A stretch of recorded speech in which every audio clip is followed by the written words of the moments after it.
intermediate table. We're doing this as part of the Dawnforge Cast 25,000 celebration and the International Tabletop Day. So it's a 2-in-1 event. I will be your host today, Yannick, and joining me today will be Melvin, Sebastian, hello, and Steve. Hey. Hey. And Hello. as we get started, I suggest we all introduce our characters, and we'll go from left to right. So Melvin, can you introduce your character for us? Well, hello. My character is a cleric. So he has lived in a small town in the mountains, and after a goblin attack on his home area, he is now looking he's looking how to help his community. So he's going from place to place and helping the people. Yes, thank you, Melvin. And one note of attention for those familiar with the Pathfinder system. Elverin will be a special cleric because he will be a cleric of what's your deity? Yes, he's a cleric of Pelor. Pelor. Yep. So, as most of you then will know, his deity is not that well known in the Pathfinder world, so that will be interesting. Sebastian? yes, hello, my name is Sebastian. My character is simply named Jake Smith because his father was a smith, so it's pretty simple. He hails from a small farming town, and he's a rogue sorcerer mix. And he has an intelligent dagger with him. In the backstory, I don't want to go into detail because it might be interesting later on. Maybe not. But yeah. Thank you. And Stephen? I am Shu. I am a catfolk alchemist, and I was raised by a human. That's about all I'm going to go into for backstory. I'm out searching for knowledge, just generally wants to know everything. Okay, and as the adventures will start, it starts in the town of Portus. It's a little town by the coast in the inner sea, and they've had some troubles with pirate kings raiding their city. And in an attempt to get rid of the pirate threat, the mayor has been hiring a lot of heroes from far and abroad just to battle this this blight on the city. And it is so that our adventurers find themselves in the marketplace at the end of a celebration for that recommemorated the battles won. And the first scene will go to the catfolk alchemist, our friend Shu, who is meeting with a master constructor of Portus. Well, Shu, I'm really going to be sad when you leave the city. Do you already know what plans are ahead of you now? I'm probably just going to head into the mountains and see if there's any caves I can jump on into, search for anything. I'm just gonna travel, go over wherever the road takes me. That's interesting. I also find, the city would be so much better off with you still in here, because, well, you might have burned down half the harbor with your bombs, but that's good for business and it keeps things interesting. With what happened previously, I cannot stay in one place. The road is my only home. And as you say that, you hear some commotion behind you, and some Shoanti tribesmen are starting to pick a fight with the half-orc, which isn't that special, but it's still, with the festivities, it draws your attention. And with that, we'll move to our friend Smith, who's meeting with a lovely woman at the spice market. Mm. Well, dear Jake, it's are you sure you're not going to stay in the city a while longer? Well, yeah, I might. I don't know. Depends on what business opportunities might open up for me, if you know what I mean. Wink, wink. Oh, well, I can't help you with that, being married and all, but I think that the smith is looking for an apprentice to take over now that his unfortunately died in the battle. And you made friends here. You could stay. Well, yeah, that might be an option. I might look into that. And again, just as with the catfolk, you hear the commotion behind you. It's a bit louder. You see the Shaunti surrounding an half-orc that is wearing fancy clothes, and they're shoving him, telling him that we don't like your kind around here, which strikes you as odd because there's plenty of half-orcs in the city. Well, not so many fancy half-orcs, maybe. That it isn't. And finally, we see our cleric friend who's talking to a priest of Serenray. And I really wish you would reconsider the deity you serve, my friend.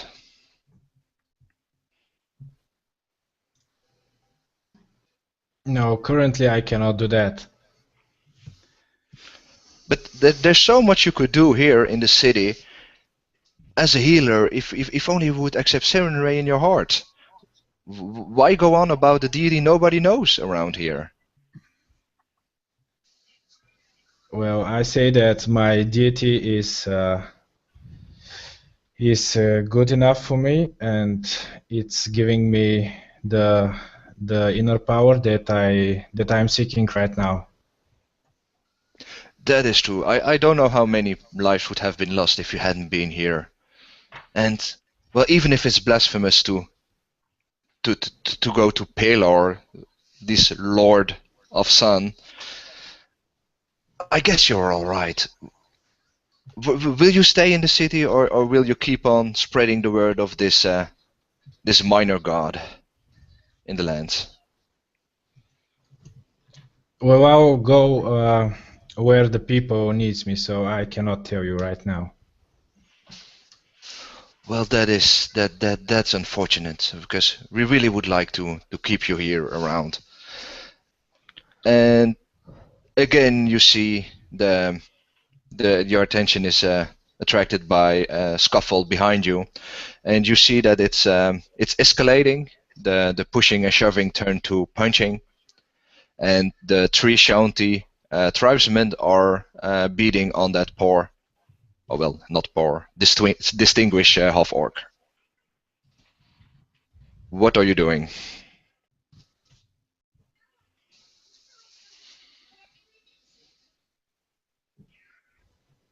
I'm just looking up what Shaunti are. Oh, those are like barbarians or something like that. Yeah, they're a tribe. They're not all barbarians, but they're a nomadic tribe in Varisha. Yeah. My ears will perk up. And as your ears perk up, you hear them shout insults at the half-orc, and the half-orc is trying to reason with them. And well, anybody from around here, anybody who's fought with the Shaunti, know that they're valiant warriors, but they're not especially known to listen to reason. I would like to turn and start walking over to them. What's the time of day? Is it like it's getting towards evening, morning, midday? No, it's actually too early to already be that drunk. So it's still like breakfast is just past. Okay, so it's early morning. Now I'm asking because of the lighting conditions. Um, well, I take my leave of the lovely lady at the spice stand or whatever, and I'll see if I can find some place where I can get closer to the action, but not necessarily like stand in the open. I don't know if they're like in the middle of the marketplace or how Yeah, crowded it is. they're right in the middle, and they're starting to the crowd is starting to form around the fight Hmm. as well. Your typical schoolyard brawl. Okay. Well, I move into the outside of the crowd and see if I can like get a couple coins off those people, maybe. The Shaunti warriors aren't really rich, but or are you talking No, no, in not the off the crowd? shout, it's the other people that stand around. Okay. Well, give us a sleight of hand roll. Yeah, let me just check that. What is that thing? Sleight of hand. I got a +7 on that. Yeah. So it's just a D20 or what? Yeah, D20.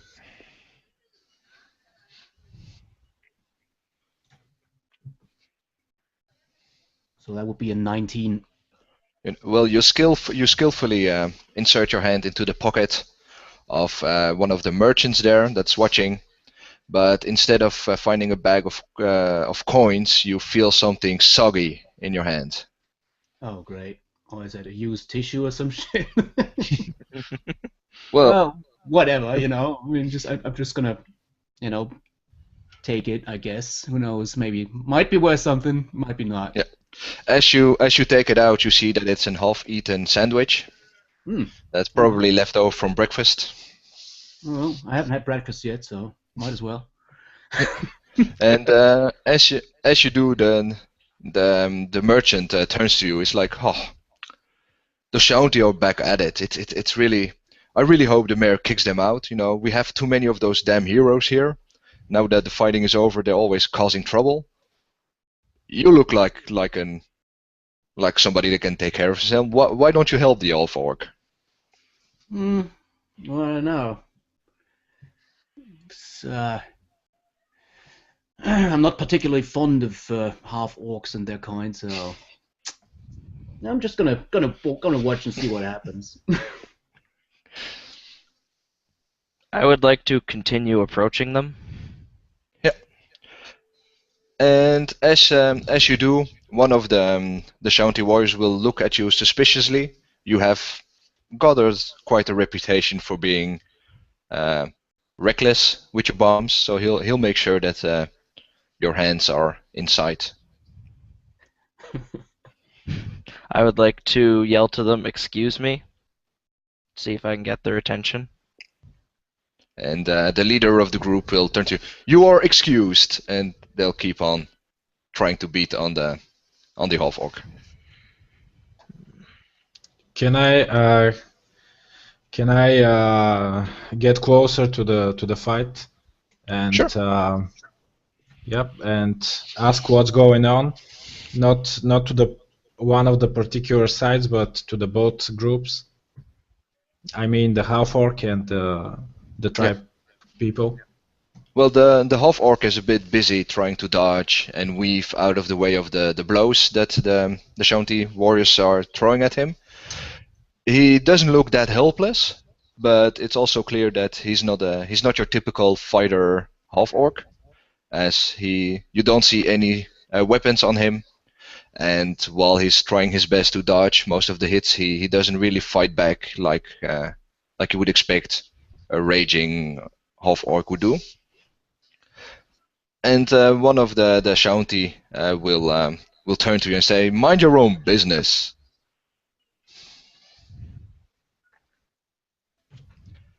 And as he does, and as he says that, one of the other warriors is able to trip the half orc, who falls on the ground.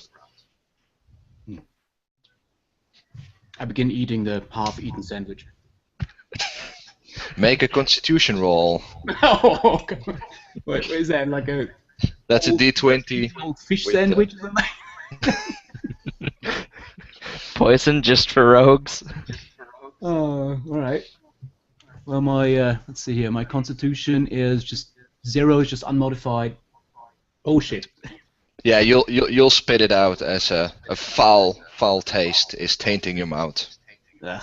All right. Well, I'm gonna be on the lookout for something, like a wine stand or something like that, where I can find something to drink. Or maybe some of the onlookers have like a wineskin or something like that I can take or borrow. Sorry. Not that you can see at the moment. Okay. Well. Okay, I wish to quietly mumble a spell, Mm-hmm. and I wish to cast Sanctuary on the half-orc. Sanctuary. Okay, and how would we? What would we see when you do that?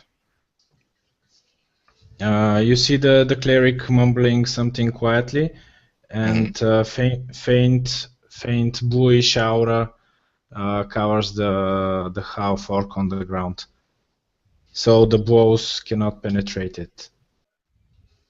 Okay. And as this blue aura is covering the half orc, who giving you he's giving you a look as if he knows what you've done for him, and he's like nodding to you like thanks. The Shaunti warriors, on the other hand, they still try to like beat on the blue aura because they do not understand what's happening.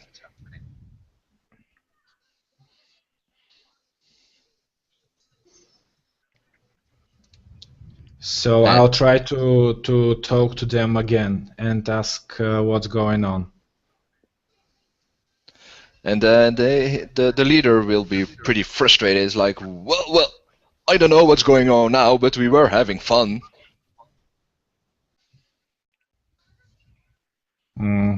I'll try to understand what's the reason of these people beating the half-orc. Do a sense motive roll. Okay.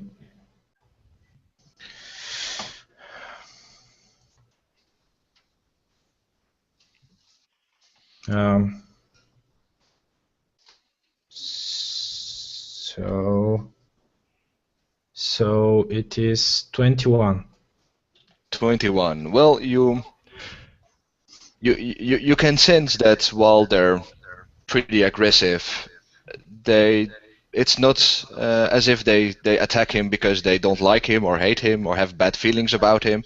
You can sense that there's a drivenness in them, as if they're really accomplishing something important to them.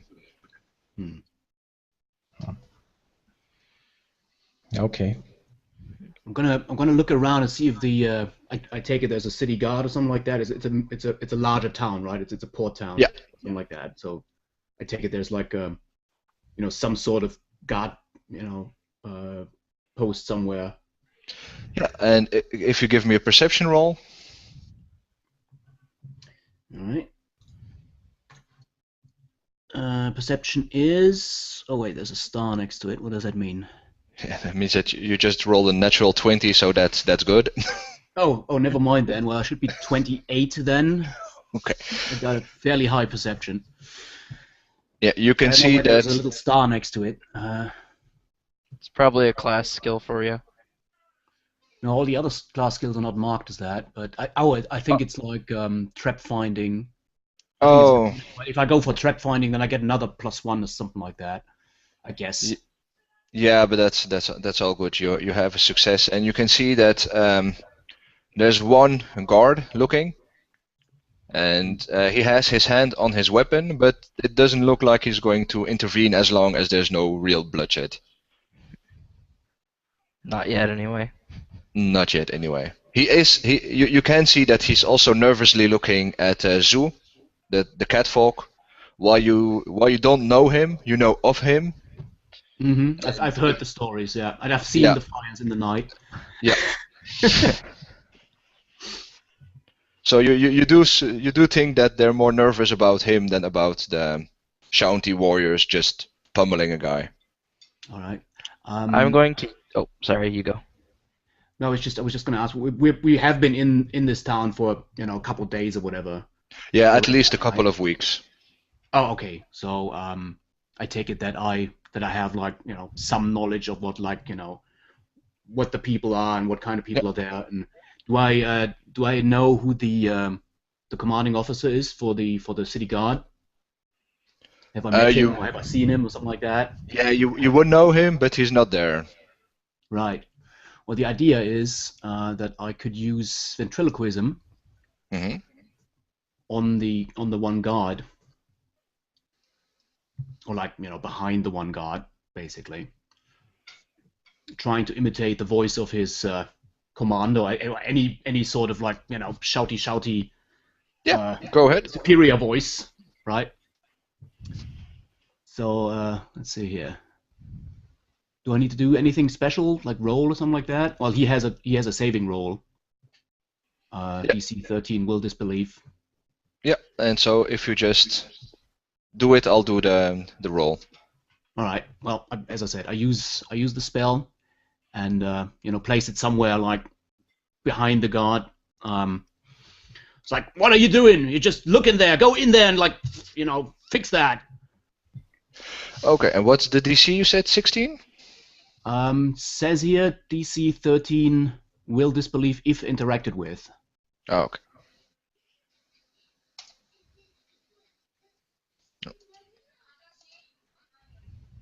Well, he's not exactly interacting with it. He just hears it, basically. Yeah. And he rolled a 13, so I'll say that he's not sure if it is his boss, but you see him snap in attention and walk towards the crowd, pushing people aside to get to where the interaction is. I would like to yell to the Shalanti warriors. I don't know if you see the harbor down there, or the explosions that happened. That was me. Do you want to end up like that? Stop.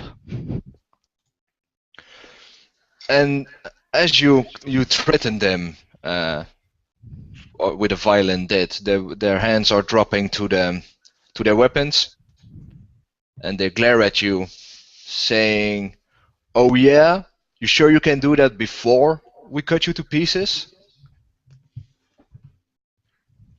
I am going to. Let's see. What do I want to reach for? How many enemies do we got there? How many of those nomad people?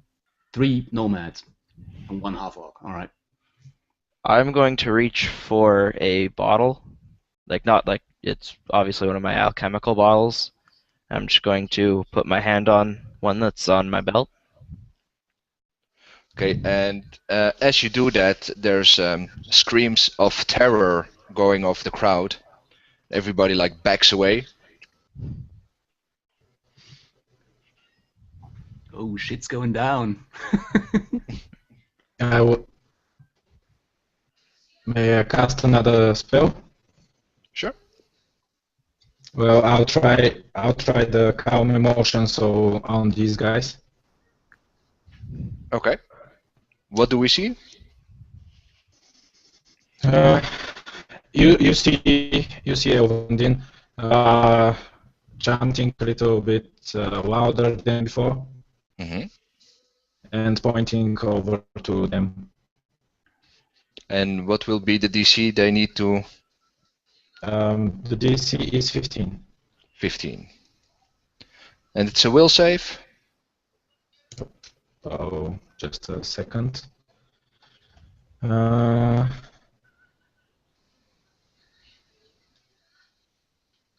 It is. Yes, it is will save, will negate the effect. Yeah, and they will fail the effect, so they'll an unnatural sensation come over them as they not only feel anger or fear at what's happening, but they calm down, and If they were smarter, they would know it's magical. They're not. What kind of spell effect was that now? Didn't quite catch that. Calm emotion. Oh, okay. Calm emotions, so they become a little bit more quiet and peaceful. Yeah, and they'll raise their hands off their weapons, and the leader will say, "No, Zoo, let's not go there. It's not worth it. It's just an half orc." Just a half orc? I won't go there if you leave right now. Walk away. And well, they walk away. They try to still look virile and like confident when they do so. Like they don't want to seem like backing down or anything, but it's like, well, it's not worth it. Let's go have a beer. And the three fighters they will just walk away. So that they put their swagger on and just, Yeah. Well, they try to put their swagger on. All right. But it's clear to everyone that's been watching that they were not cool. How tall are the buildings? It's like your regular two-story buildings surrounding the market. And as the Shaunti warriors leave the market, and everybody goes back to their regular celebrating / the business day of business, the half orc stands up, dusts himself off, and nods to both Sue and Elvengrin. Say, "Thank you, gentlemen. It's your help is appreciated." Okay, No problem. I wish to ask him if he knows why were they chasing him and beating him? Yes, that's unfortunate. I don't exactly know why they were attacking me, but I'm part of a caravan, and I'll introduce myself. I'm a Hardhank, Fort brother. I'm working for the Wonder Workers caravan, and since a couple of weeks we have been dealing with more aggression towards us than normally, and I think that this might just be part of it, or it might be a coincidental. Those Shaunti warriors, they like to fight. Apparently. By the way, I step closer to that, group so I can overhear the conversation. And you guys probably see me standing there, so I'm not gonna try to be sneaky or anything like that. It's just, And who are you, mighty saviors? I am Shu, even though I'm much better known by my title that I have been given, which is the Black Lion Alchemist. Which would seem odd because his fur is white with little orange, couple orange spots. Yes, I could see to the reaction of those warriors that your name is quite known here. We'll say I've caused some property damage. And he'll turn to the cleric, and I assume that you're the reason why I had sanctuary. Sorry, I didn't get that. He's saying to the cleric that he assumes that you're the reason why he had sanctuary in the middle of the fight. Mm-hmm. He recognizes the spell. Ooh. Yeah. Smart orc. I'll say that's right, and I'll ask him what is his business in the town. Oh well, as I said, I work for Caravan, And when we heard that the fighting was over here in Portus, we thought that it would be a good, a good time to come in with wares and see how we can help bring the city back to its peaceful ways and make a profit.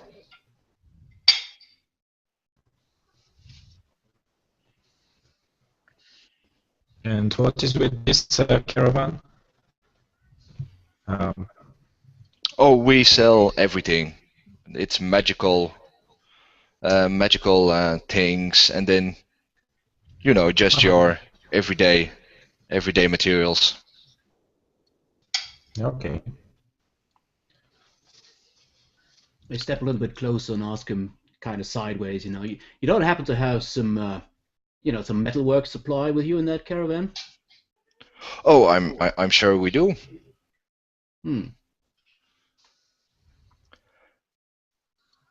And might I make a suggestion here, kind sirs? I've had a really, really bad breakfast earlier. Shouldn't we just, go look for the next tavern and maybe have like a regular breakfast, possibly? It's pretty early in the morning, so maybe the gentlemen are hungry. And Hardtank will say, yes, and if you would allow me, let me buy it for you. That's the least I can do for the help you gave me today. Yeah, free meal's a free meal. And you're going.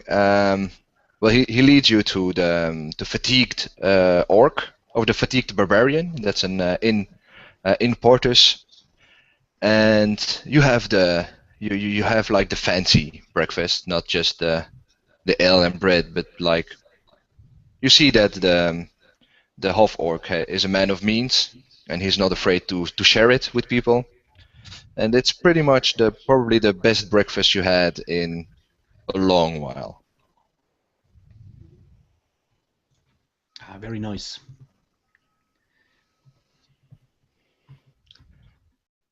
I'm just trying to find the what is the name of the town again? Portus. Portus. Okay. If you find anything about it on the internet, I'll be really surprised, since it's a figment of my imagination. Oh, okay. So I was kind of wondering. I'm just trying to make like a picture of the world. Medieval port city. Okay. In the inner sea. Yeah. Well, do they have something interesting for a man of piety in that caravan? Well, we have many things, and I think that my master wouldn't mind me sharing some of our best items with you fine gentlemen, if you would agree to maybe investigate this matter that's been bothering us for the past couple of weeks. So this was not. I take it this was not the first attack, right? I take it that you have been. Have you been attacked on the road or just while you were in the city? Yeah, both actually. It's the first time that the attack was so blatant, but we've been dealing with traps and harassment on the road, and in the last city our contacts weren't as hospitable as they used to be. So we're thinking that somebody is trying to discredit us and trouble us. And I think that those Shanti warriors were were a good place to start an investigation. If they hadn't run away that fast, scared out of their wits, I would have liked to talk to them. Well, I'm fairly certain we can find them again. I mean, a couple of barbarian warriors are not very hard to find. Yeah. Especially when they're troublemakers. So. That's fair enough. And let's see, my employer will be here. Will be in this city for 2 more days. So if you can bring us any information about this,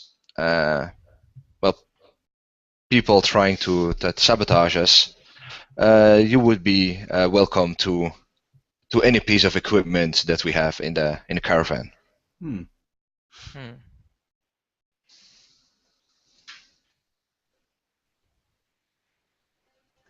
Well, sounds like a good deal.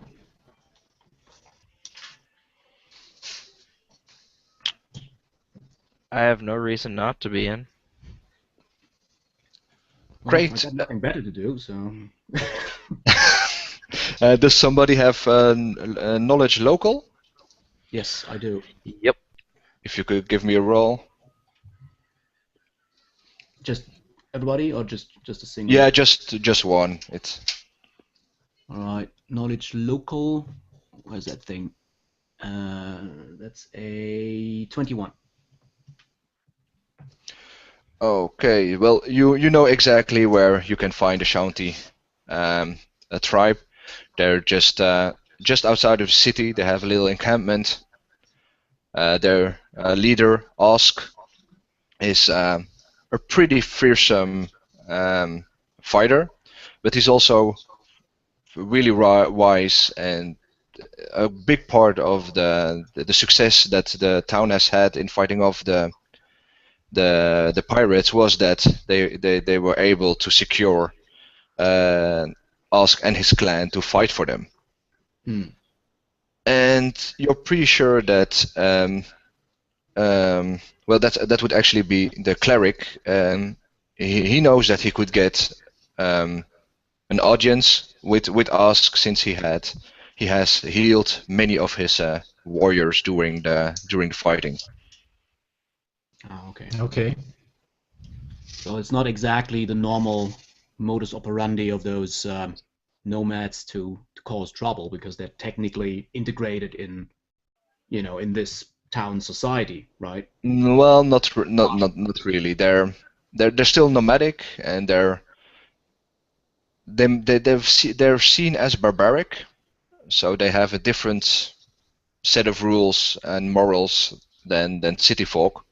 So they've been often in fist fights, and they're pretty. How they solve problem is if violence doesn't solve the problem, just throw more violence at it. Okay. which isn't always the best of way to integrate in a city. Yeah, but they're not necessarily the bad guys, because I mean they fought for the city Yeah. in that in that fight. So right. Yeah, you know that they're in no way they are evil. They're just they like to fight. All right. Well, I tell the cleric. Well, I know where to find them. There's this little band outside. I think I know. I think I've seen them like 3 days ago, pitching their tents just outside the city. What was the name of the leader again? I didn't quite catch it. Sorry. Ask. Ask, like as in ask a question. Yeah, but with a U in between. How close are we to that side of the city? Okay. From where you are, it'll be about 3 hours. Oh, so it's just nearby. Yeah, it's pretty nearby, but because of their temperament, their leader has decided to have their camp outside of the city, just to make sure that there's not too much trouble. Right. Yeah, as I said, I know approximately where it is. I could lead us there. If you So, okay, yeah. if you have any like equipment or anything like that, we could either go by foot, or I could go to the stables and get my horse if you want to bring some more, equipment. But I would suggest we travel light. Well, maybe we can go on foot. It's not really far. It's not that far, exactly. Yes. Yeah. And With what I have inside my cloak, I really feel we could topple a government and get away with it. Alright. And, You say so. Hartank will then nod to you guys and say, "Well, thank you." And when you come back, you'll find us at outside the gates. Just look for the Wonder Workers caravan. if this adventure would take you for longer than a day or two, will be the next town we'll be in is a bit further north of this place. So do try to catch up if you have any valuable information with us.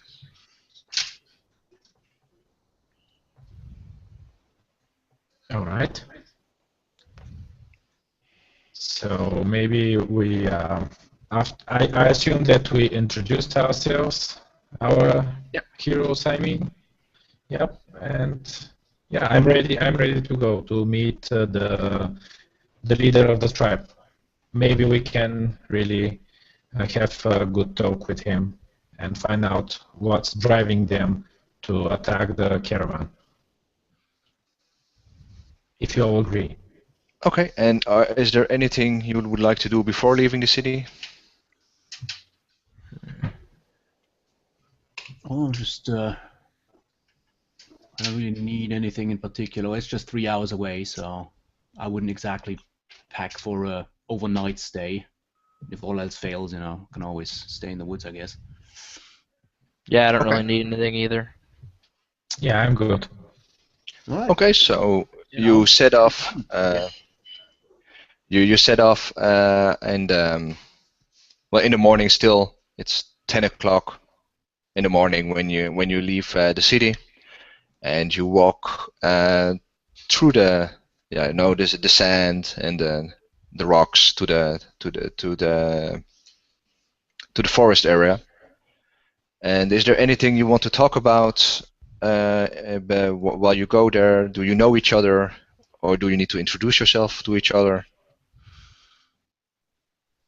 Well, I'm I not would probably necessarily know a of. talkative guy, so I would probably have know my of the cape cleric. wrapped around and just walk, basically. I would probably like to go maybe if we're in a foresty area, kind of climb up and Yeah, kind of not be. yet. Okay. Well, once we It's get to the. Okay. We're not in the forest yet. All right. yeah, it's like the So we're walking along the the beach, basically. yeah, Or beach and rocky area. we're walking inland, or we're walking like along the beach. The first part you'll do along the beach because it's easier, and then you'll land inwards towards the forest where you know that they have the encampment. Okay. And as you reach there, you're greeted pretty openly by the guard. He's letting you in without actually even asking what you're doing here. They're really not that troubled by your presence.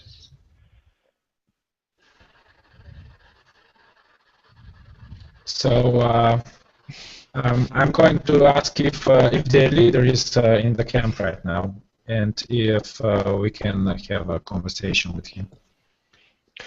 And one of the guards will say, "Yeah, yes, of course. You can talk to Ask, but he won't hire you. You're not Shanti." That's not a problem. And I would want I want to ask if everybody is okay and on their feet in the camp. If they have some kind of trouble, I can help them.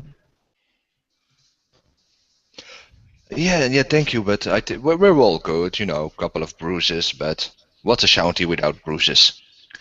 Yeah. And he points you towards the middle of the camp where you see a bigger tent than the rest. But the only difference in the tent is really the size. For the rest, it just looks like any other of the tents. There's no extra decorations or anything like that. It's pretty sober.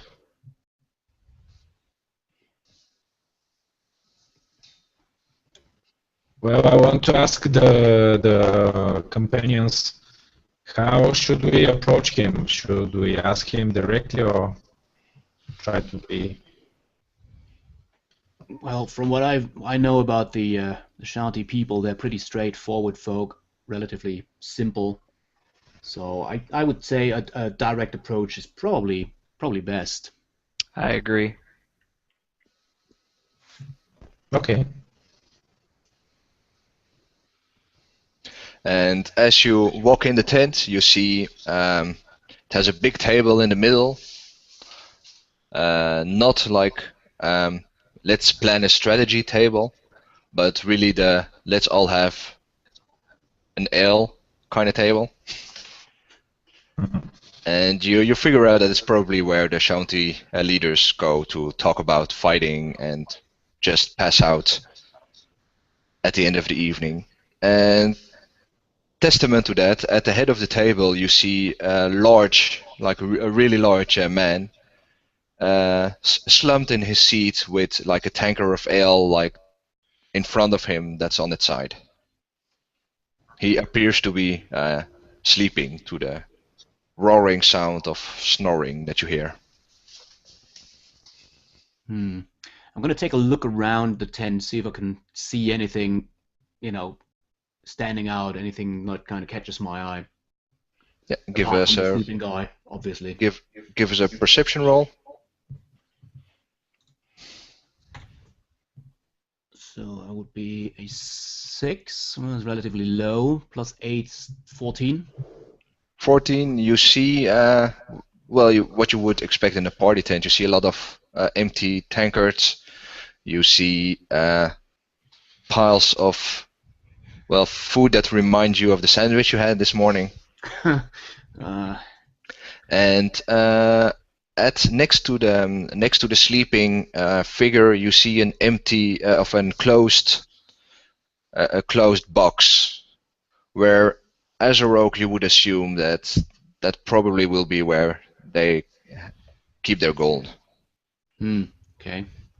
Well, I don't want to cause any extra trouble here, but is there anything like I don't know, maps or any like, parchment or something like that, or is it just basically just that table with the sleeping guy, Yeah. tankers all over the place, and the one Yeah, box? you see a couple of maps and things of the area, but nothing Nothing that would special. raise. No. Okay. And nothing of value, except for the box. No, I'm not looking for value. I'm looking for information. Yeah. All right. The Shanti are more verbal people, so you know that. Yeah, I reckoned as much. Yes.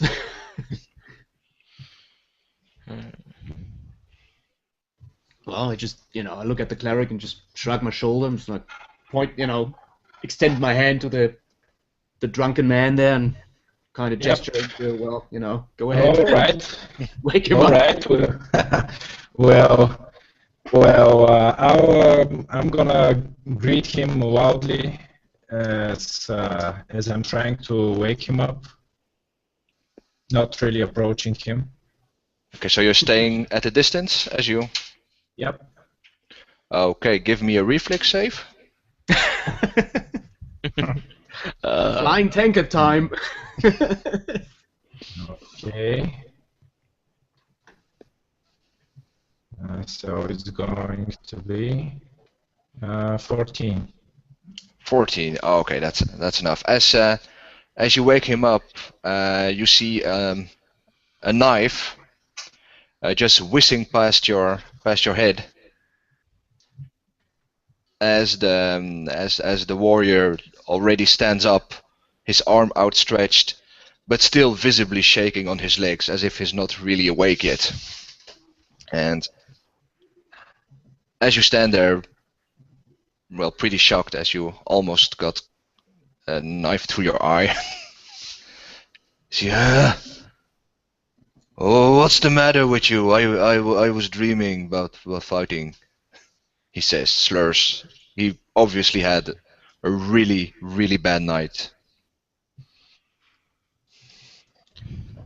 I'll tell him that I really want to have a small conversation with him. It's too early to have conversations, he says as he goes to sit back in his seat, trying to shake the sleep out of his eyes.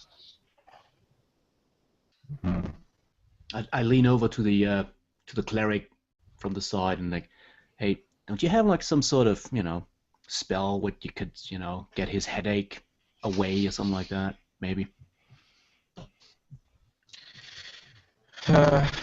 And I'll tell the leader, well, I can help you with your hangover. What? I'm not hungover. And as he says that, you see him like throw up in his mouth a little. What's your business? Oh, well, we won't talk about this caravan, you see. You had some business with it, and we want to know what is it. Business with a caravan? I don't know of any business with a caravan. And as you say that, you do see that he's like coming around, being a bit more sharper. Can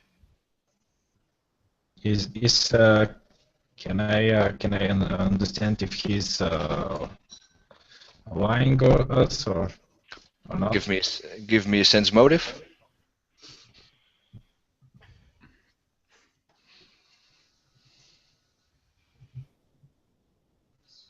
So 26. Yeah, you can sense that he's honestly confused about the question. So it might be because he had too much to drink last night, or maybe he just really doesn't know what you're talking about.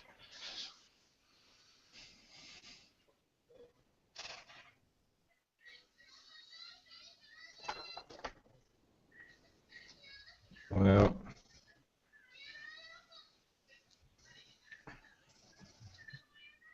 I'll look to the other guys, asking them with eyes, what should we do?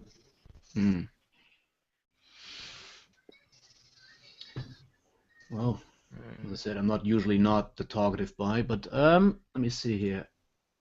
I'm gonna try to use my diplomacy skill here. So that would be a 15. Okay. And I'm stepping forwards to the man and saying, well, I don't know what's the title of that. He's probably not a king or something like a chief. No, chief. Right? Chief. Yes, chief. You see, we had a little incident earlier this morning with 3 of your people. Nothing too special about it. Just usual roughing about. But one of the caravan traders here just wanted us to have a little talk to you in regards to recent other incidents that happened, and we thought you might know something about it. Maybe some of your people are getting restless or something like that. So no disrespect, but that's basically what we're here for. And he will stand up and walk outside the tent, giving you the sign to follow him. And he said, well, you say with no disrespect, but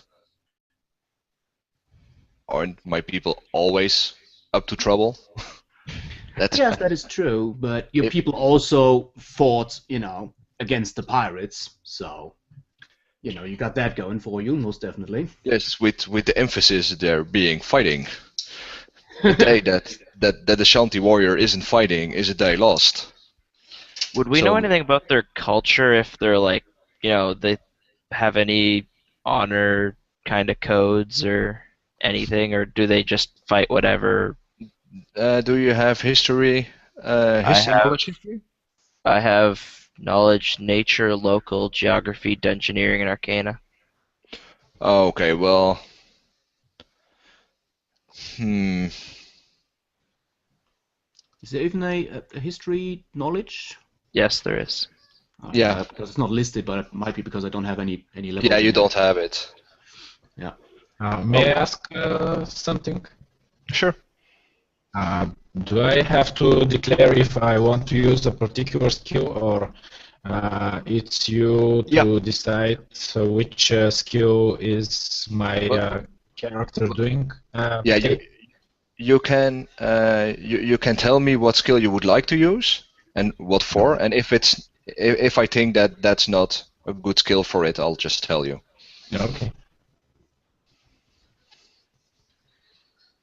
And while most of you don't really know the intricacies of Shaunti culture, your experience you had in the last couple of months with the fighting is that they might be brutal and they might be like merciless, but they usually have some pride in their fighting, and also in the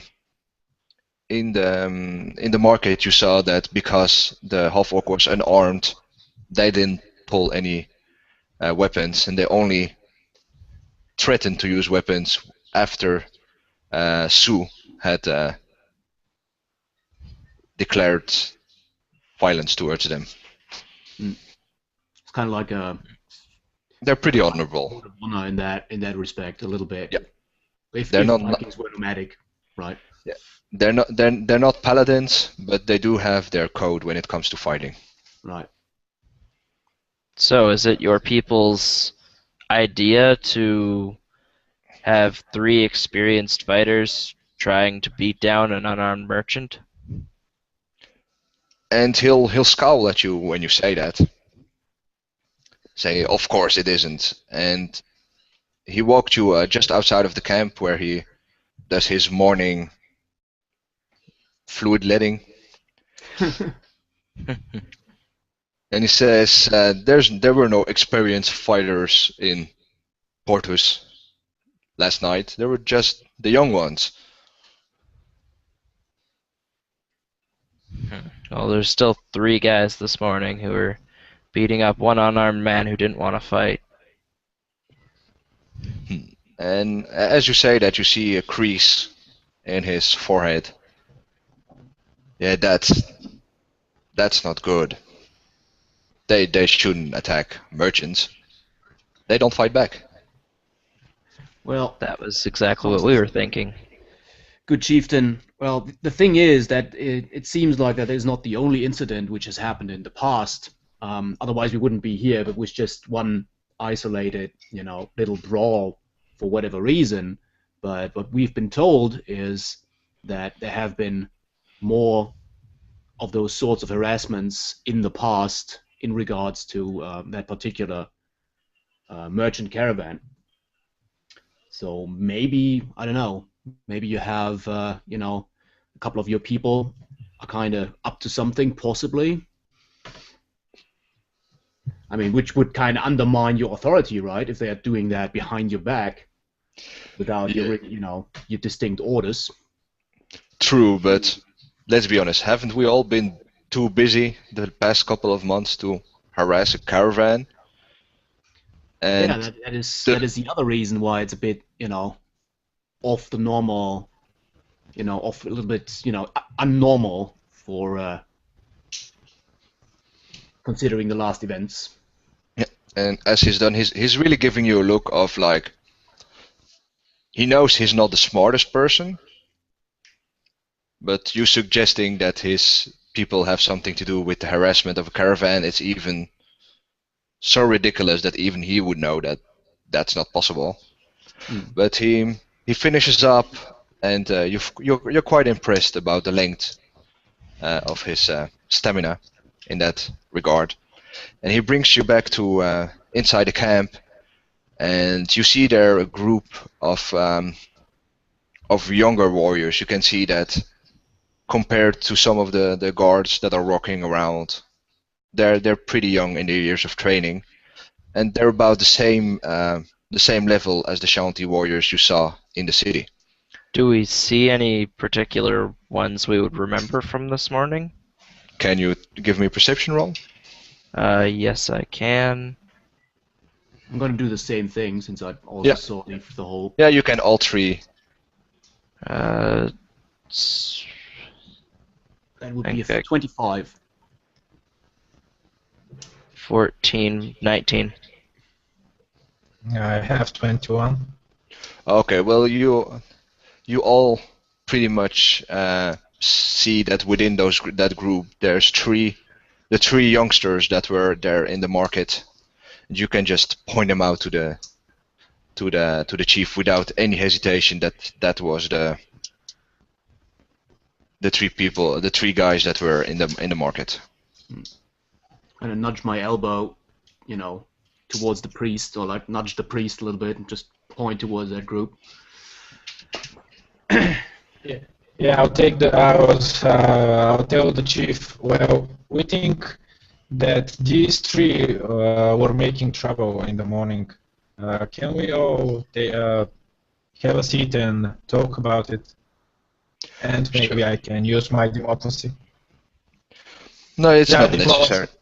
He's as you point him out, the chief whistles to them and like beckons them forwards, like with his hand.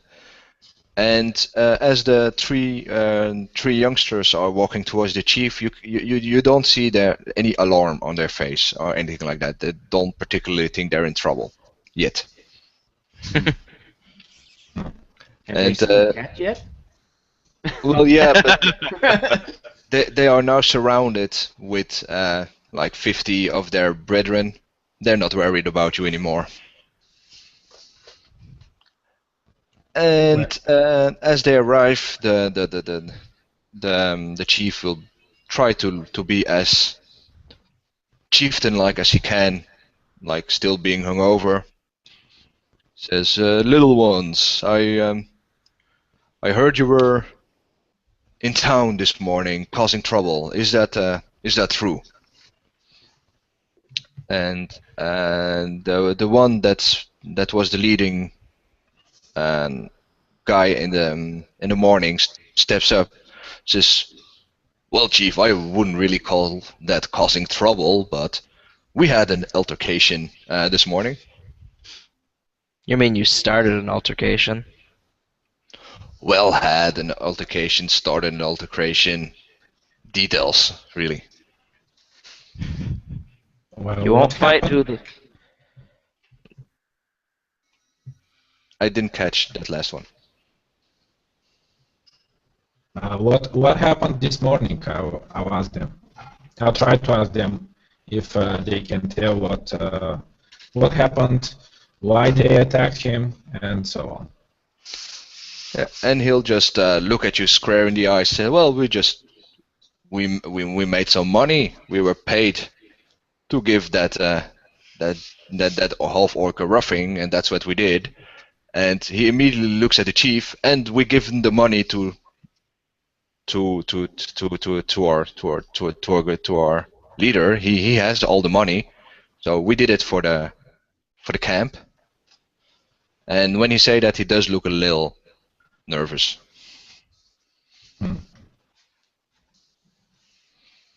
So I guess it wasn't worth enough. So you quitted this. So you backed off this morning. But who is giving you the money? And as you say back off, he'll just step into your face. We didn't back off. The We were second told he not- steps in his face, I would like to step in between.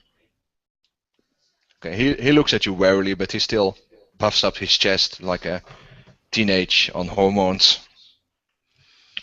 It's like, we didn't back off. We were told to rough him up, and that's what we did. We were told not to kill him, so we didn't.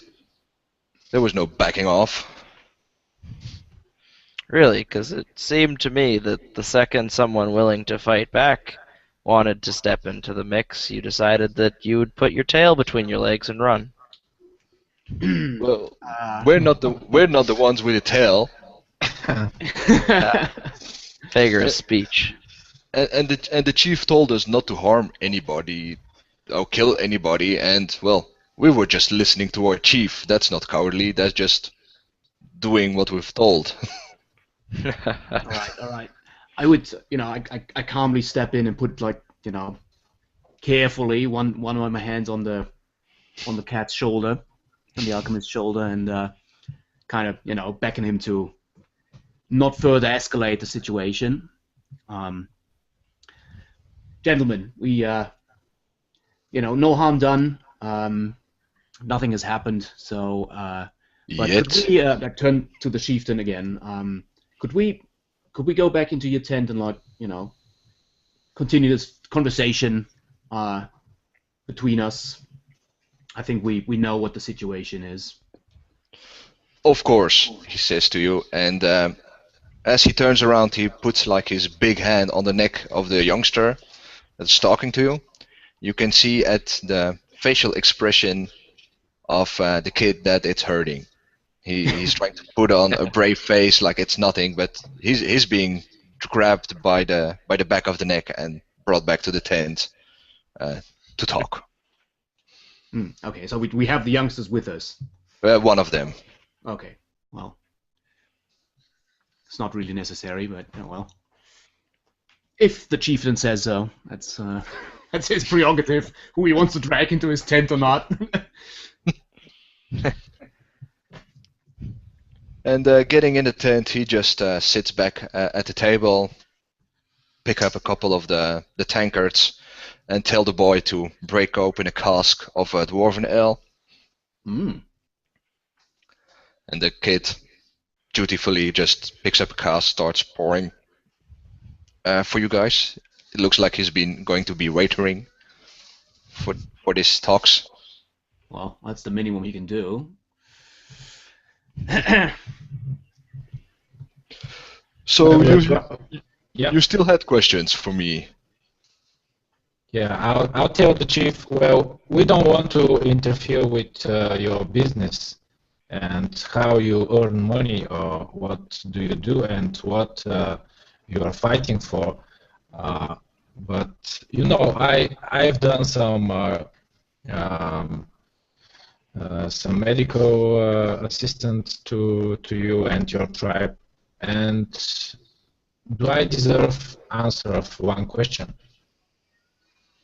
Well, I wouldn't say you deserve a question, but I don't see any reasons why we wouldn't be open about this. I haven't cleared any contracts, so whatever question you have, he'll answer them.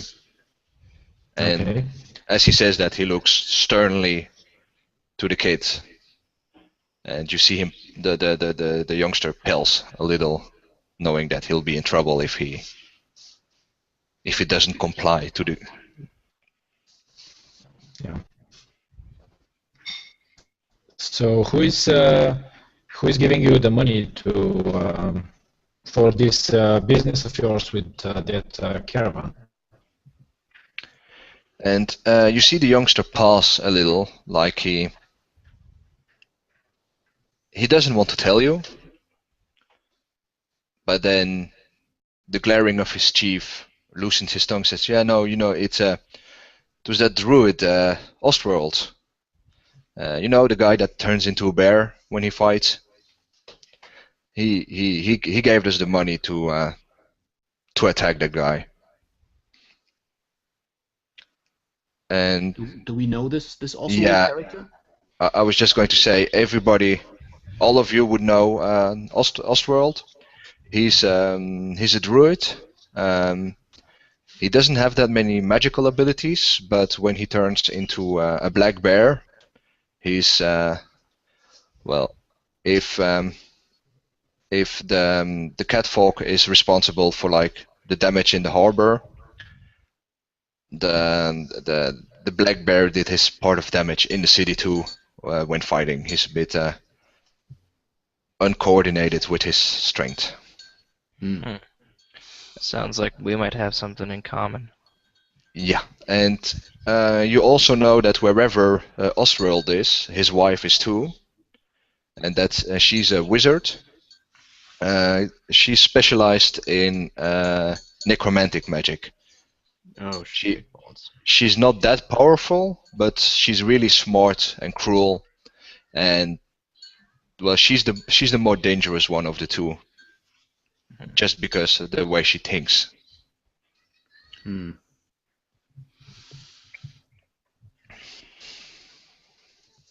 So what was the job that this druid gave to you? I'll ask the chief. Was it just to scare him, to scare the half-orc, or what about the attacks over the last few days? or weeks? Oh, I don't know anything about that. We were just asked to just give him a good whooping and like show him he wasn't interested. He wouldn't be interested to stay here in the city too long. And he pauses again. Like you thought that he was going to keep speaking, but he pauses, like clearly catching himself.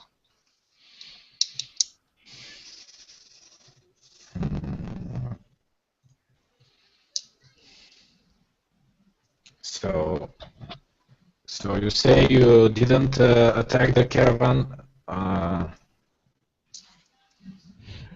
Yeah. We were just asked to tag the half orc. That's all. May I apply my sense motive in? Yes. Sense motive skill. Yeah. Okay. It is natural 20, so 30. Yeah. You know that he's telling the truth. That's all that they were paid to do. But you also have a really strong feeling that he's not telling you everything.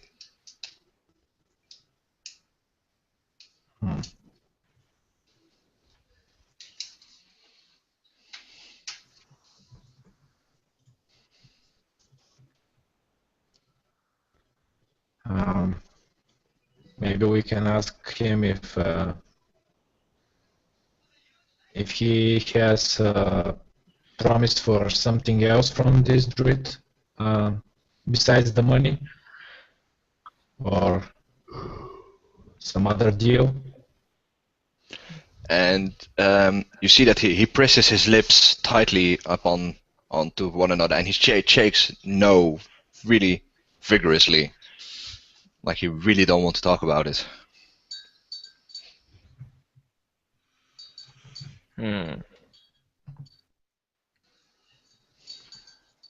So I'll turn to the other guys. So maybe the druid is threatening them or offering him something.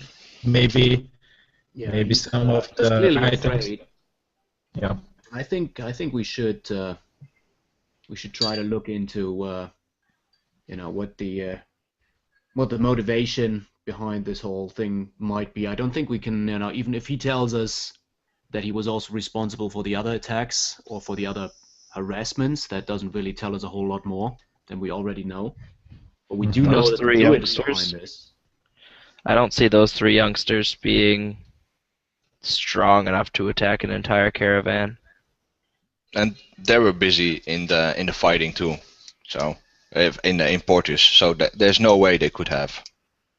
Yeah.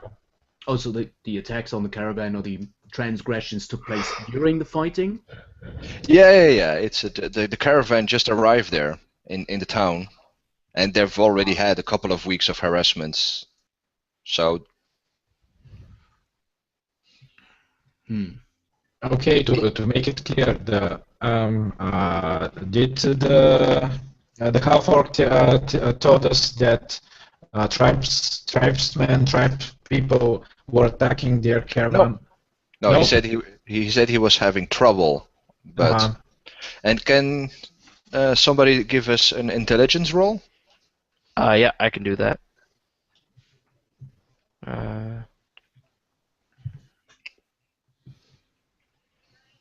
15. Yeah, well, you know that the Shaunti can not have any part of the previous harassments on the caravan, and you even know that Osworld can be a part of that because they were fighting in the city. So it would be impossible if they were behind the whole plot. So most likely someone paid the druid. That's the other guys. Well, maybe the druid is behind the attacks on the caravan, and maybe he just gave some money to the tribe just to scare them off here in Portus. And you see the kid just nod yes. Like he doesn't want to talk more, but you see in his eyes he really would run away if the chief wasn't there. Hmm. Why are you so I scared? could try and intimidate, but I don't know. I don't want to cause any extra trouble with this. Will give us a wisdom save. A wisdom save. Yeah, of wisdom roll. All of us? No, just Sebastian. Okay. A natural 20. Just one. when you're about to like try to intimidate the kid into speaking, you catch yourself as your mind, the dagger actually tells you, "Hey, idiot! Don't go provoking Ashanti." All right. Shh, shut up. Jeez. And I, Who are you I say, talking well, to?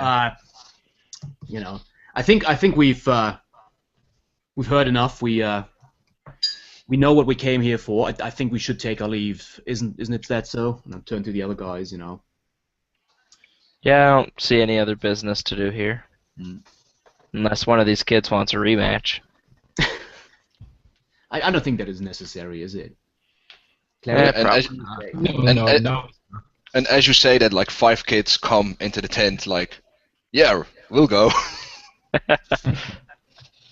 All right, Chieftain. We thank you for your time. I hope you have a pleasant day. Yeah. Well, I turn towards leaving. Yep. Do we know where this Drit is living, or? Can you give me a knowledge roll? Local. No. So it is 8. Yeah, you have no idea. You know that he's one of those people not living in the city because he likes to be in nature, but you wouldn't know where to find him. Well, I would have a 19. I mean, obviously the cleric is kind of trying to think, well, where did we find the druid? I have a knowledge. I have 3 different knowledges that could assist us in this because I've got local, nature, and geography. Yeah, you only local would be telling you. All right, I'd have a 19 as well. Yeah, well, you know the Sue knows that the druid has taken residence in a bit deeper into the forest in a cave, and you know that because one day you went drinking with him after he went berserk and his bear form, and he talked about how he didn't like sleeping in the city and that he would much rather be in his cave again. Oh, you I have don't a nice blame him. berry action? Yeah, no cat on bear action. No, that No didn't cat happen. on bear action. And Jake, being the scoundrel that he is, knows that Minerva was complaining about having to live in a cave. Mm-hmm. She'd much rather be in the city. And you have an idea where to look. In the city. In the forest. Oh, okay. Well, Maybe we can I ask think we're somebody. already outside the camp, right? On the forest road or something like that. So it's not Yeah. like we don't have like a couple of shanties around us that kind of listen in on our conversation. Well, you're still in the camp or around the camp, but if you want to go further away to talk, that's okay. I'd say that's probably the better idea. Yeah. Okay.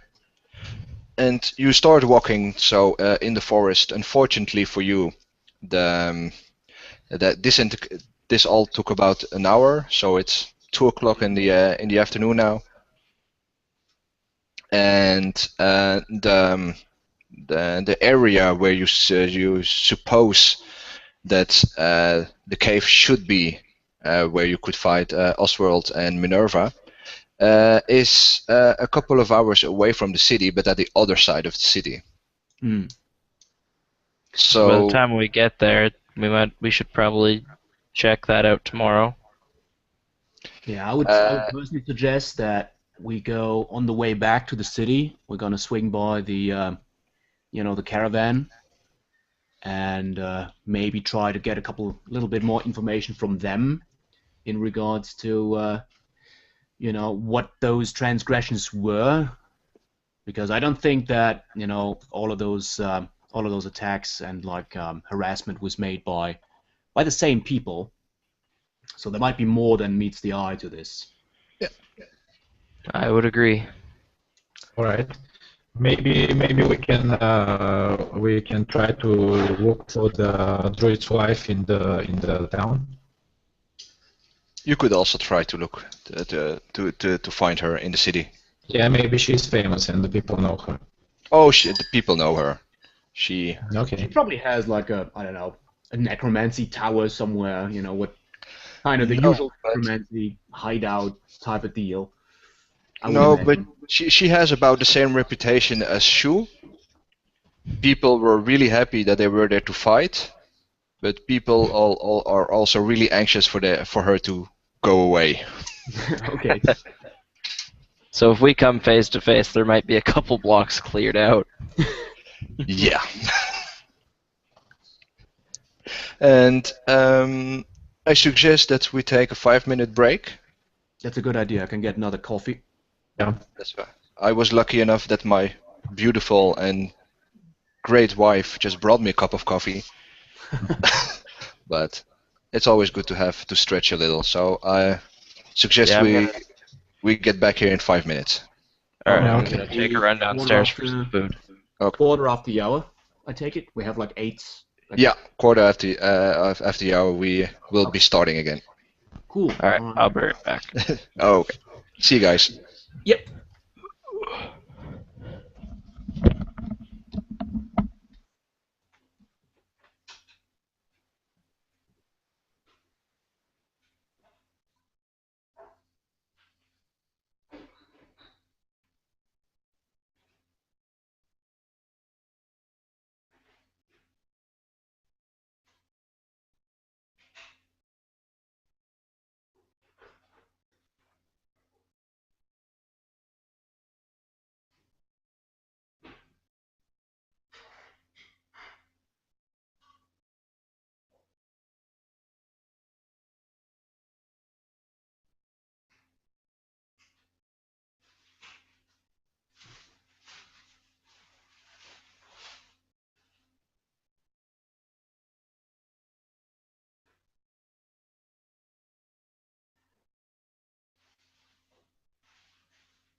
Mm.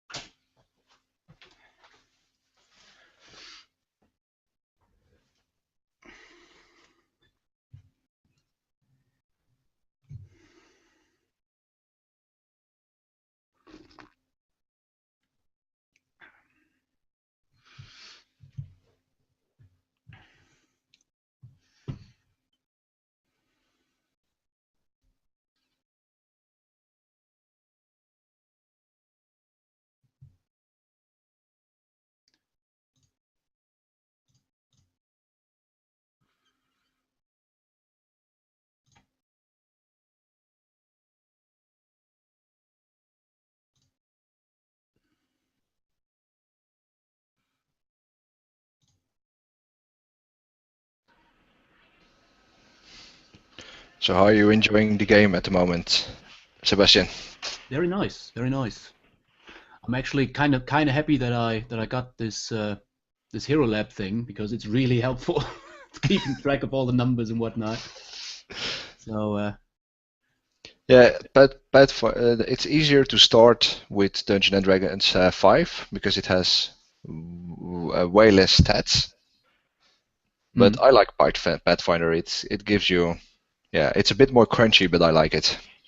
yeah, it's more in detail. Yeah, that's why I wanted to get into that as well. And I got myself the core rule book and the beginner box and whatnot. I mean, I played, as I said, I played AD&D before, but that was, I don't know, nearly 20 years ago. It was second edition, so quite a bit of difference there. But I did play, the Neverwinter Nights series and like a couple computer games, Temple of Elemental Evil and whatnot. And recently the Pillars of Eternity, which is basically also the same thing more or less. It's just they name things differently, but it's the same system. Yeah. So, I was a bit worried in the beginning of the game when you didn't when the group didn't take the hook to fight the warriors, but you guys picked it up. You fixed it in another way, and that was really fun to see. yeah, I'm not that. I'm usually not. It depends really on what kind of game, what I want out of the game. But I'm not the fighty type. But that's a bit with the player that couldn't make it today. He was the fighter class, so I was counting on him to initiate the fight, and you guys just jumping in on the action. Yeah, But then with him missing, I think that you guys really, well, you did what your characters would do, not what I would have liked. You as the game master wanted. Yeah.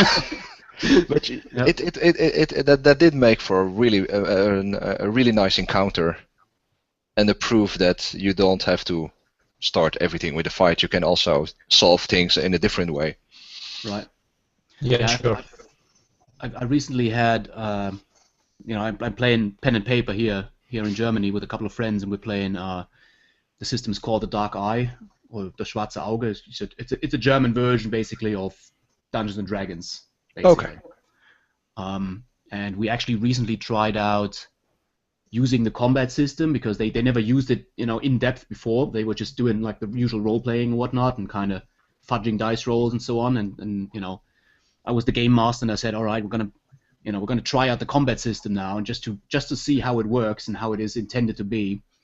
And I noticed that it drags on very, there's lots of like dice rolling, lots of stats, looking up and doing, calculations and whatnot. So that's not always the best option, so to speak. That sure isn't. And I like combat, but I like role playing better. So. Yeah. Yeah, I just want to apologize because I'm a little bit nervous, and I know that the character is maybe the one that should talk more, but No, you're doing great, Millen. You had a great solution with the sanctuary. It was a great idea to use, and I've been enjoying this. So I agree. And Yeah, we and I'm not just quite familiar with Pathfinders because I never have played Pathfinder, but I have read the rules for 3.5 Yep. D&D. that's almost the same, so it's all good. Yeah. And Okay. since we're all here, we'll jump right back into it. So you've been those two, so it's about 5 o'clock in the evening. You see that the sun is pretty close to setting, and they don't have summertime yet there. And as you arrive at the gate of the city, do you want to go in the city looking for Minerva first, or do you want to go to the caravan first? Well, she's living in the cave. We should probably go see her first so we can see her before she leaves the city. I'd think. Well, the question is she in the city at the moment?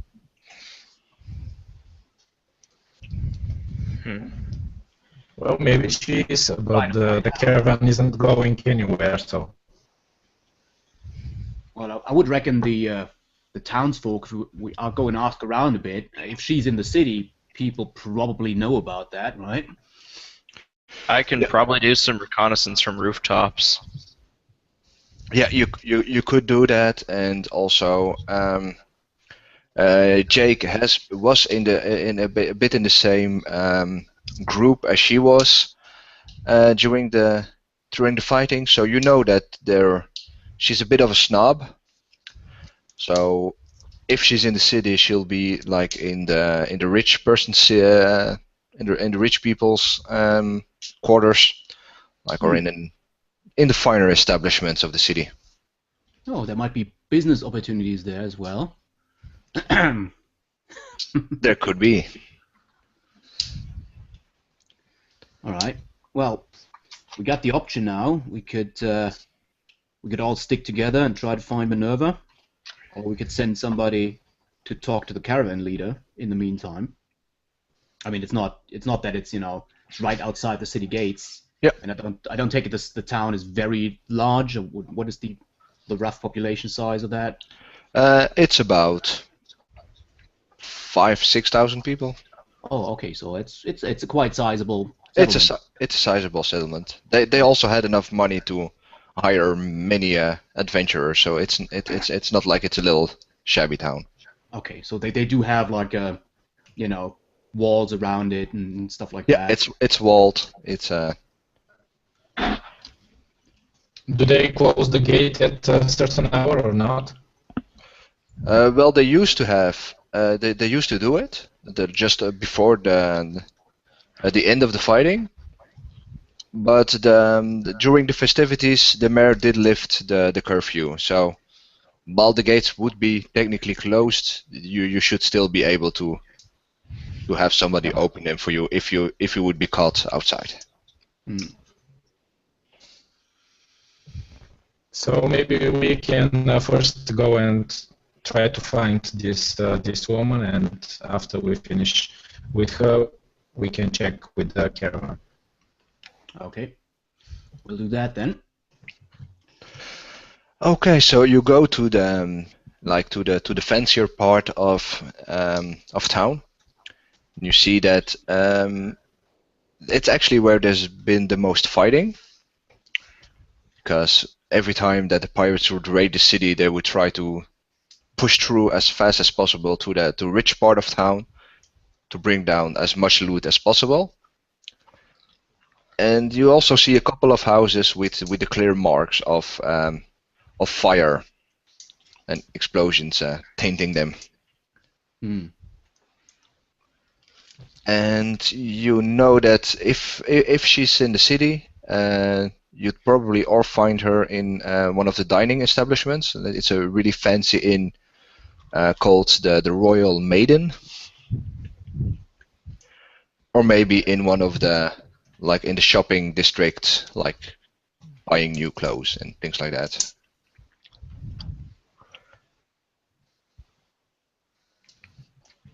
Well, maybe if it's in the evening, we can check in the Royal Maiden.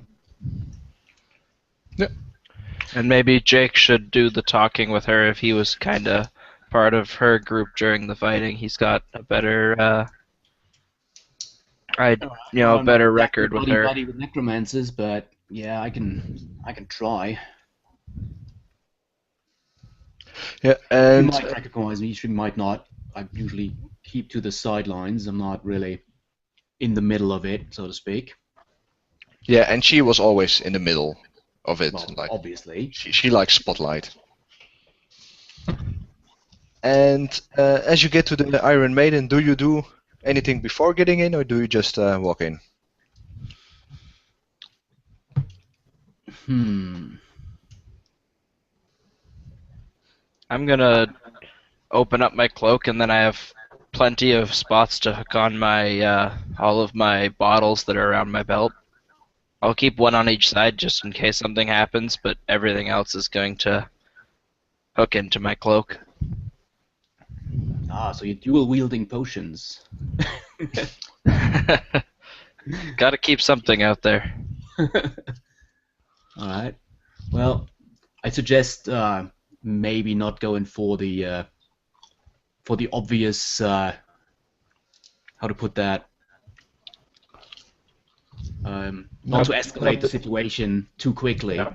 right? So kind of keep it, Yeah, maybe if we just send one person in and then maybe the other two come in after and Yeah, we can do that. So I'm gonna go open up the door and kind of walk in slowly, kind of scanning the place and see what's going on. Okay, and as you open the door, you're greeted with the sound of merriment. It's like it's like there's a bard playing music. There's people just having fun, celebrating that the troubles are finally done for. They've beaten the pirates. All these pesky adventurers are going away. It's good to be in Portus again after a long time, and that's the vibe you get in this place. And as you walk in, a couple of people notice you, and they do not look happy to see you, and they're like wrinkling of the nose, like, "Oh, what's that guy doing here?" As you've been trekking all day through through rough terrain, your clothes are not looking as pristine as what the people here inside are wearing. Oh well, I kind of dust off my cloak a little bit and I don't know, go to the towards the bar. I take it there is one. Yes, there is, and it's manned by a couple, like a really handsome young man and a really good-looking young girl. Like basically everybody that's working there is really good-looking. Oh well, I wouldn't say I'm the ugliest, but I guess it's all right being a half elf and all. I guess I would, at least from my face, I would kind of fit in a little bit. Maybe not from my clothing, but oh well, that's how it is. Well, I do go and sit down at the bar, kind of like off the side a little bit. If there's like a, I don't know, corner stool, something like that, and I gesture the barman to give me a beer or something like that, on ale, whatever they have. And the barman will look at you and he says, "Well, sure, but are you sure you can afford it?" Yeah, just bring me what you have on tap, just regular. And he looks at you a bit dubiously, but he just pour out the tanker, fill it in. It's a dark, rich-looking the dwarven ale, like perfectly tapped, like just 2 fingers of foam. And he places it in front of you, and he opens his hand. It's like, "That'll be 2 pieces, 2 gold, please." Well, that's a bit on the rough side, but I give him the gold, and I give him one extra. Now ask him. You haven't happened to see a, a wizard woman around here? What was her name again? Minerva? Minerva, I think it was. Minerva. Yeah, right. I need to write that shit down. Bad memory. And he looks at you and he says, "Well, no, thank God she's left. Hmm. I mean, don't get me wrong, I like big tippers, and well, she liked to tip and show off, but that woman was crazy." Right. Has she been here today? Or Yeah, did you just leave? she settled her tab, and well, you know what the mayor told all the heroes that were undesirable to stay in the city to leave, and she's taken some job, she said, and she would be leaving with her husband. Hmm. Okay. And Do you have any idea where she might have gone? he gives you a little That might be. he gives you a little smile as you say that, and then he shows his hand again with a palm up. Hmm. Well, he's gonna get another gold piece then, I guess. Let me just see. I'm just trying to find out where my gold is listed here in this thingy, so I can deduct the amount. You had 6 gold left, I think. I had 168 gold left. Oh, 68. My thing. Oh no, it was Sam who had 6 gold left. Okay. Yeah, I didn't buy I didn't empty the whole shop. And yeah, she was going north, I think. Said something about finding business with the Duke or something like that. To be honest, I wasn't really paying attention. All right. Well, thank you for the information, good man. I'm gonna finish my ale because it's obviously quite expensive, so I might as well do that. And I take my leave. Go outside again. Not trying to pick any pockets. I think it's at this moment ill-advised, I think. Okay, well, you find each other back in outside of the town. It's the sun is now really setting. While he was doing that, could I have sat on the rooftops and kind of looked around to see if I see her or anybody else Yeah, sure. that might be interesting? Sure, and give me a perception roll.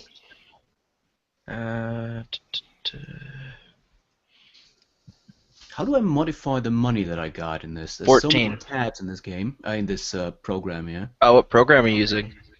The Hero Lab. Oh, that's the same one I use. Go to journal?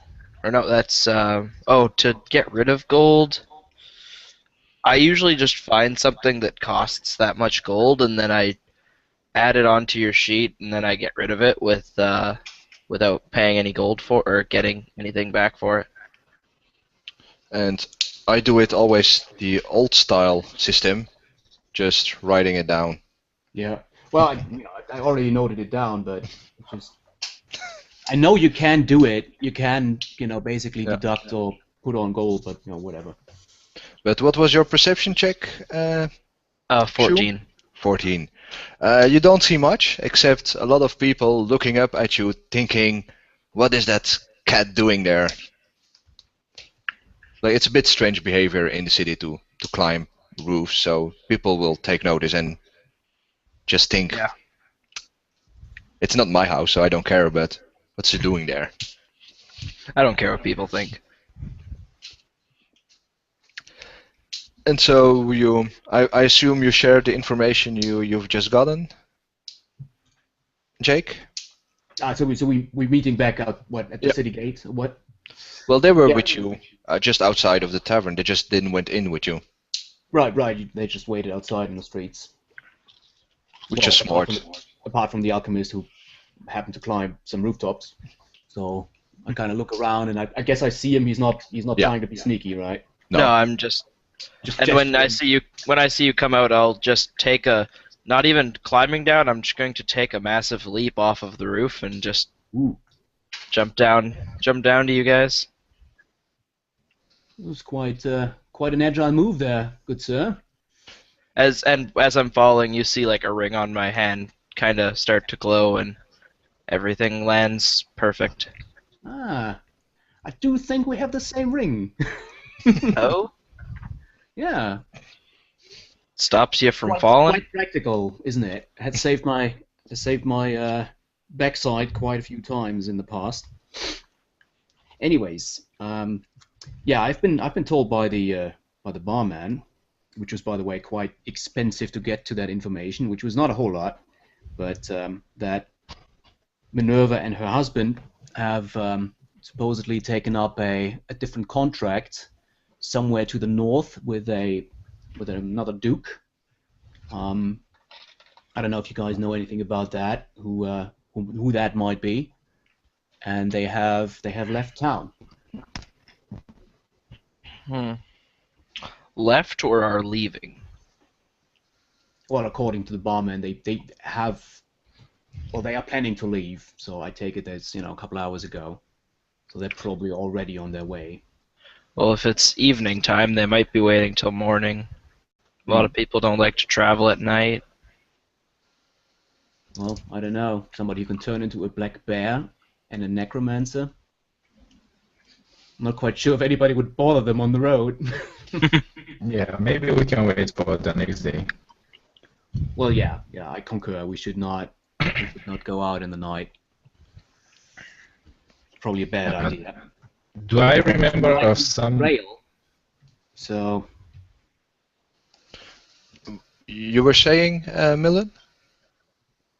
Can I remember of some kind of castle or some kind of establishment north from the town? Yeah, give me a knowledge local or history.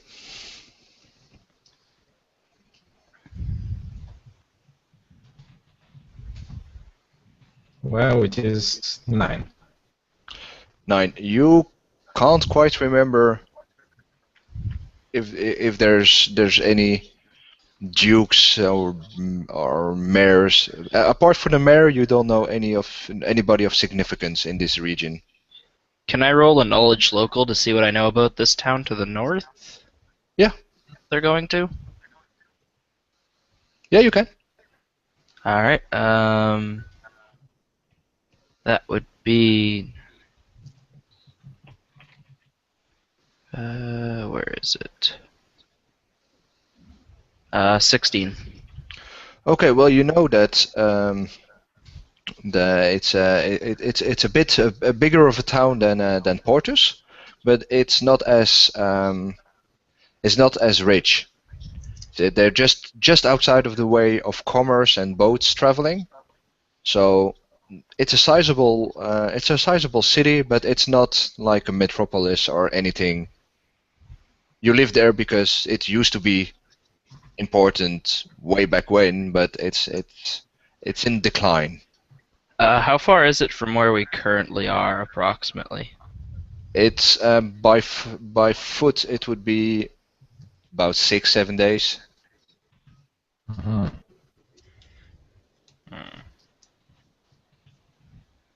I'm assuming they'd be going by foot. He also they said that they had a contract up north. They didn't really say up north. There's a whole lot of world up north. Yeah. So we can go to share the information with the caravan, I guess. Yeah, you still could do that, even though the it's getting dark. So you know that you would be, if you had to go to the caravan now and like walk back into the city to your lodgings, it would be late. How late would it, or how long would it take us to get from where we currently are to where the druid was staying or is staying? It would be about 3 or 4 hours because you have a general location, but you'd have to. Well, there could be several caves, or you just a general location. I'm almost thinking we should try to maybe we go out there and take camp for the night and see because if they leave, or if they haven't left yet, but they leave tomorrow, and we can't get there early enough tomorrow, we've kind of lost our only lead because we don't know where. We know they're going north, but we don't know where. So it might be a good idea to maybe head out there tonight, set up camp out there, and see if we can catch them in the morning. Well, Yeah, it's a good point. if you wish to travel in the night, but I would personally then suggest that we swing by the caravan, emplacement first. Have a quick chit chat with the caravan lead, just to have that, kind of maybe get some extra information. Maybe they know something as well. Yeah, it's a It good should idea. not take longer than, like, say, an extra hour or so. Yeah, and also just so you know, the 3 to 4 hours to get there would be if it's in ideal conditions. So at night you'll probably be a bit slower. Okay.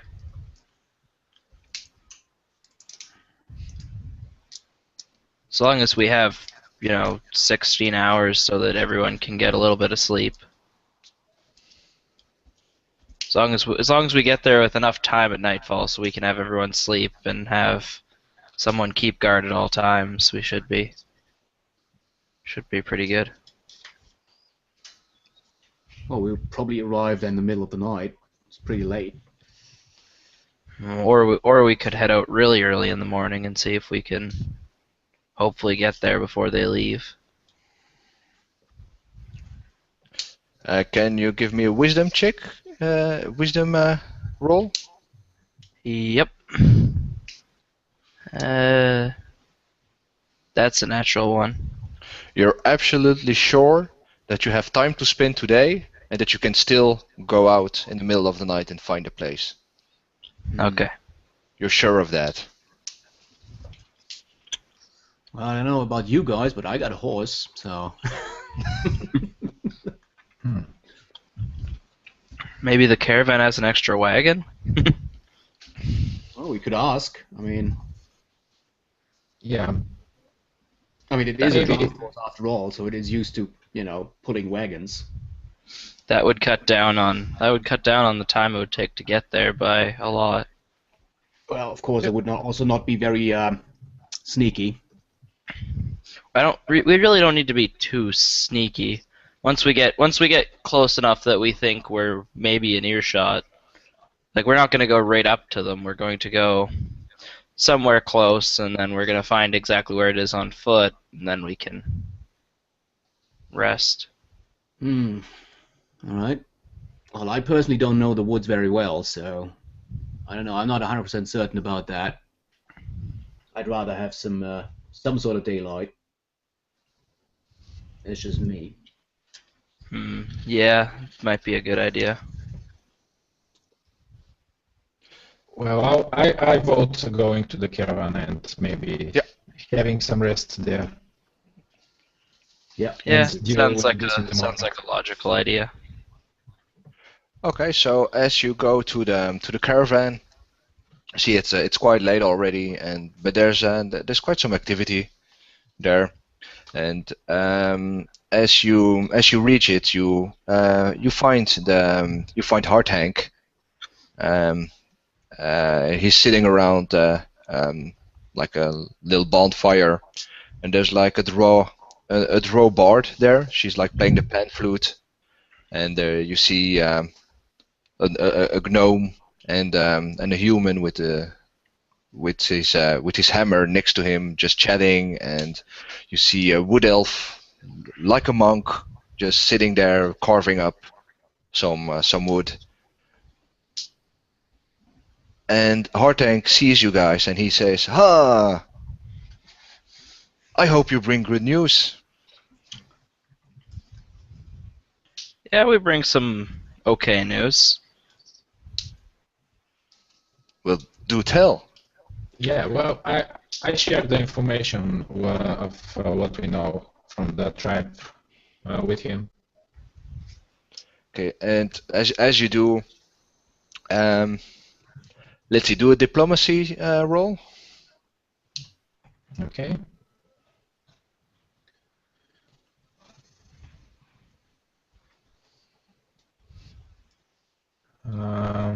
25. Okay, so you're spot on with recounting what happened today. It's like you have all the details right, so everything you guys know now he knows, and he's looking a bit troubled. It's like, yeah, no, a duke, you say? That that's strange. I don't remember any encounters with any dukes that would warrant this kind of trouble. Actually, the only duke I know we have business with, he's a really good customer and he's a good friend of our boss. So I don't see him. No, he wouldn't do something like that. It would cost him too many of his pleasures and to deal with us like that. No, that can't be. Are you sure they say it was a duke? I'm quite certain of that, yes. Well, who knows? Maybe it's not a real duke, or maybe I don't know. It's just strange.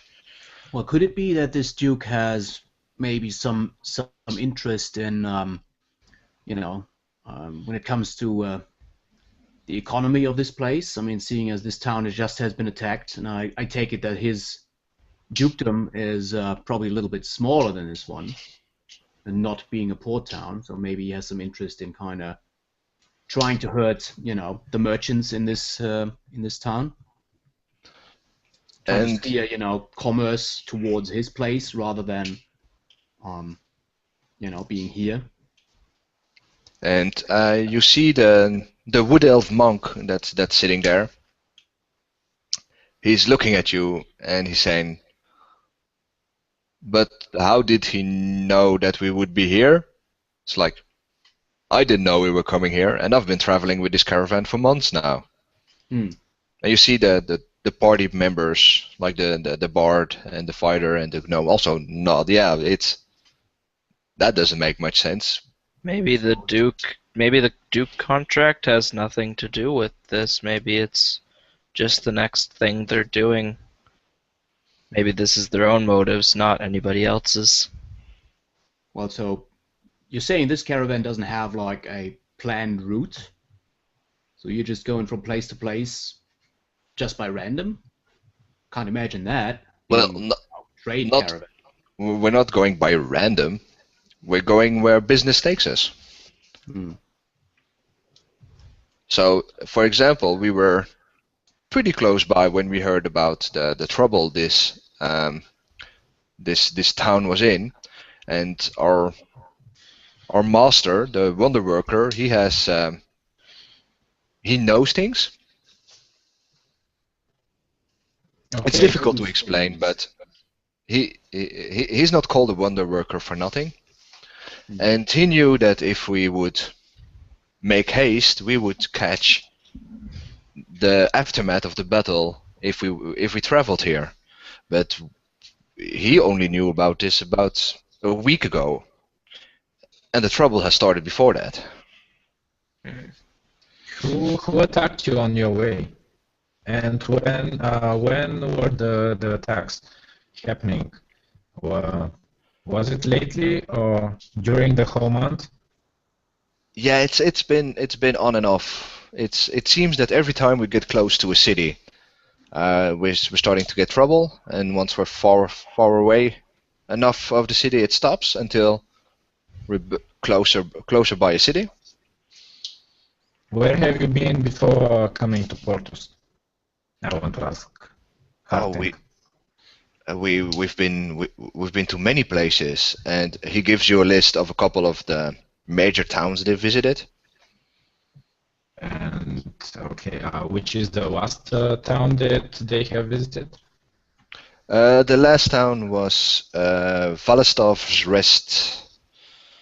That's You know, it's an old town from that's basically a shrine to a paladin. Yeah, I mean, as a general, which direction was it? North? Was it like Oh, south? they come South? from they came from the west. And they came from the west. Okay.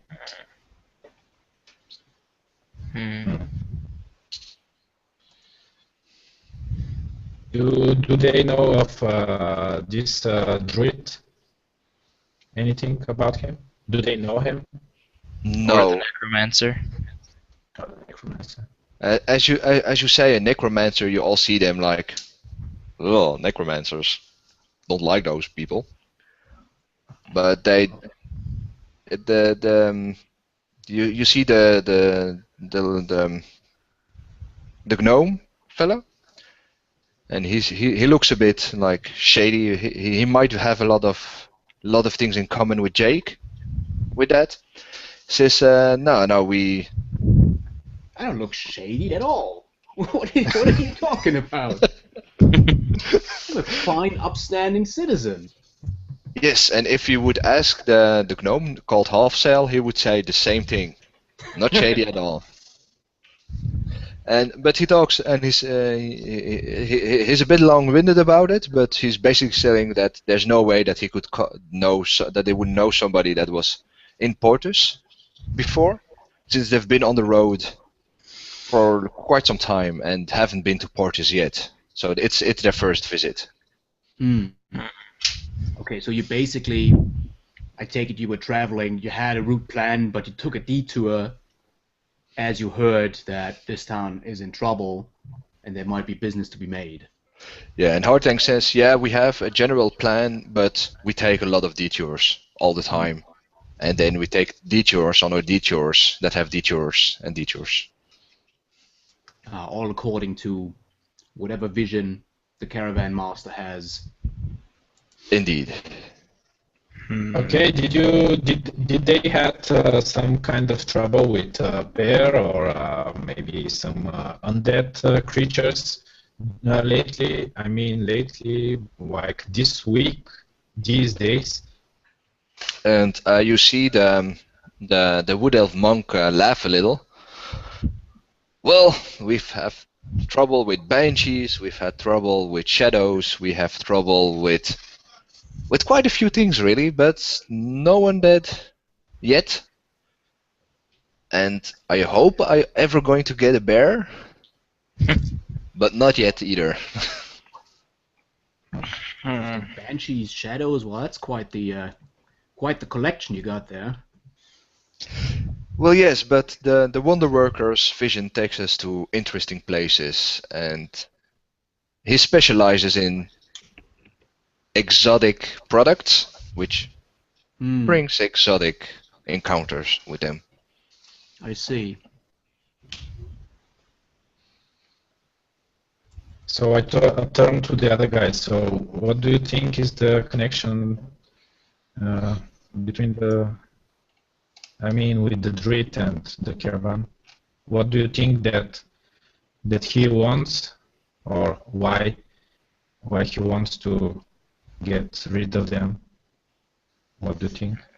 Well, the only two options that I see personally is either, since this caravan is, they're kind of carrying, I'd say, interesting produce, magic items and whatnot. I mean, there's quite a bit to go around when it comes to motives to attack and or try to rob this caravan, although they seem to be fairly well protected here. And the other option is it is more or less random, since they seem to be running into trouble all the time. So.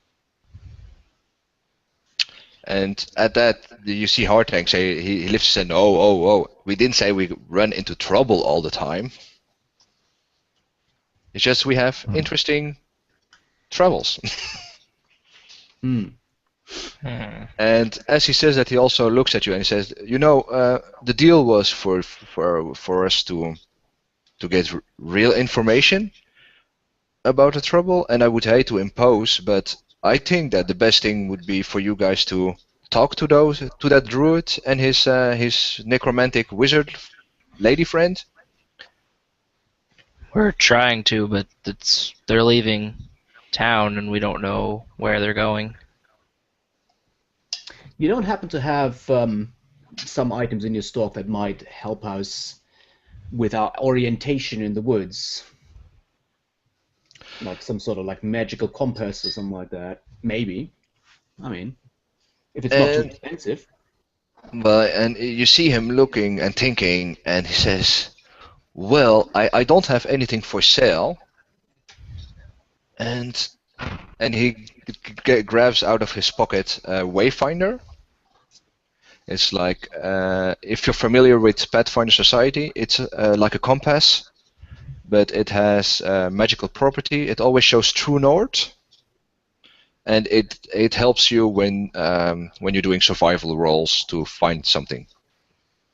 All right. And he hands it to the cleric, just because out of the three he looks to be the most responsible one. Oh, come on now. And he's saying, "I will be asking this one back when you're done, but feel free to use it in your track of them. And if you need anything else, let us know, and we'll see what we can provide.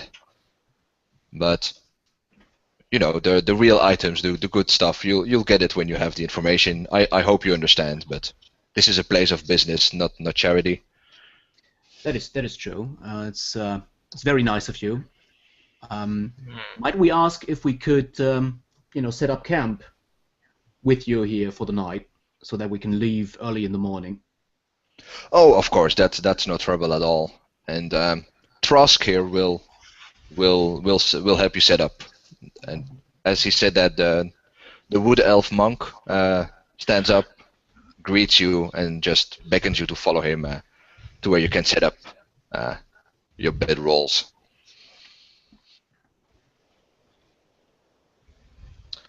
Okay. Alright, so maybe we can just go to sleep and start early in the morning. Yeah, as you go to sleep, you fall asleep to the sound of the pan flute of the drow bard that's there. It's quite unusual. Drow, you say? Yeah, and drow bard. I didn't catch that the first time around. That's quite unusual. And you're not really sure if it's if it's male or female, and you see that most of people call them them. So you don't really glean anything about it, just that it's a drow bard that's there with the party. I'm going to stare at the stars and do some alchemy. The first thing I'm gonna do is prepare all my bombs and extracts and everything for tomorrow. I set up my bedroll as far away from the cat as I can. Yeah, and preferably behind like some sort of solid cover. Yeah, and as you start to do your alchemy, you do see that while a lot of people are curious about what you're doing, everybody like really remains at a safe distance. I don't blame them. And so, anything you want to do during the night other than your regular sleep and prayers and stuff like that? Well, I don't need to really pray for anything, right? It just yeah, it's the cleric. Only prepare spells, right? They just reset, right? All right. Yeah. Yeah. Nothing out of the schedule. I just want to pray a little bit in the morning before we go, and that's all. Yeah. Yeah. Can I try to craft a couple pots? I'm sorry. Mm-hmm. Say again? Can I craft a couple pots? Just potions of cure light wounds. How much time would that take? Give me 1 second. Remember how long crafting takes. I only know crafting of armor and stuff like that, and that always takes a long time. Yeah. I looked that up as well. So potions should take, not that long, obviously, but larger items usually take a week or more. Where do I find how long it takes? Here, just come back to me and I'll figure it out in a second. Yeah, we'll say that you have time to like craft one. Brewing a potion takes 2 hours if its base price is 250 gold or less. Oh, okay, so it's 2 hours. So I could probably make a couple of them. Yeah, but you also have to sleep if you don't want to be fatigued. Yeah, I have to sleep 8 hours. So I'd probably leave 8 hours at the end to sleep after crafting pots. Yeah, so you have time to make one. All right, do you want me to roll something for this, or? Yeah, just do a d20 and it works, unless you throw a 1, then it explodes in your face. Well, okay, yeah, because I was gonna say I have like a +10 to craft alchemy, so. Yeah, no, I know, but it's just a natural one will be an exciting I got a 5, failure. so. Humble roll, yeah. You're All right, good. so I created a potion of Cure Light Wounds. Yeah. And you get waken up quite a bit before dawn by the wood elf, and he's like, "Yeah, is there anything you guys need before you leave?" The Hartang said that I was to be hospitable. Not really. Maybe just some food for the road, and Yeah. I'm good. Yeah. Yeah, he just my water skin. yeah he had he goes into his in his satchel and just bring out the traveling bread, and he gives you a flask of water. Okay, I would like to ask the other guys if they can manage better with the Wayfinder. Maybe I can give it to some of them. I would probably be decent at it. Yeah, I'm not the kind of nature-y kind of guy, so I would probably be. I'm definitely accustomed to nature. Okay, well then. We can, we can go southwest then. Yeah, and you see the wood elf like wink at you and say, "Don't worry, I won't tell Hartang about his Wayfinder." yeah, it's not gonna get Thank lost, you, sir. man. And he moves away, leaving you to go wherever you want. All right. I guess let's head towards the area that I would remember would be where the druid would live. Yeah, So we're going on foot. We're not, taking any other alternate transportation.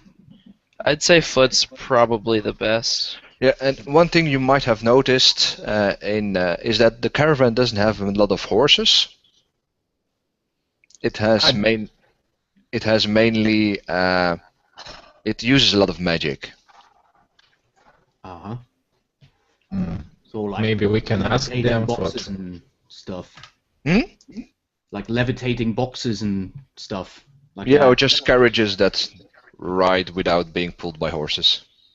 Interesting. You don't know because it's standing still, but you do see that there's less horses than you would think would be needed. But maybe we can just go on foot. Trask isn't that far off, so you could still ask him. Can I? Well, I'm not really. Well, I do have. Oh wait. I would like to do a knowledge arcana. I guess that kind of falls into that. Yeah.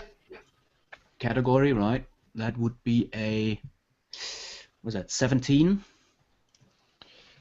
Yeah, you feel a lot of magic around you, and not only it's like all the schools. You have the illusion school. There's the evocation school. Pretty much anything you might think that's magical, it's there. So it makes it difficult to pinpoint accurately what's happening. Except for necromancy, probably, seeing as they were pretty against There's that actually last night. there's actually also you can feel some necromantic. Oh wow. They don't like necromancers, but doesn't mean they might have necromantic items. Oh yeah, good point. Well, I could also try to do a detect magic, although. Well, it's when doing the Arcana check, there's a whole lot of magic. There's so much magic here that it's difficult to gauge anything about it, even if you would roll a 30. It's a lot of magic. All sorts of magic all over the place. Yeah. I mean, I would assume if I do if I do the arcane knowledge, I would probably also use, because it's a cantrip anyway, so Yeah. I can basically use it. I kind of combine that somehow, whatever. Yeah. Can you do an intelligence check? For me? Sure. That would be, let's see, I just add on top the intelligence modifier, right? That would be a 13. Yeah, you're pretty sure that even if you would spend a couple of weeks with this caravan, there's so much magic here that it would be almost impossible to figure everything out. Hmm. Your senses are overloaded. Right. So there's lots of shit going on here, guys. But it is the Wonder Workers caravan, so So I take it that it's also not like some sort of unknown caravan. I mean, if a caravan that travels around with like all sorts of magical stuff, I would take that people have heard of it, right? It's not just, I don't know if your heroes would have heard about it. But if you have a lot of money, or if you're like heavily into the magical items, or if you're like you have business connections, you would know about the caravan. Okay. Well, not really. I mean, at least my character doesn't. It's just Yeah, no. look around in amazement. It's like, well, once we got this business done, I might kind of, I don't know, investigate this a little bit in detail, maybe. I might know a little bit because my adopted parent would have been a really powerful alchemist that might have dealings. Also, Yeah. I read a shit ton of books, so I might have read something somewhere about it.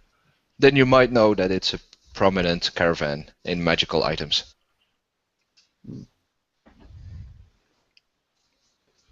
Okay. All right, guys. I Well, don't. I'd say let's get going because Yeah. time's a ticking. Yep. Yes, it is. Yeah. Can you I give? don't like horses, but I don't think that the people from the caravan can help us in traveling. So let's go. No, you take. It takes you about 3 hours to get to the region where you think it might. The caves might be situated. And as you're there, can the one holding the wayfinder do a survival check? Yes, I can.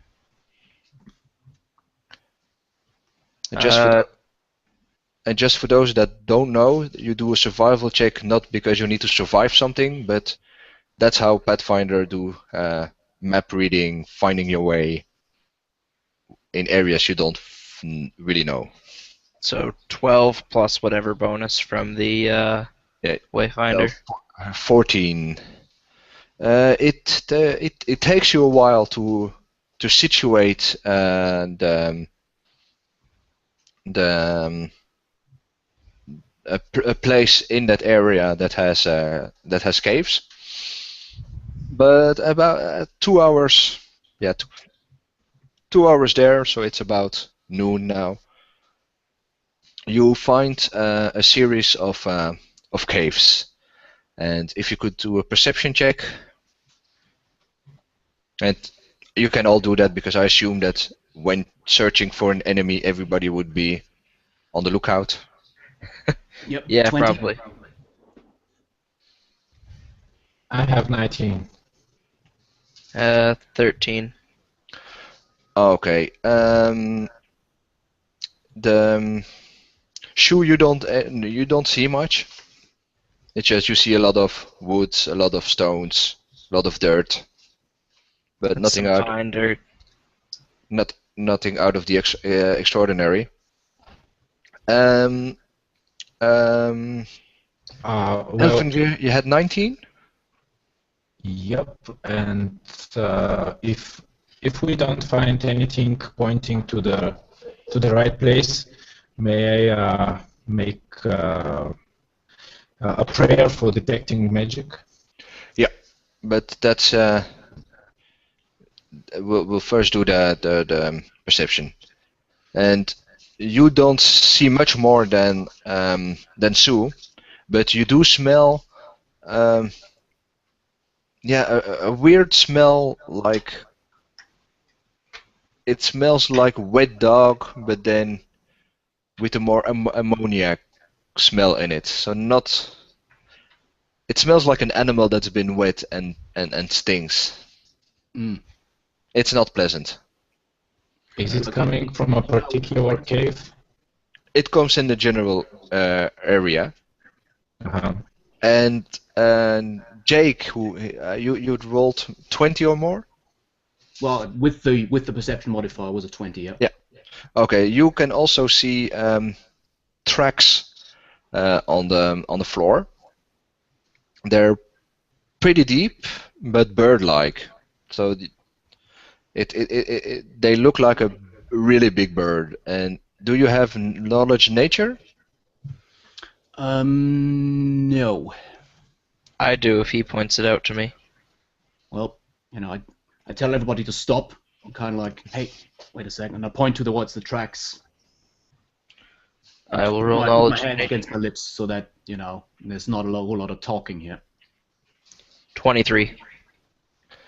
23. Okay, you know that's the footprints of a fully grown owl bear. Yeah, I knew it. My favorite thing in this game. It's always the owl bear. You don't know how stoked I was when I first came across that in the bestiary. I was like, It's a bear, but it's also an owl. And it does look like it's that the owlbear is the tracks you can see there around one cave that's a little higher up. can I roll a survival to see if I find any other tracks? Yeah, sure.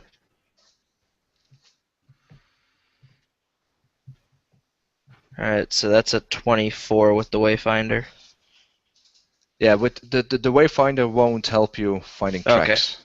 22 without then. 22. Oh, okay. Well, you also see the you can also see that next to the tracks of the owlbear, you see imprints of a regular bear, and you also see a small-sized imprint of like fancy shoes. Are they all going into the same cave? They're all going into the same cave. Mm. Is there any going out of the cave and then in another Yeah, direction? you see footprints everywhere, so it's a bit difficult to determine determine what's new and what's old. It's all over the place. But you can track it to that one specific cave. So we have a cave that probably has our druid and necromancer, but also has an owl bear. All right, I motion my friends here to kind of, stay back and keep hidden in the bushes, and I'm going to try to do a. Is there a way to kind of sneak up on that cave? Oh yeah, as a rogue, you would definitely find a way to like sneak from one stone to the other behind trees.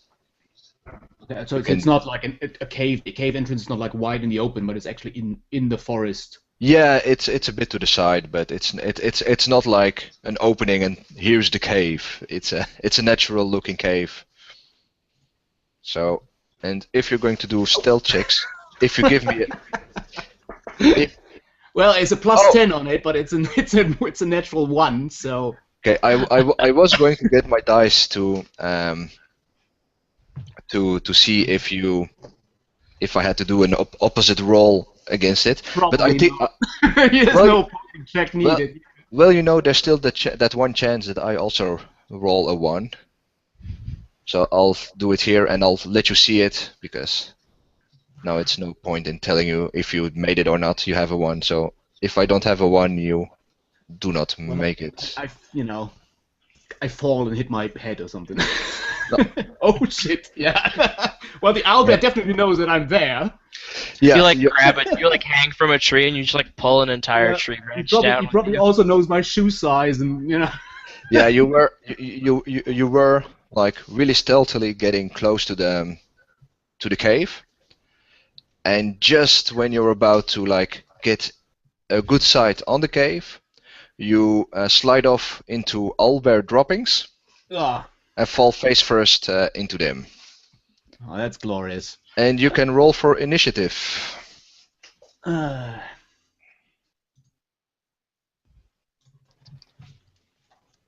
8.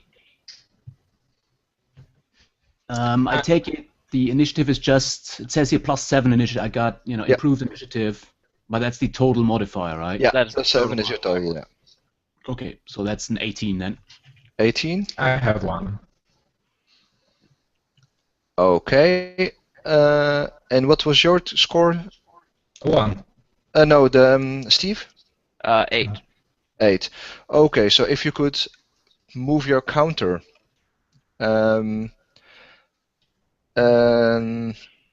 Jake will be 1. Steve 2. And then Elvengear 3. And I'm going to check the initiative of the owlbear, but I've rolled a 19. So I think that the owlbear will go first. That's a quick And- all there. Holy shit. And he does. The owlbear will rush out, and he'll bite down on the prone rogue. Balls. And okay, roll. And that's going to be a hit for 8 damage. Oh, okay. And Which of my AC counted here? Was that the flat-footed one or what? Seeing as I'm prone. no, because you're not flat-footed. It's just your 17 minus 4. -4? Yeah, -4 for being prone. Oh, okay, okay. But I rolled an 11, but the owlbear has a +8 when biting. So how far is the owlbear away from us? Other He than the one is that it's in front of. he is about 30 feet, and his beak is like clasped around the shoulder of Jake. Yeah, it's very painful, guys. What was that? 8 damage? you 8 said? damage, yeah. All right. What do I So call it? Condition? are they up in the cave or in front of the cave? They're in front of the cave. In front of the cave. Okay. Alright.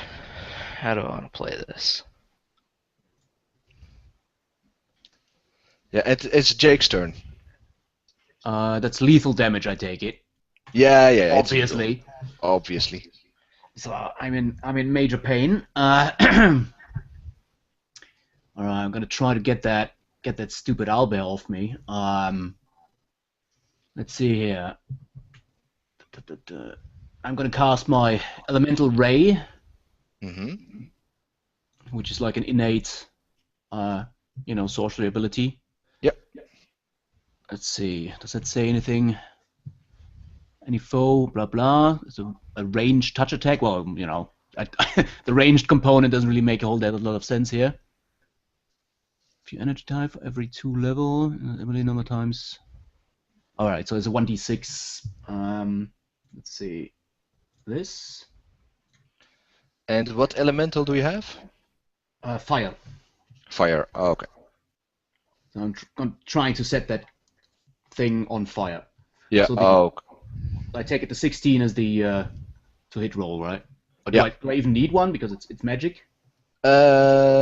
No, I don't think you need. Well, it's a ranged touch attack. I don't Yeah. know if that requires a. Yeah, then you need you need an attack indeed. But you are touching. You clearly make it. And the owlbear screeches as the acrid smell of burned feathers is filling your nostrils. But it lets go of you, and like you see a bit of this face being burned. And I'm going to yell to him, roll to the side. you have 4 damage, or what was the damage you did? Jake? This is 1d6. Okay, And no extras. I don't see any. 'Cause I- The extras come with higher sorcerer levels, so. It says Okay, here, you only plus have one one for every then, 2 yeah. sorcerer levels. So, but Yeah, you only have 1. Yeah. Yeah. Okay. Well, at least the owlbear is not jumping on your top of shoulder it, anymore, which is good. and you can still move, like our cat friend mentioned to you. All right. Well, does it go downhill? I'm gonna try to. Yeah, it use goes the momentum that I slightly can down. to get as far away from that owlbear as I can. Yeah, and will you stand up and run away, or are you going to roll away? I think rolling is quicker. Rolling is indeed quicker. It will trigger an attack of opportunity, but just one because, well, you have quite some momentum on your side. And it'll miss. Oh, thank goodness! So So you- it slashes after me. Like, Yeah, and you feel the wind. You feel the wind of its feathered arm swiping across you, but it doesn't do any damage. Next in roll is Melvin. Number 2. No, it's not me. No, I'm that two. would be the alchemist. Oh, okay, sorry. Alright, so I have a different kind of bomb called Strafe Bomb, which is it shoots in a 40-foot line. Hmm. If I drop that in front of me, like just straight down in front of me, would I still need to roll an attack roll? Because like I'm not actually trying to aim it at a certain square. I'm just trying to drop it in front of me and have it shoot in a straight line. If you drop it in front of you, it'll be an automatic hit, but you will also singe your friend Jake that's still in line with you. Okay, I thought he rolled to the side. He just rolled away from the owlbear, so he'll be still just in front of you. So Okay. you might want to throw it. I'm Over fine with him. that. I have a plan. So Don't worry, Jake, I have a plan. Oh, I'm going to shit. drop the bomb in front of me, and using the precise bomb discovery that I have, I will choose that square to be. And is there any squares that would light on fire? Like, is there any trees in the way that I might want to avoid burning? no, you have a pretty straight line. Okay, so the only square that I need to, I'll do the square that Jake's in and the 2 squares beside him as unaffected. Okay. So can you tell us what we would see at this So moment? you'd see me like slamming the or I'd push the cork from the bottle inwards, and I'd kind of slam it into the ground, and fire would shoot up in a 40-foot line. Yeah, and what does Jake see coming towards him? Just pillars of fire, like a line of fire, just beelining for him, and then it kind of stops at him and goes It kinda jumps. goes through the other Jumps side. over. Yeah, like jumps over. It's like there's like a kind of Yeah. like an arcs over him and then keeps going at the owlbear. Okay. Roll your damage. So a 4 and another d6 and a 5. There's also a DC 15 reflex save it can make to take half damage. Oh, okay. And Do I have to roll against crapping my pants? oh, you can definitely do a will. Give us a will roll. It will take half damage as you see that it skillfully dodges out of the way. And it's also got a +3 modifier on it for my intelligence. The damage. Okay, so it's 6. Yeah. Okay. 2d6 +3. Let's see here. So that's a +4, and Well, it's not an enchantment that's coming at me because I got a No, elven immunity against that, but it's not You- really. you squeal a little, but you do so in a really manly way. It's like, Not yell. Told you I knew what I was doing. And it goes to our cleric. I would like to step up to where Jake is and attack the owlbear, but avoiding the fire trail, if it's possible.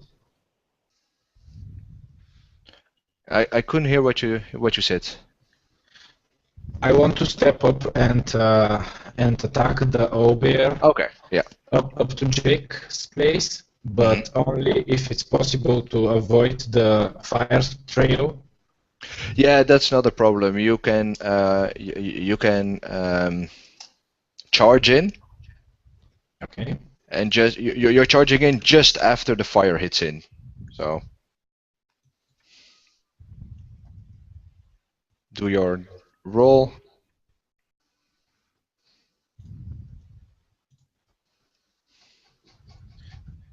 Okay, so I rolled 9 for damage.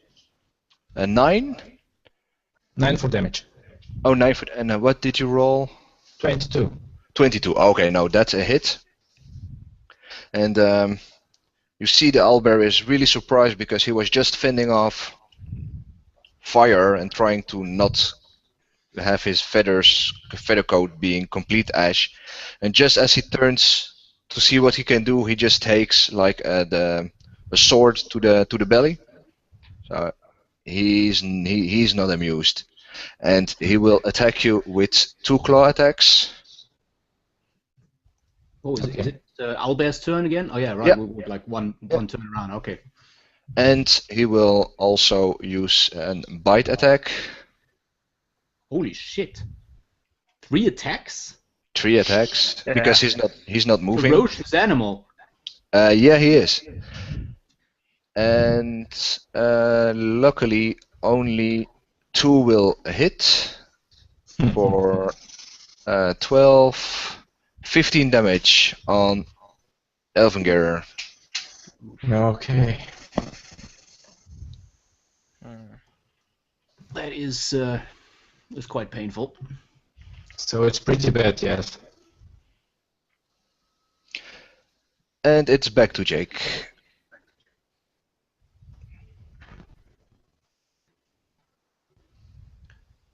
Alright, I'm just trying to figure out when it says when the thing talks about caster level, that means the actual level of sorcerer that I got, not Yeah. like the total level, right? No, for AL you that level would is be like 1. total level, and caster level is just how many magic Yeah. levels I got.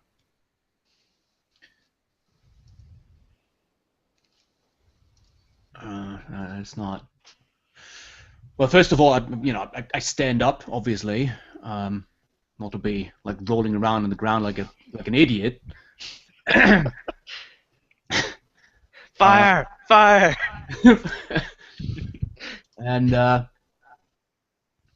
how far away am I? Not Yeah, very you're far like away. you're like 10 feet away. 10 feet, yeah, something like that. Right. Well, I guess another elemental ray then goes into the thing. Yeah, you could, and that's a suggestion, but you could also just flank with the cleric. That would enable you to use your sneak attack. Okay, I didn't know that was possible. Yeah. All right. Well, then obviously I draw my dagger and kind of jump behind the thing and try to stab it in very painful places. Yeah, and give us an acrobatics for that. All right. Let's do the let's clear this first. Here we go. All right. That's the let's see, +8. That's a 16 acrobatics. Yeah, so you easily make it, all the while your daggers is screaming, "No, you idiot! Stay away from the bear! Stay away from the old bear!" From the goddamn bear and the fire. although the fire wouldn't say that because the dagger likes fire, but still. Yeah, and then Use you can the do fire. your Use the do force your will- attack. All right. Let's see With here. What plus would 2 be because you have flanking bonus. so a +2 on the attack roll. Yeah, for flanking. Yeah, and the now here the damage would be the dagger damage Plus 2d6. plus 2d6 for the sneak, right? Yeah. So this is a let's see, I got that's a +6 on the attack. It barely makes it. All right. And so that's a d4, 2d6. And that would be a 10. Okay, the Oh, wait, no. owlbear. 11 because it's +1 dagger.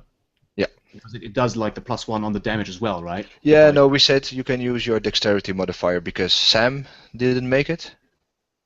We said that if Sam couldn't make it as the fighter, you were allowed to use your dexterity modifier on your attacks. Okay, so that would be a 4 on top of that. +3 for the dex modifier, +1 for the +1 dagger. Mhm. So we have 14 then.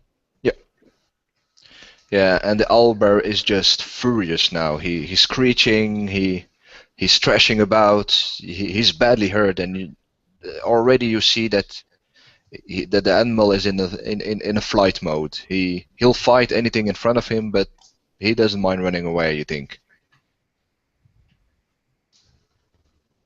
Mm. And we're going to my our turn alchemy. anymore, so I just stabbed it in the butt. Yeah. Very hard. Yeah, very really critical place to stab an owlbear. Like in the center part of the butt, Yeah. where it really hurts. And we're going to Shu. I'm going to smash another bomb into the ground in front of me, trying to hit the owl with some more fire. Well, he's being flanked by your friend, so that will be interesting.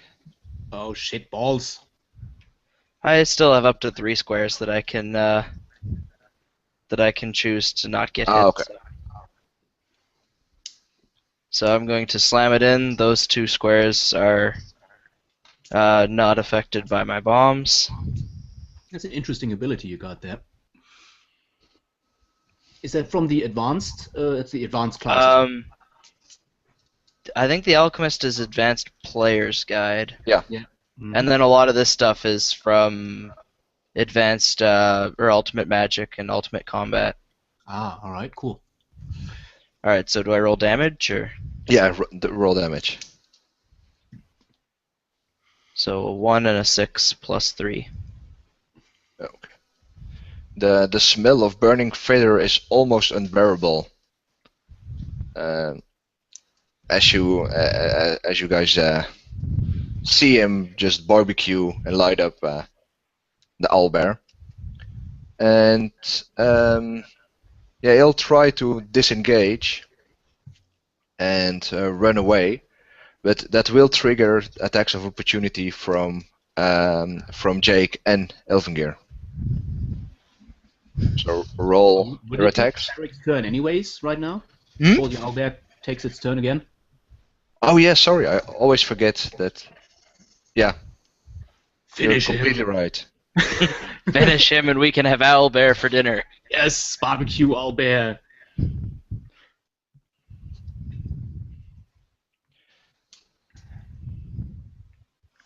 So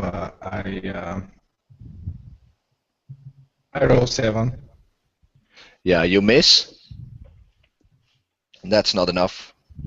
It's like you were aiming at the owlbear, but there's so much feathers that's been burned that you just completely miss it. I think one moment there was feathers and now there's nothing in front of we the blade. we got a naked owlbear now. Yeah, pretty much, yeah. And he'll try to run, like I said. So do both of you throw your attacks of opportunity. Well, I already rolled 7 for the attack of opportunity. Okay, well, roll another attack because you had an. All right. Okay, what is the modifier? Is it just regular modifier plus or minus something or? Yeah, it's your regular modifier +1 because you're flanking. Okay, so that would be what, 15? And 15 hits. Yeah. All right. I have 12 for my mace. And your mace swings, but just hits air. So that would be a, what did we say? +4, right? Yeah. That's a 7. Yeah, and that's just enough to drop the owlbear. It falls down, face first, like last little croak. And unfortunately, normally you'd think that you would be able to fetch a good price out of the pelt of an owlbear in the market. Not in this condition. In this condition, you'd only have meat, and it's not really good to eat. Yeah, it's not very tasty. But you have Claws defeated. and beak. Although it tastes like Head. chicken. Yeah, you'll still, if you want to take it apart afterwards, you'll be able to retrieve whatever spell components or parts of the animal you want. But you're still in the entrance of a cave where there's possibly a Yeah, I was just gonna necromancer. say, we might have attracted some attention here, possibly. Yeah, it wasn't quiet. I'm assuming the sounds of explosion are rattling out about the area Especially now. my squealing when you were trying to throw fire at me. I was throwing fire around you. I know what I'm doing. I've been doing this for years. Yeah, but I've not been on the receiving end for years, so you know. All right. Well, you know, I kind of get my grips together, and since I got this massive bleeding wound on my arm, I take one of my cure moderate wounds. I got 3 potions, so I'm going to pass one of those to the cleric, since he, you know, got bitten as well. Or I've clawed. got 5, so I can pass one to the cleric. I have 5, so. Ah, all right. Well, No, thank you guys. I have some right now, so I would use one potion of cure serious wounds. right. Yeah, I All right. got one potion of moderate wounds. Let's see here. I just have a bunch of lights. What does that do? Cures 2d8 plus 1 per level. Well, that's quite a lot, actually. Yeah, and if the cleric pours it in your mouth, it's his level that you can use. Well, Oh yeah. strange. Yeah. So I can drink better if the cleric feeds it to me. Yeah, you get more healing. That's weird. Wait, are we all the same level? We should You're be all all the same level. All right? level 4. It's level, not caster level, I think. Yeah, but he's a level 4 cleric, so it's pretty straightforward. Okay. Yeah, we can put some herb in that potion to make it stronger, you know. Ah. Yeah, they're just all right. so used in pouring liquids into people's mouth that they're expertly. Where you might try to drink it and like have some dribble in your beard, he'll perfectly pour it in your mouth. Ah, all right. So he's like, you know, really skilled in Yeah. potion quaffing. Yeah, and you're lucky because your roll is really bad. Yeah, I see that. So that's a 4 and So that'll be 8. 8 total. All right. Well, that brings me exactly up to. What you needed. Yeah. How do I? Undo last damage, restoring full. There we go. Yep. Well, do you know how much points do I get from the serious wounds potion? 3d8 maybe. I don't know. I never used serious wounds. Here, give me a sec, I'll check. Cure serious wounds, yep, 3d8 plus level. Yep.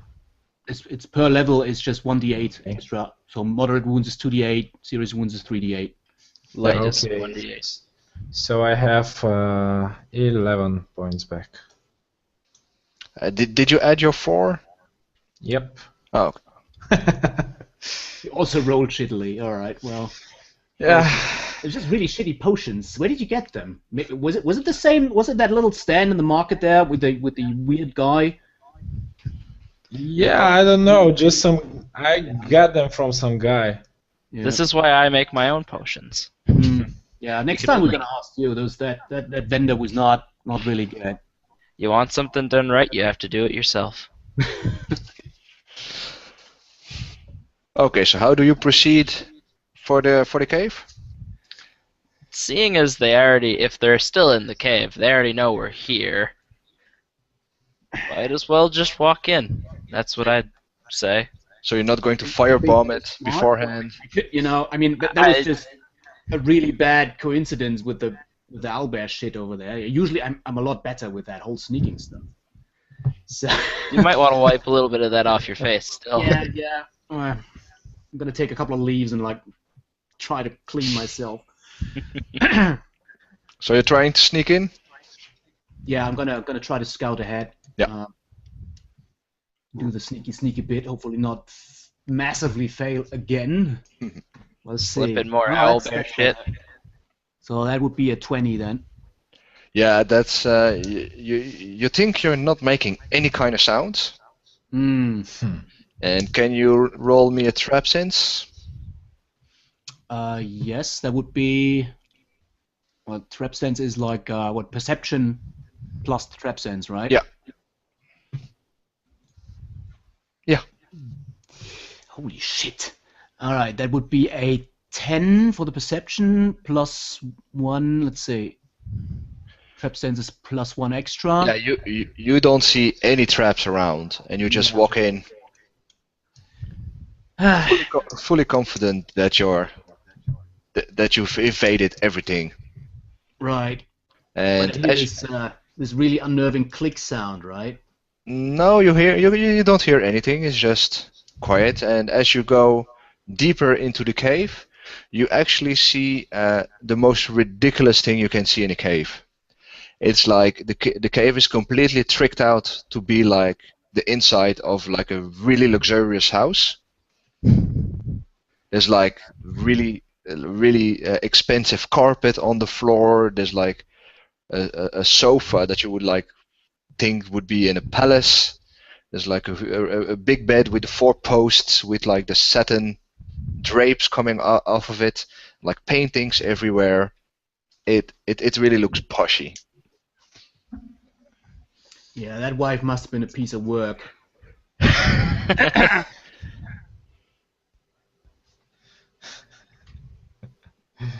Really interesting looking cave. Oh, you already went to see to get your friends? Oh, I thought they were following behind me. Well, you went to sneaking ahead, so. Well, do I have to try to sneak back out again? Well, you could try, but you don't see anything around. There's you. nobody home. It's No. just. Well, I'm gonna go, towards the cave entrance, and kind of motion them in because I didn't see anything. So. And I will walk on in. Yeah, I follow in too. And maybe we can look around if we can find anything useful.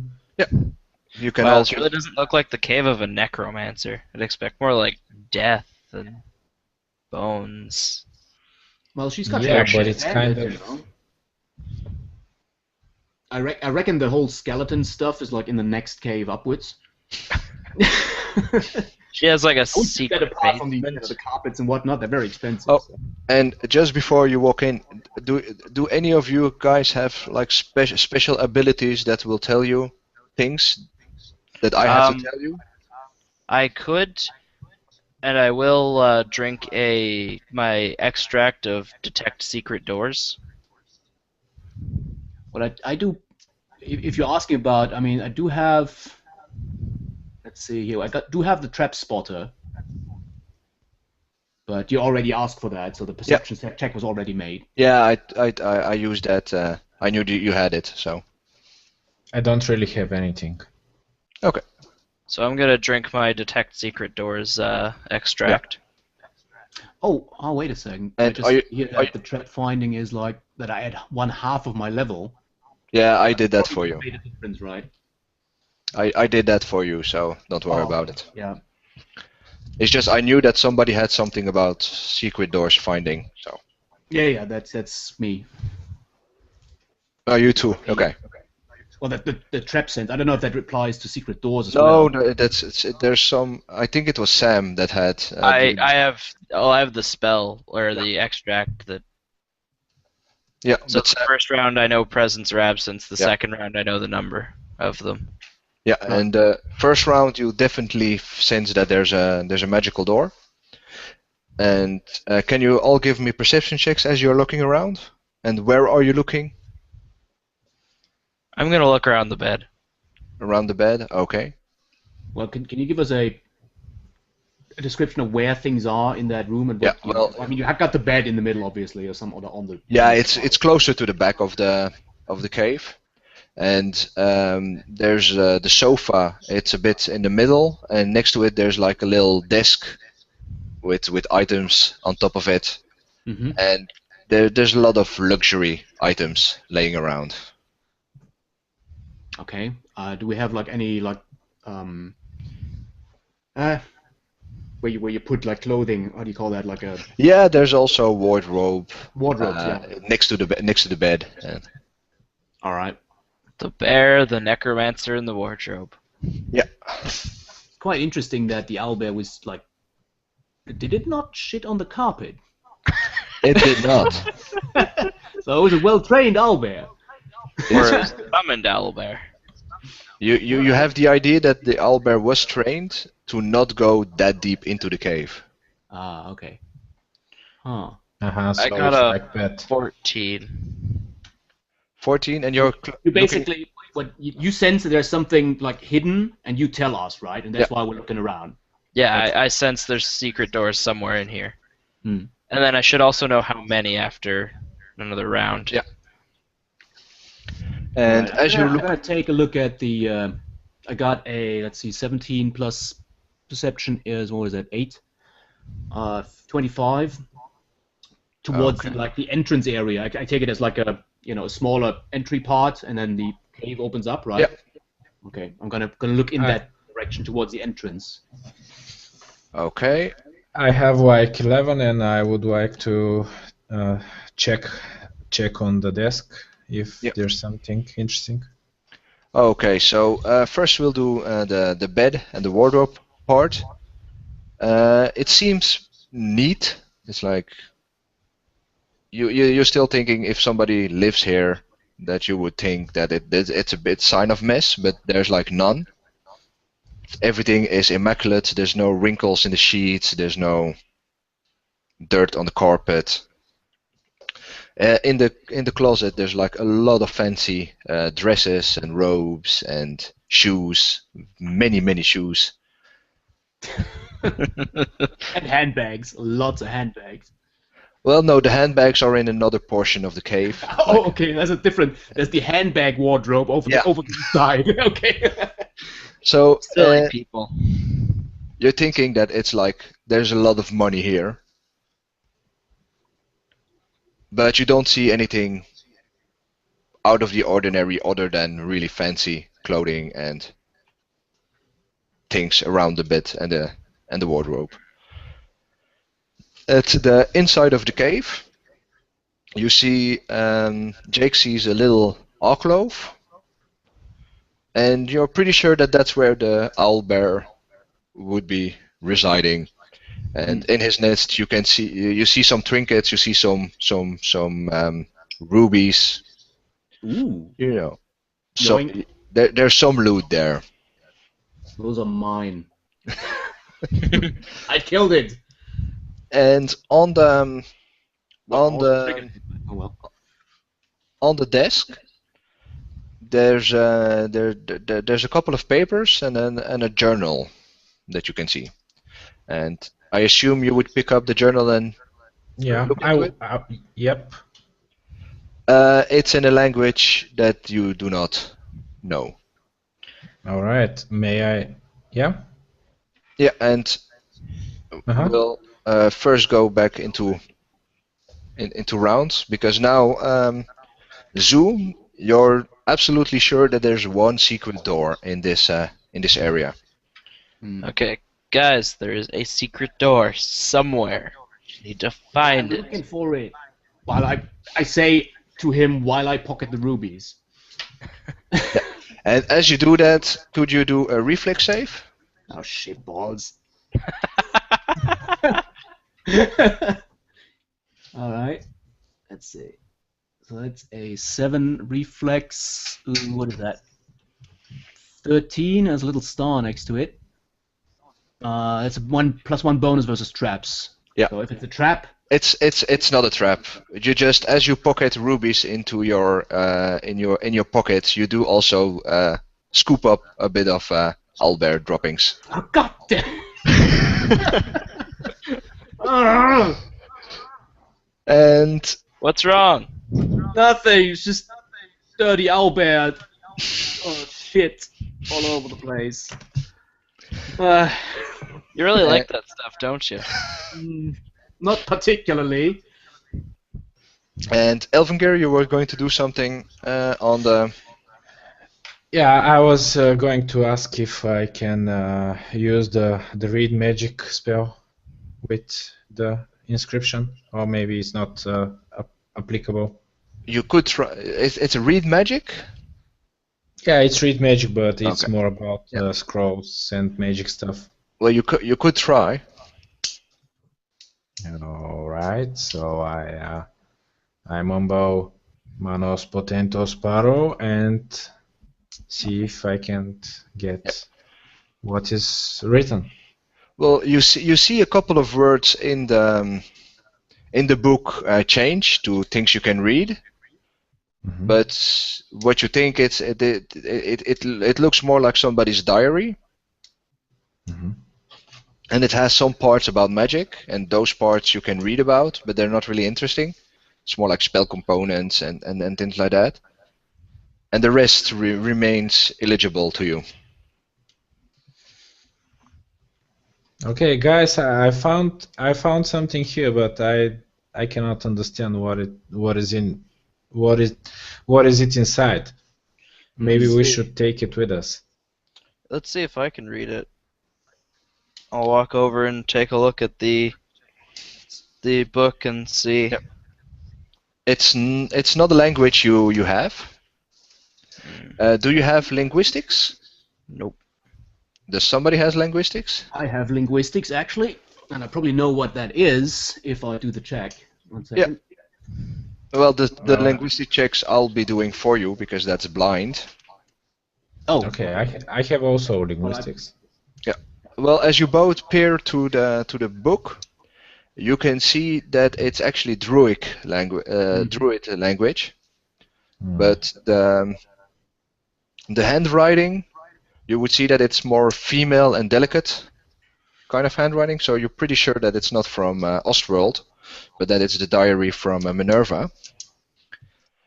And let's see, are you both going to try it? Yep. Okay. Yeah, why not? so you're rolling for us, right?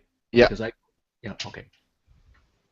I have a +6. I have a skill of 6 on linguistics. Skill 6. Okay. And what do you have, Millen? I have 5. Okay, well, if you give me a second, because if I roll it on the screen, you will see it, and then it beats the purpose of rolling blind. So, just a second.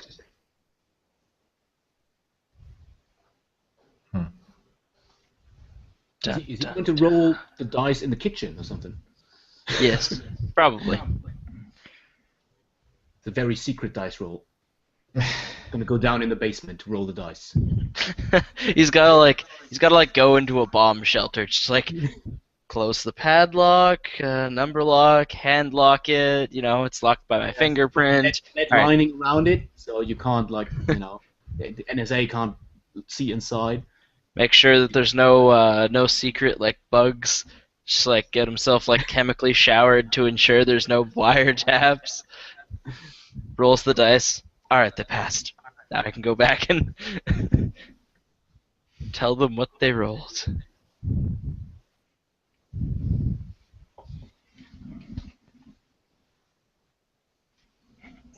No, the mic.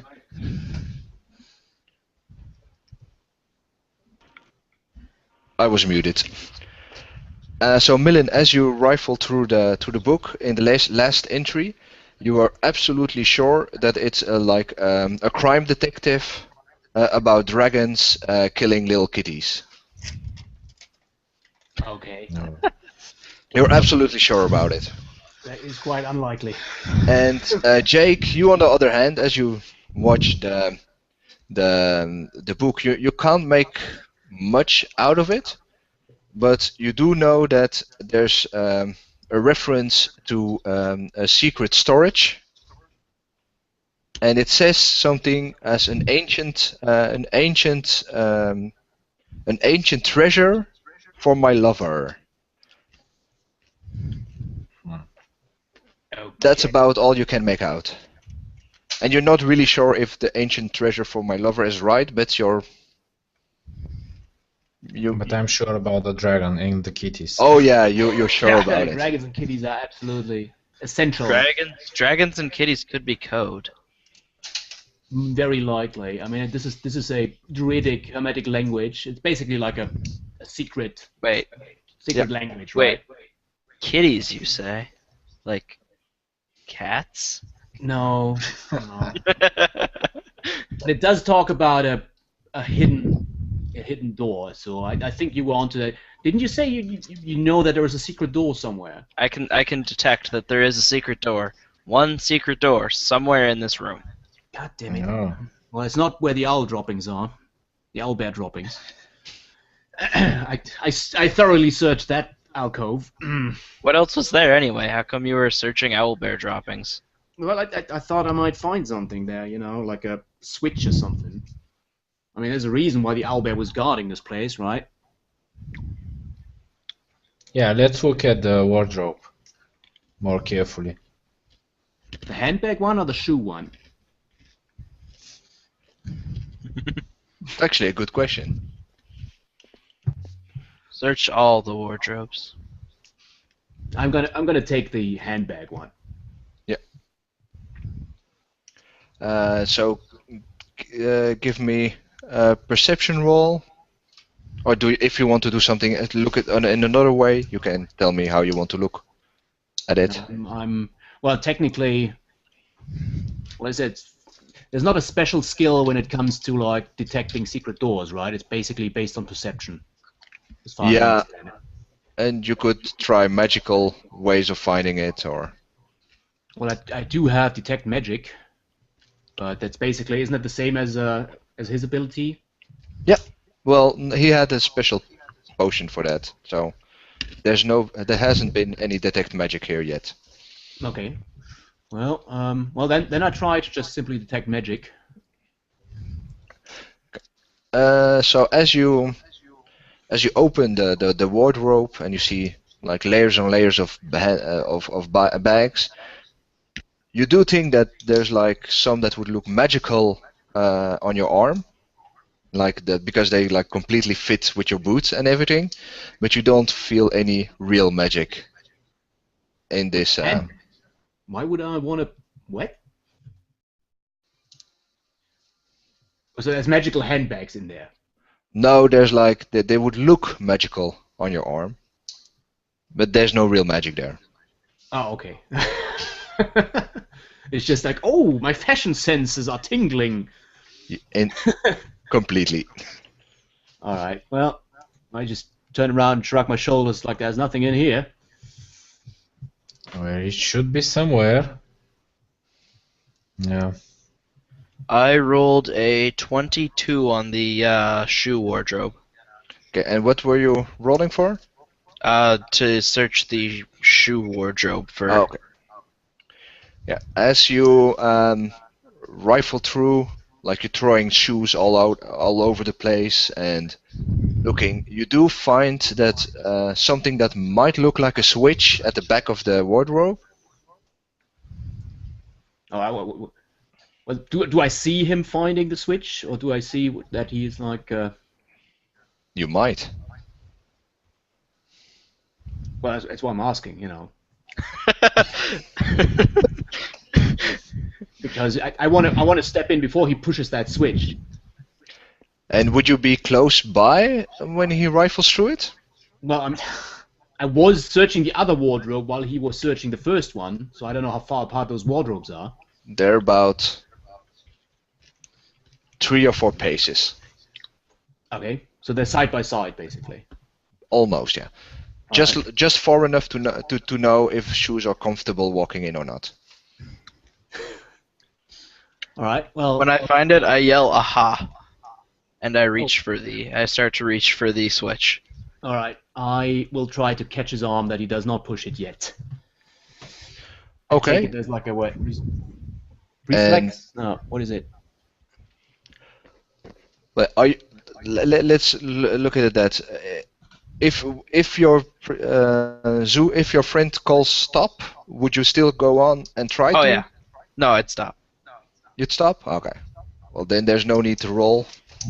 I'm impulsive, I'm impulsive, not stupid. Hold it! Hold it! Let me have a look at it first. Okay, but I'm pulling the switch. Yeah, of course you can, but first let me have a look at it, please. I got, some experience with those kinds of devices. Now here's the question: technically, do I need a disable device? No, you first need to sense trap if that's what you want to do. All right, I'm going to do that first. Or were you going to try to open it instead of him? No. I was just trying to examine the, Yeah. the mechanism and see if there's anything out of the ordinary. So Yeah, but we don't know where's the trap. no, sure, but Where's the door and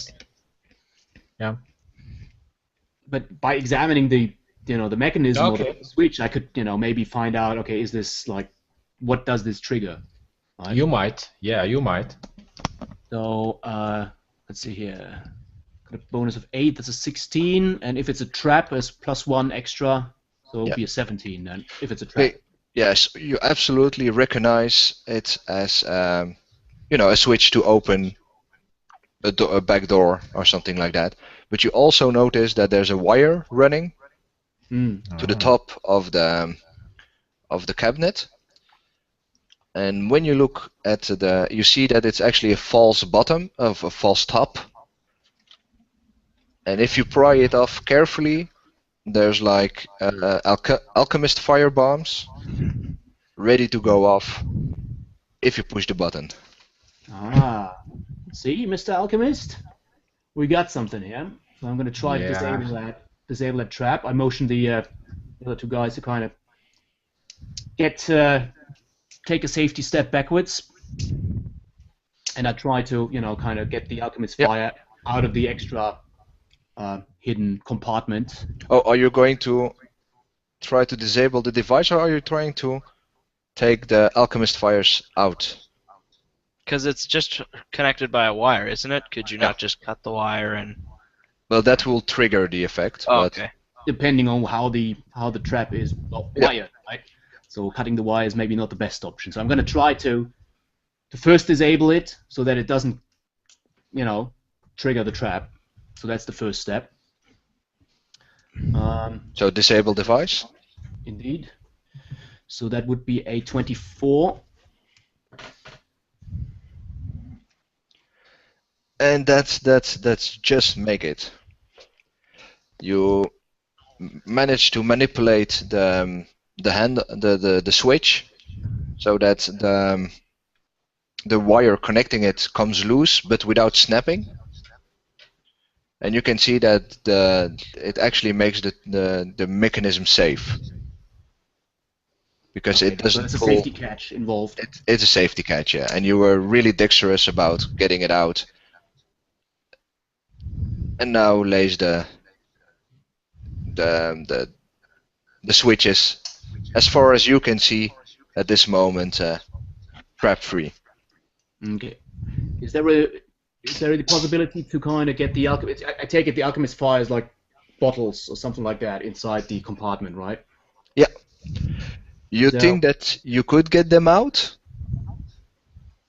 but you do know that it might not be wise to try to mess with a system like this. Okay. But you could definitely try it. There's six alchemist fires. Ooh. I look over to the cat and motion him forwards. Okay, I come forward. I could try. It is very tricky. I could try to get those bottles out of there. Do you think we could use those? Do you really want those things, or because I'm not 100% certain if that would not prove to be fatal. But you can push the switch now if you want. I mean, that's safe at least. As far as you know, it is safe. Let's not blow up the switch. All right. Well, I step backwards behind the bed and I let the cat push the switch. And I just immediately just like rip the switch, pull it down.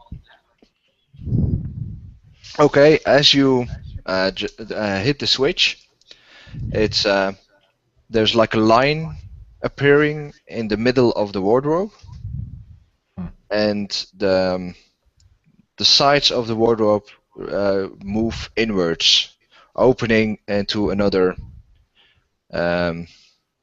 into another area.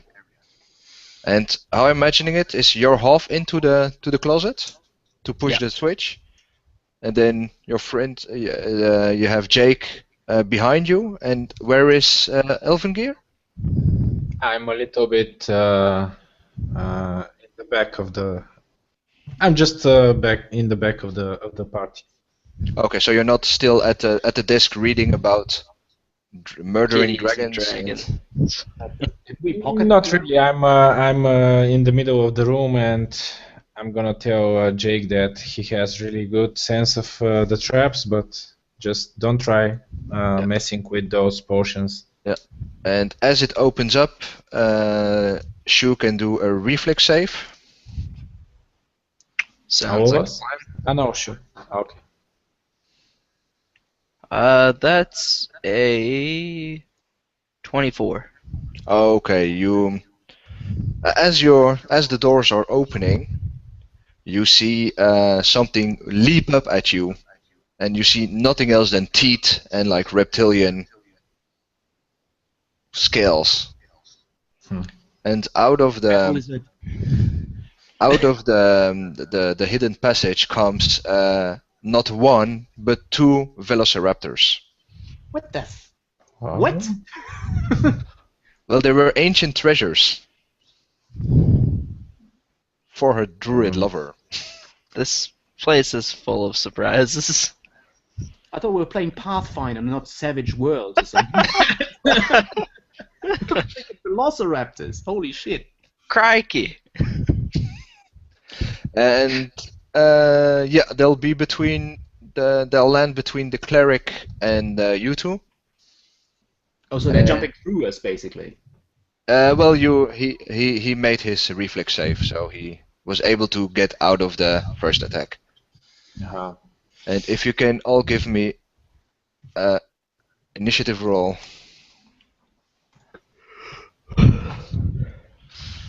So I it's a have 4. 14.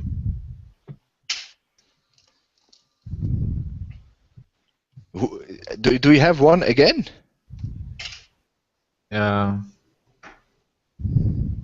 Me? Yeah. No, I have -1, so Oh, okay. And it's so 4. 4. Okay. And what does the rest have? I have a 14. 14. I've got 10. Okay, so it's going to be Jake, Elvenir. Oh no, Jake, Shu, the Velociraptors, and then the cleric.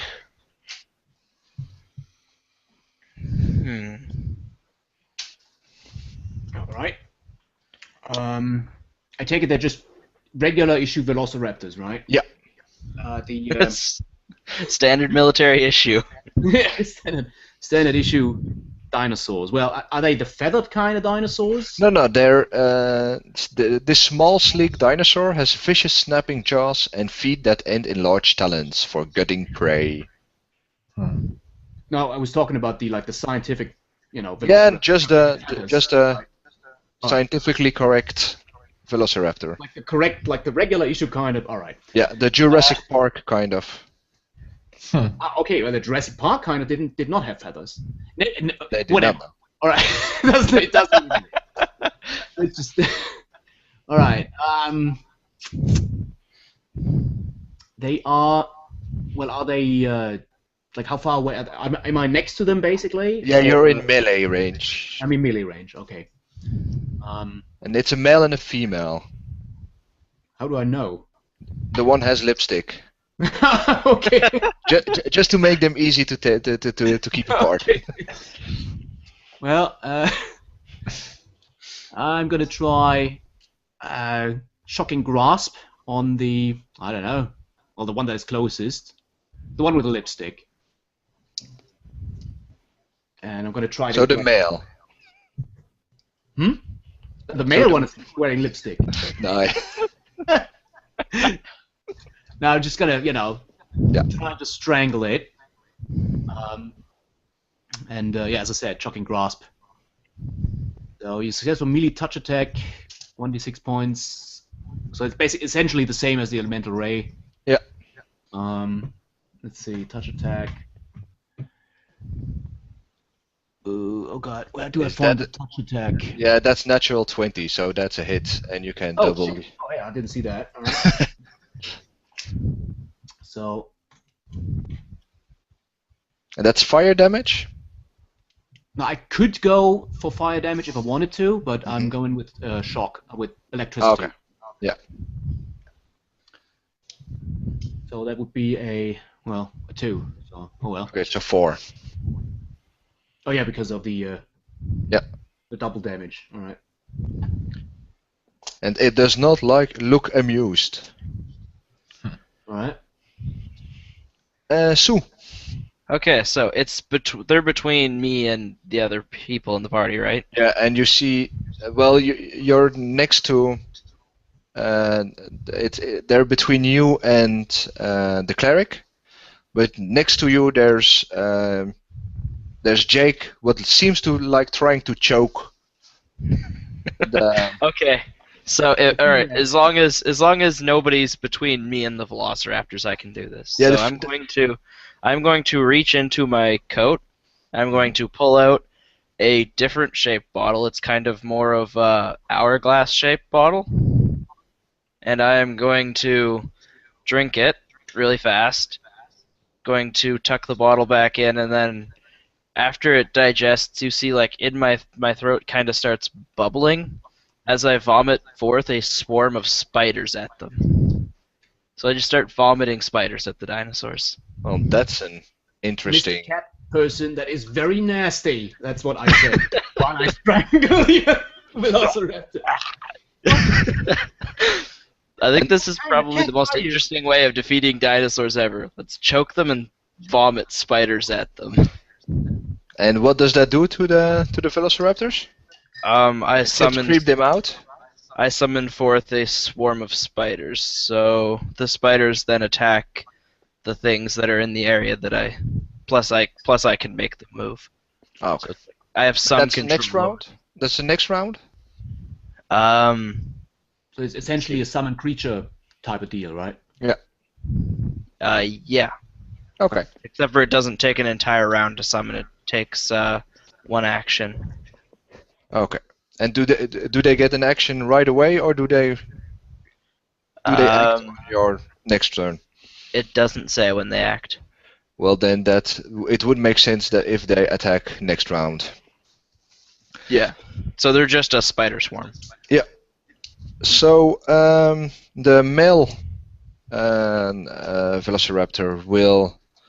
Let's see. He'll jump up a little to get Jake's hand out of his throat, and as he comes down, I was he'll. looking at the female one, I thought.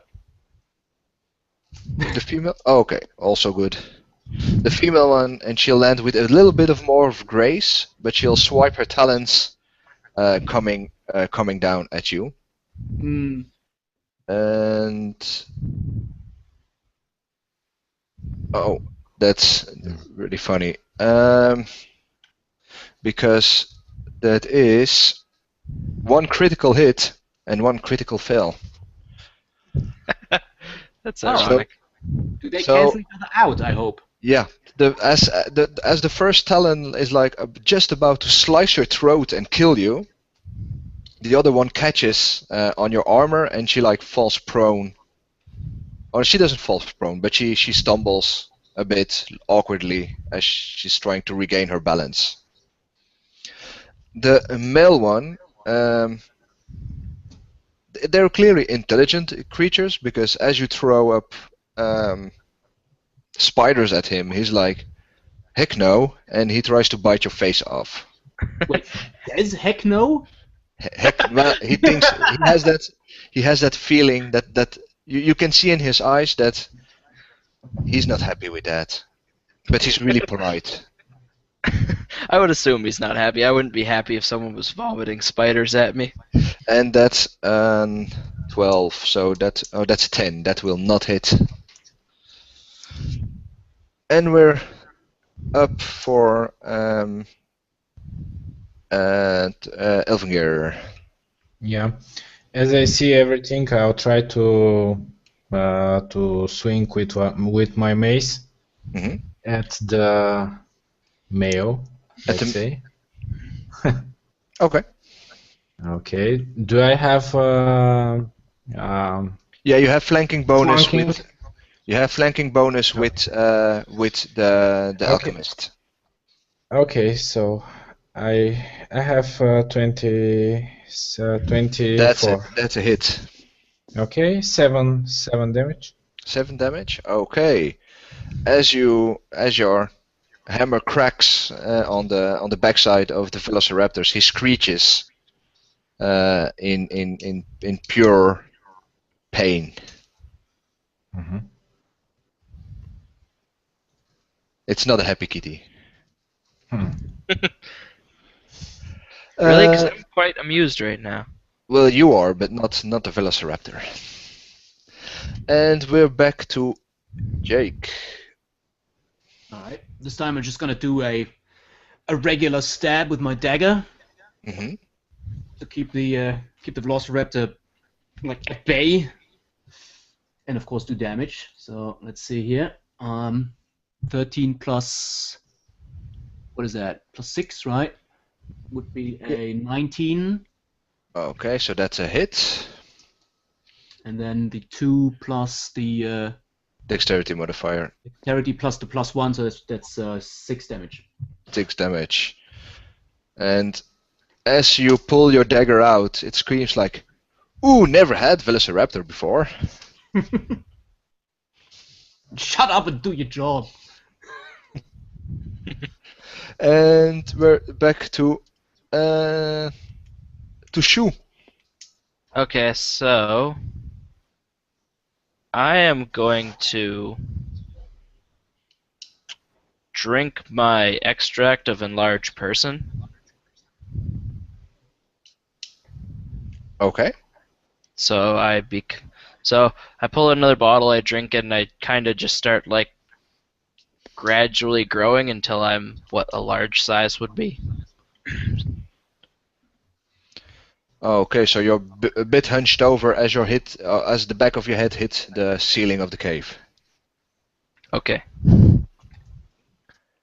So we got a Kitty Hulk now.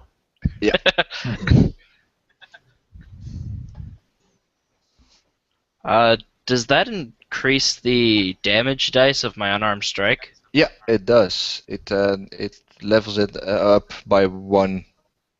So it would be a D4 or a D6 if it's Well- a D3 currently. Oh yeah, it's a D6. Okay.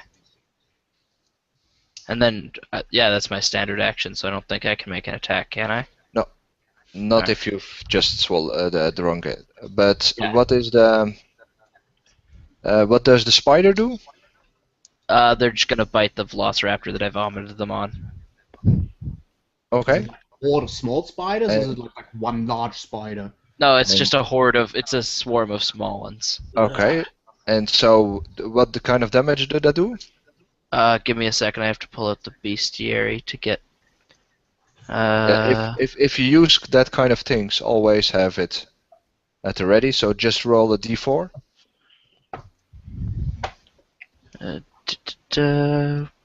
D4. I think they do poison damage if I'm not mistaken. Yeah. Spider swarm. Offense, melee swarm, 1d6 plus poison and distraction.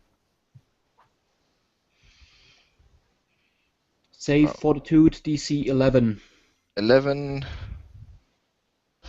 It makes its fortitude save, so it's not poisoned.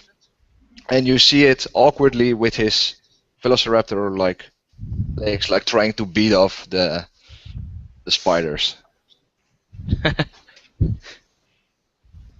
And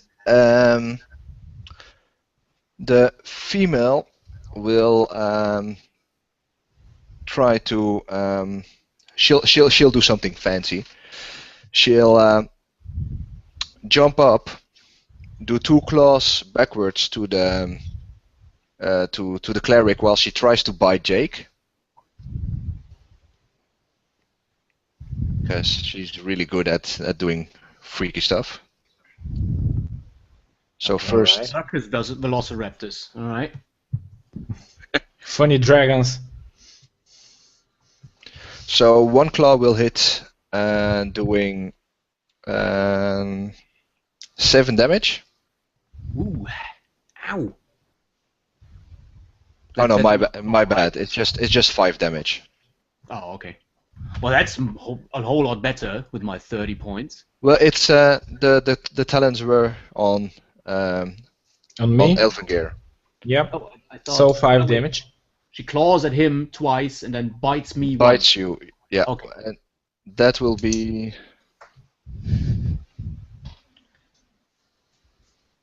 That will be a hit, and that will be 4 damage. For the bite. All Yeah. right. Just 1 away from doing a critical hit. Ooh. Yeah, I just noticed when I roll at 19, that is also counts as a critical, right? Yeah. Got 19 to does. 20. Oh.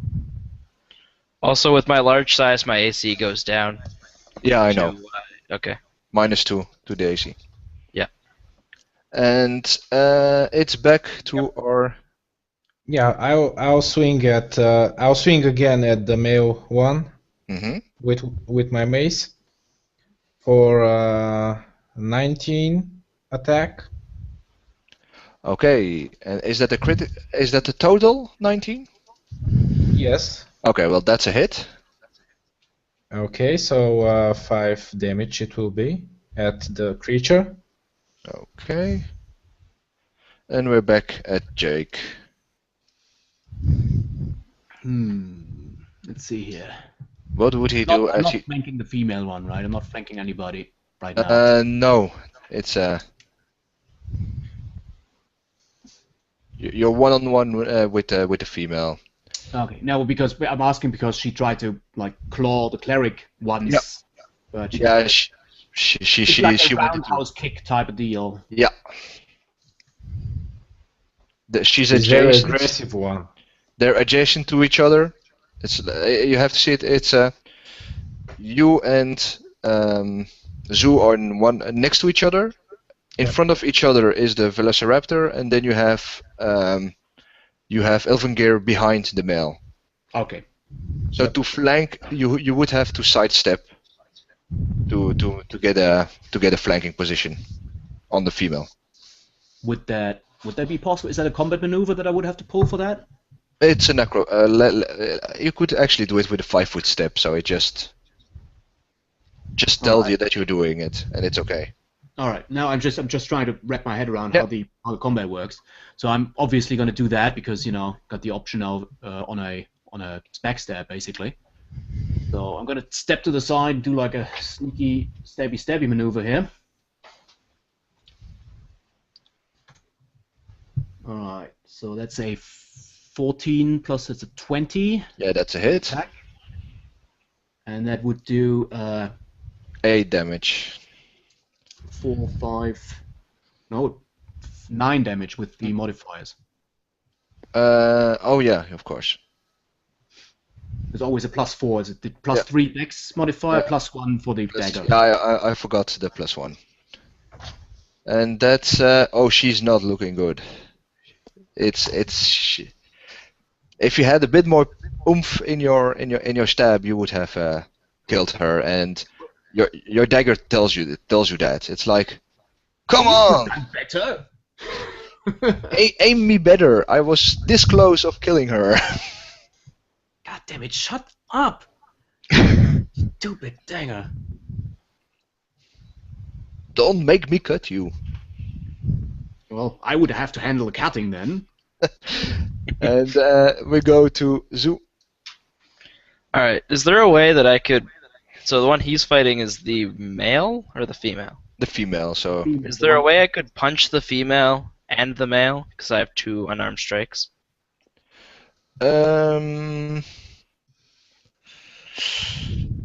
let's say you could. I think like everyone has 2 unarmed strikes, right? Yeah. Okay, I was assuming because we all have 2 arms. Alright, so I'm going to attempt to punch the one that he's fighting straight in the jaw with my right hand, I think is... What side am I on? Okay, and then gonna do like a left hook to try to get the one that I'm fighting in the side of the head. Okay. So I'll roll the jab first. Don't steal my And kill. That's what my dagger said. that is an 11. That's not enough. And the other one is a... The other one counts as flanking, right? Yeah. So that's a 16.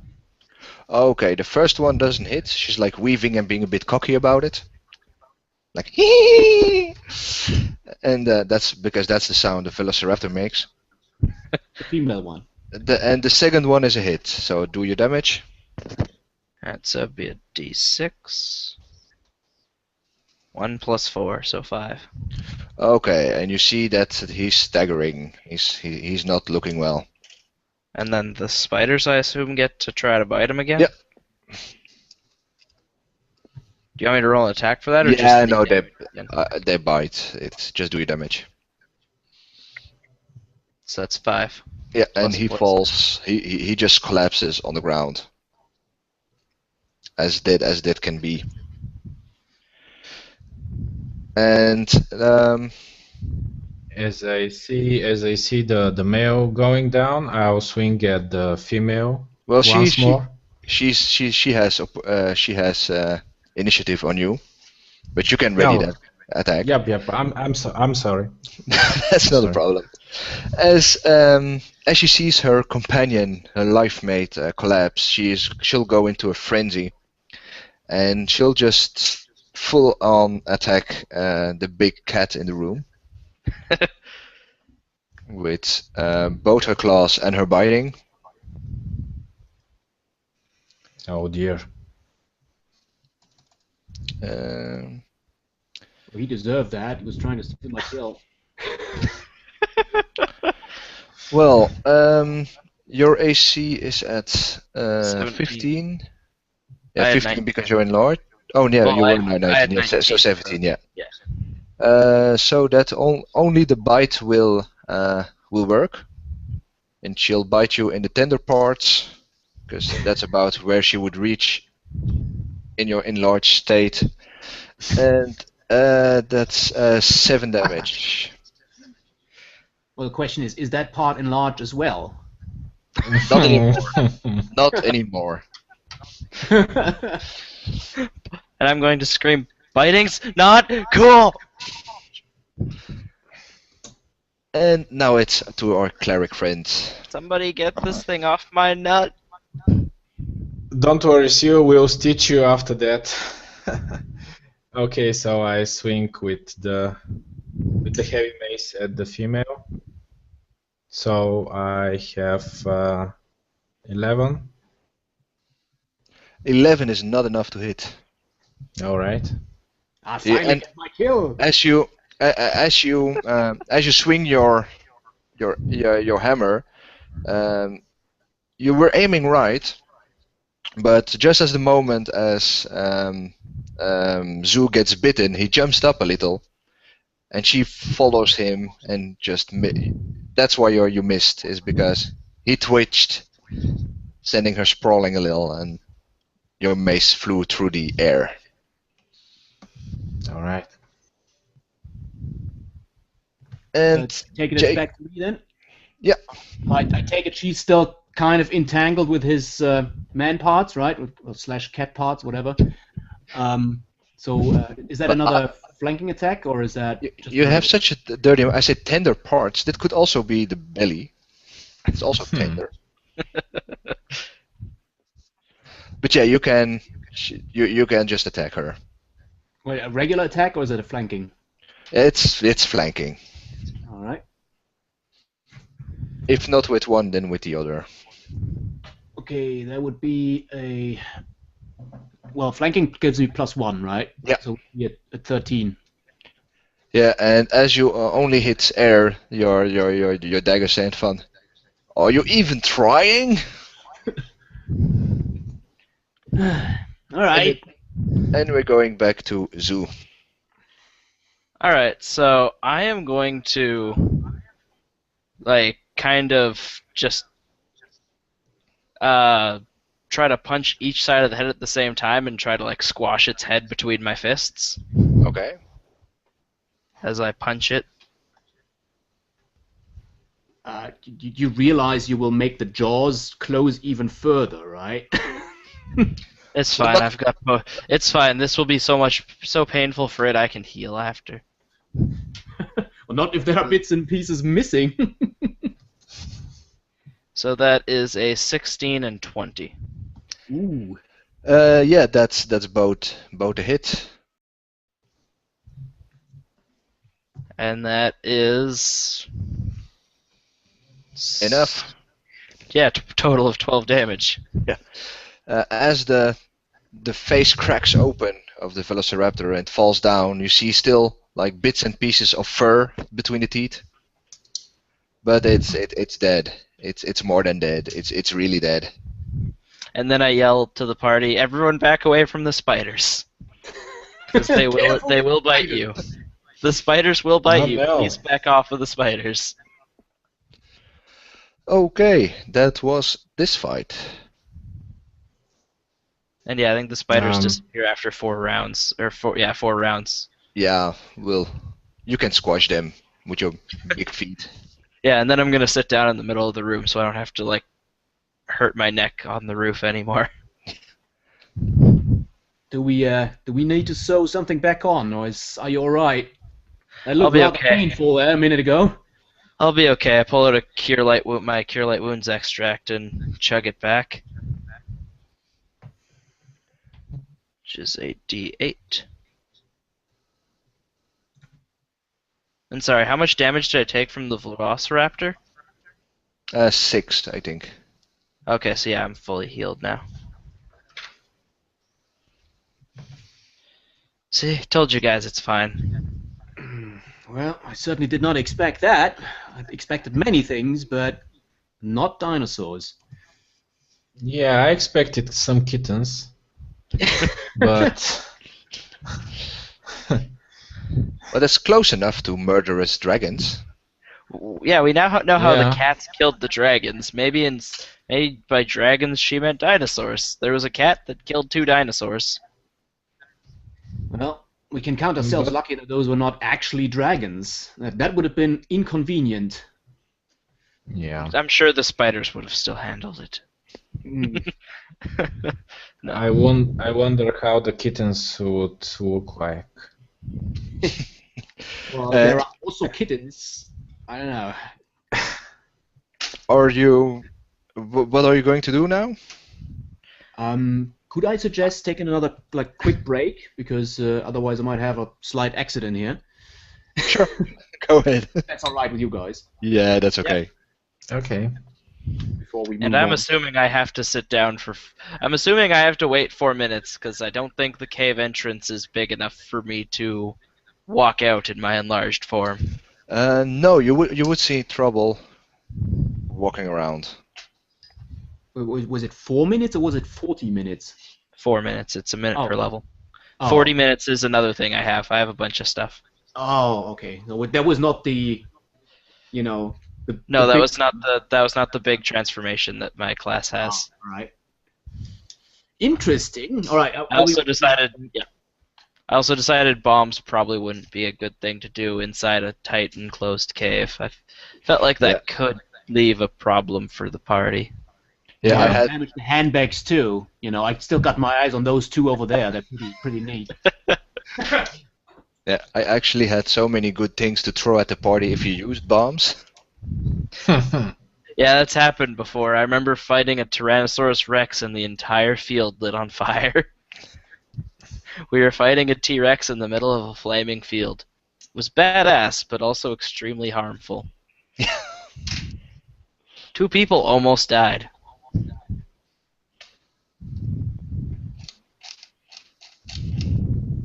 Well, I used the time to drink 1 potion of Cure Serious Wounds. Meanwhile, Okay. The good kind are still from that crappy shop at the market. yeah. So, 13 points. So I'm full now. And do feel free to clear your rolls because you're getting Yep. snowed Yeah. down in dice. Yeah, I was waiting for the end of the battle.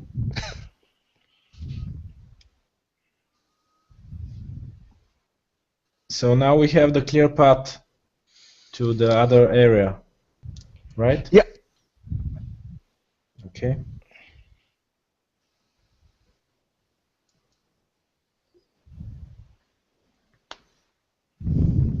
So tell me about more about the catfolk. I never seen a catfolk before.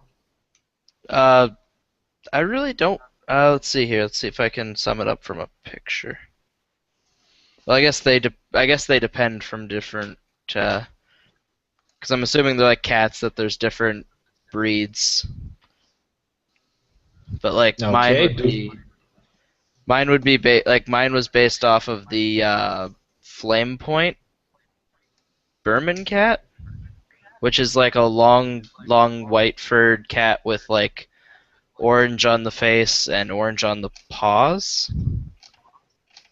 Mm-hmm. But like cat folks are just kind of like, I assume just what you'd expect from a cat humanoid. Do you have to sleep on a tree? I don't think I have to. I probably do. I probably do from time to time because I have the climber racial ability, which is like I get climb speed and stuff. So I'm assuming if I'm so adept at climbing, I'd probably do it often. Oh yeah, just for fun.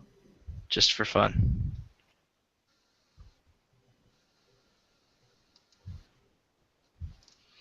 And it's hilarious to see, but we had up to 6 viewers. Oh wow. Well, I think if we named the live video Velociraptor Boxing and tastes like chicken, I really feel like we might have gotten more viewers. I think if you name something like Velociraptor Boxing, people are gonna be like, "What is this? I must see it."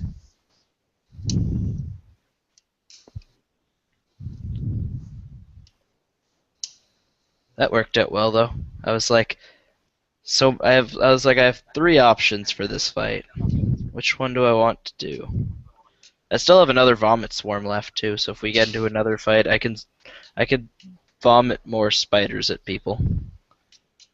I was tempted to do that in the first scene. I was tempted to be like, "No, these guys need to learn a lesson." Then I thought of all the innocent bystanders that would get eaten alive by spiders, and I was like, probably not a good idea. Let's just try to intimidate them and get them to leave. Yeah, anything that would have other than unarmed attacks would have been a lot of trouble. I assumed. But then you didn't fight at all, so that was also brilliant. I was only gonna fight if they fought me first, and I wasn't even holding a bomb. I was holding the enlarged person. so I could use unarmed strikes. Yeah. No way they could have known that. Nope, that was the plan. They'll think it's bombs, even though it's not.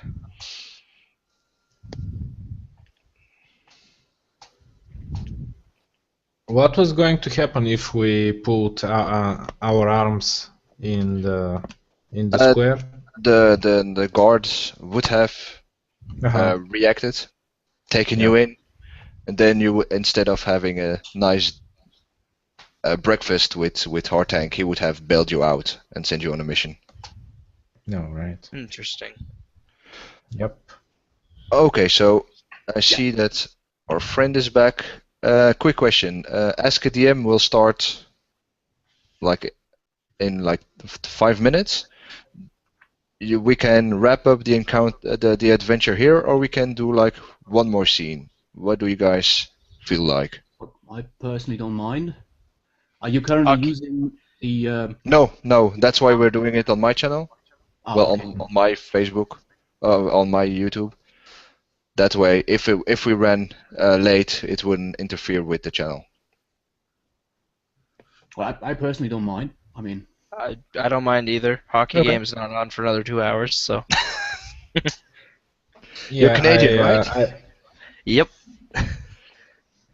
I usually watch it on record, so I don't mind. Okay. Ah, Okay then. Well, then as you, well, I assume that you're going to watch Behind the Secret Door. Yeah. I would like to. Well, first off, would it be possible with the alchemist fires again to take one out? Would that modify the roll? Would that be more or less difficult? than It actually taking one would out? be more difficult. Okay. Don't play with the fire, my friend. only I should be playing with fire. Right. But you still have a couple of like those bombs on you, right? I still have like 5 of them. Hmm. So I pull open my jacket and you see just a line of bombs All right. inside my jacket. I got an idea here. Might be of use. So I'm gonna do that's a 12 on a praise roll. I'm trying to find the most expensive looking handbag. Yeah, and you kind of it's pretty easy to find. It's a Lori Finacci purse. It has like an LV sign on it. It's pretty. You as a rogue, you would know that it's really expensive. All right. So I take the handbag and give it to the alchemist and say, should we encounter that necromancer woman, you stick one of those bombs in there, and if she does anything fancy, you chuck the handbag at her. All right, got that? Okay. I'll Okay. throw the handbag in my backpack. Okay. If this was D&D 5, you would get an inspiration point for me. But as you walk behind the so in the closet in the room behind, you find a lot of gold. It's like there's easily 4,000. Let's say your 3. So let's say 6,000 gold. Ooh. It's not in gold. It's like in rubies and in things that's easier to carry. And you also find another desk with a lot of scrolls in it. Mhm. There And wouldn't happen to be a spell book, would there? Like a separate room, like. Hmm? What do you mean? It's like another small room yeah, you just entered. and this one it looks more serious. It's like the desk is still fancy, but not over the top posh. Okay. And it has indeed a copy of a spellbook. Anyone that knows magic knows that those are pretty nasty spells in it. Can I read through them and see if I can learn any for my formula book? That's the way that alchemists learn more learn more extracts that they can prepare is by reading through spell books. Well, you know that there might be interesting spells in there for you to look at, but that would take some time to decipher. Okay, so I'm gonna grab the book and take it with me then. Yeah, and also you have like a kind of receipt, and there's a letter with it, and it reads, for the services provided as upon agreement, here are two velociraptors for your entertainment, and it's signed the Duke. Just the Duke. Yeah, just the Duke, and it has a little signet on, like with there's like wax and a signet thing on it, so it's an official stamp. Do you have knowledge history? No. I do. Oh, Or no, I don't. have. That's what I don't have. If you have, you can roll it. Okay. I'll try to see if I have met this before. So I have 23. 23, and you're pretty sure it's not a signet of any noble house from around here. It's you actually sure it isn't, because you know them pretty well, so Yeah. it looks like somebody's putting a lot of effort in pretending to be noble. Yeah, Fake it seal. looks like a fake Duke. Yeah. Well, that's interesting. That's a lot harder to find out now. Yeah, somebody's trying to cover their tracks here. Something fishy going on. Well, we knew that from the start, I guess. It's getting fishier. Yeah, maybe you can ask your friends, your shady friends in the town, if they know anything about a Duke or something. What is that about me being shady and all? I don't get that. I have no idea what you're talking about. All right. Maybe we can. You can ask your nice friends that you know. I have a few About the contacts Duke. in town, yes, if you Yep. would like Maybe, to insinuate that. Contacts or contacts? How many of them work for the Thieves Guild or a black market? I don't know. I have no clue what you're talking about. I don't even know what a Thieves Guild is. And as you mill about in the secret room, you also see missives and descriptions about the caravan and the people working for them, and it's like you can see a rundown, like you see Hartank, half orc, do not kill, and then Wonder Worker, gnome, and if it has visions, be careful when planning anything, don't kill. And then you see like files on the people you've seen when about. You see a file about a monk, extremely dangerous up close, use range. We don't mind if he's dead. All right, I'm gonna go and. How big is the stack? I take it I can pocket those, right? Yeah, you can pocket those easily. Yeah. All right, I'll put those in my bag for later usage. Yeah, and as you as you go, you also see a map, and it's a map of the area, and you see the town of Portus. You see the town a bit further upon north, and about halfway between the two towns, there's a big red cross at the start of a canyon. What is the second town? It's I the mean- town up north.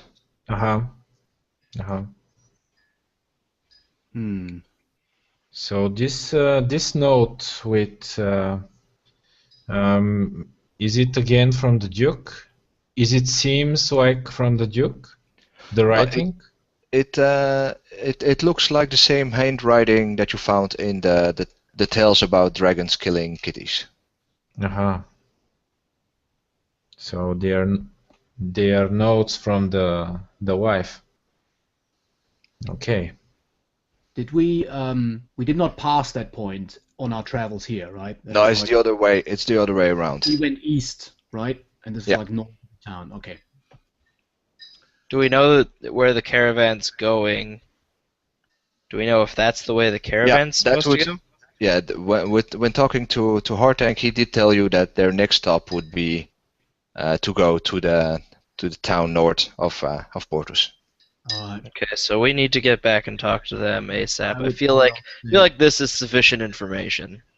I do believe that this is probably the marked location on the map is probably like a, since it's a tight spot, it's like an ambush location.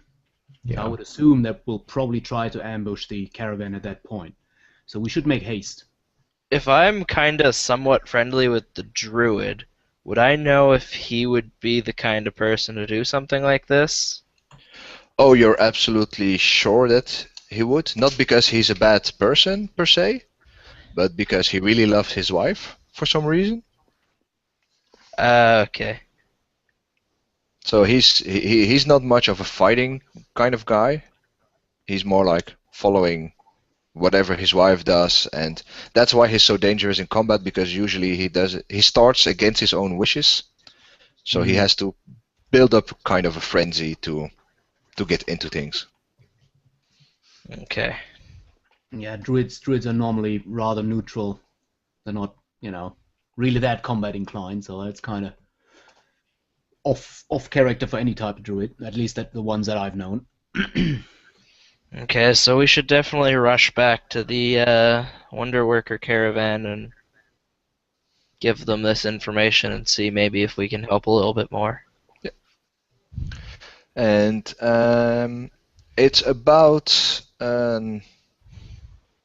it's mid-afternoon by the time you're done in the cave. So you think you might just be in town by nightfall. Okay. You said 2 days, right? So they would probably be moving the next day. Yeah. Right, so we should make time. But let's not dilly-dally around. I agree. Mhm. Yeah, let's go. And do you guys push yourself to get there, or you just make a good time? We'll just make Maybe we don't have to push. Yeah. Yeah, if we make it by nightfall, that should be sufficient. Oh, okay. So there's nothing happening on your way back. It's pretty calm. All the dangerous animals saw you deal with the owlbear, so they keep out of the way. And you have the stench of like Albert dropping ancient terrors and things like that. So everything Yeah. that.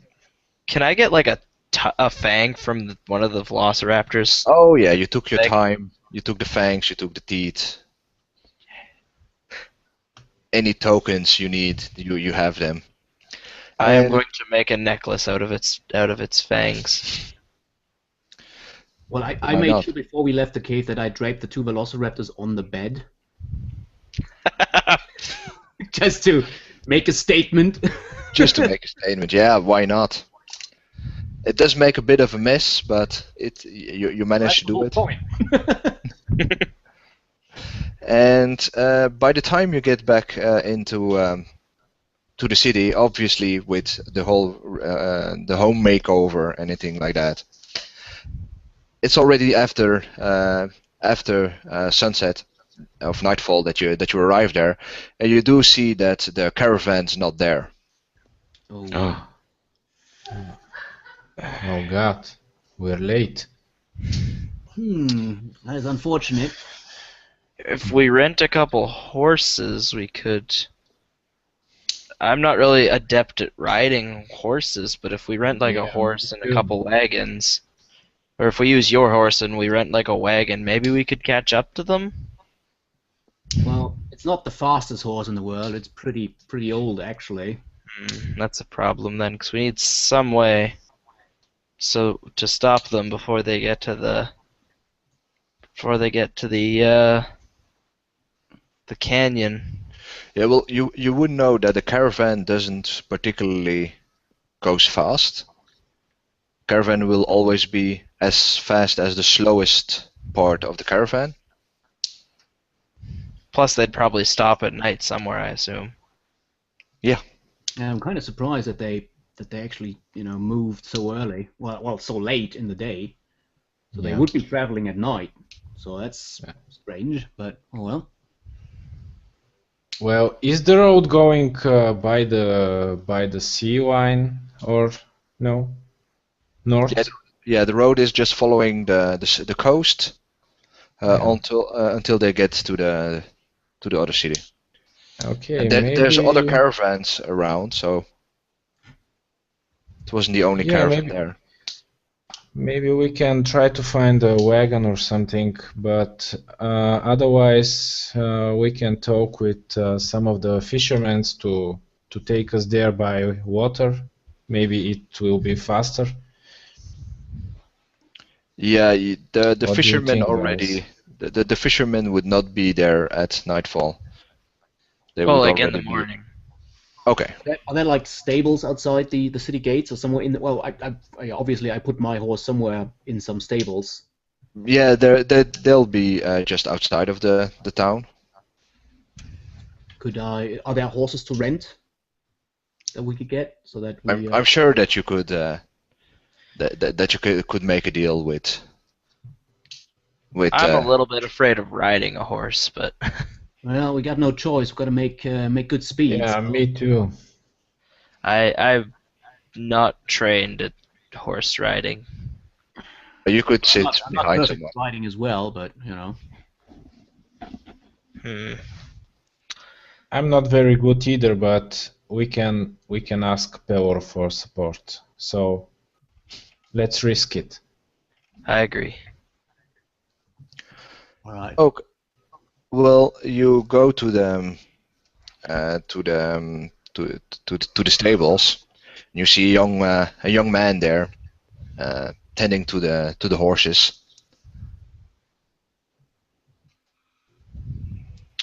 Good day, sir. Well, Or Well, hello. night, I guess. He's really happy that you called him sir. We need some horses in a hurry.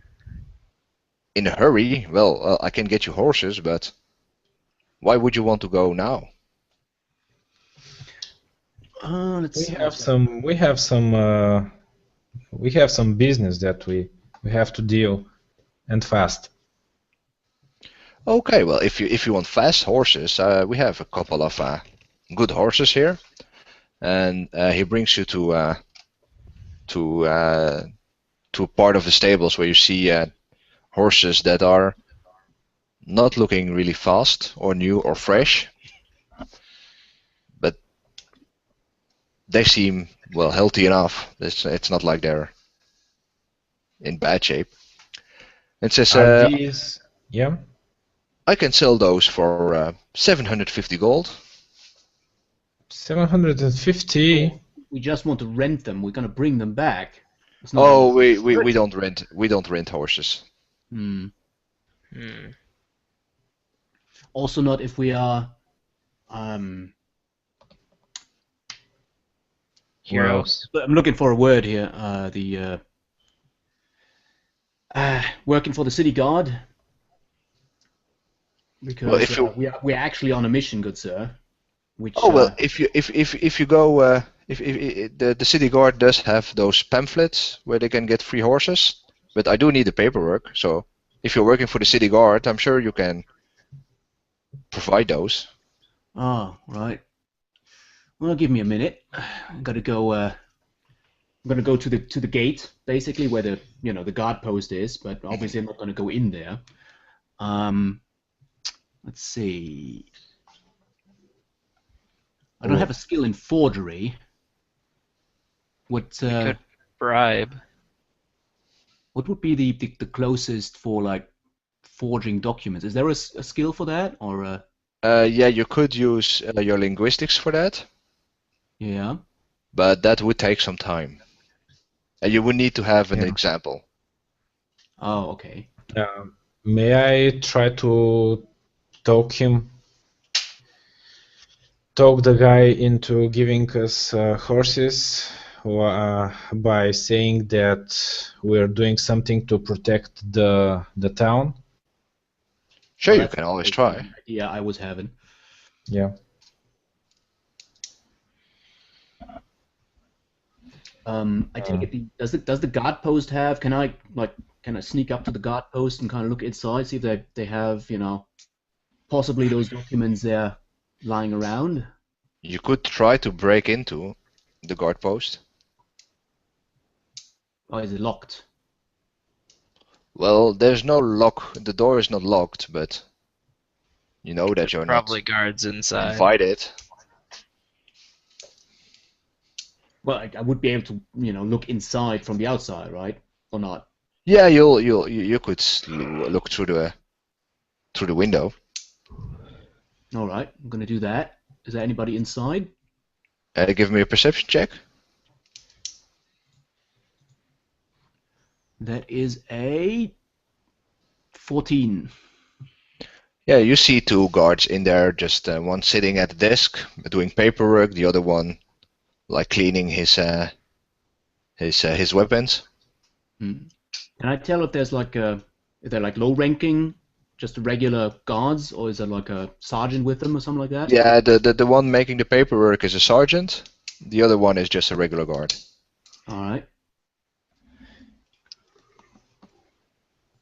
And as you do that, were you going to try to talk to the boy again, Millen? Yeah, I can talk while Yeah. Joe is doing his thing. Yeah. Yeah. So what would you tell the boy now? Well, I'll try to explain that we're trying to save people's wife here in the town, so that's why we need the horses.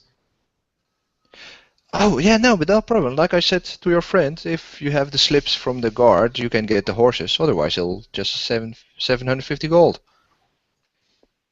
Are they really so expensive?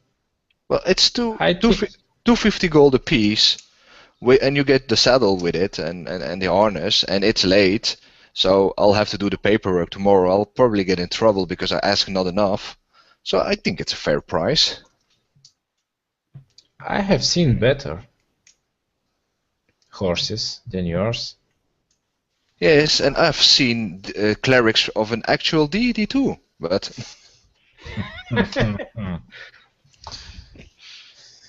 All right.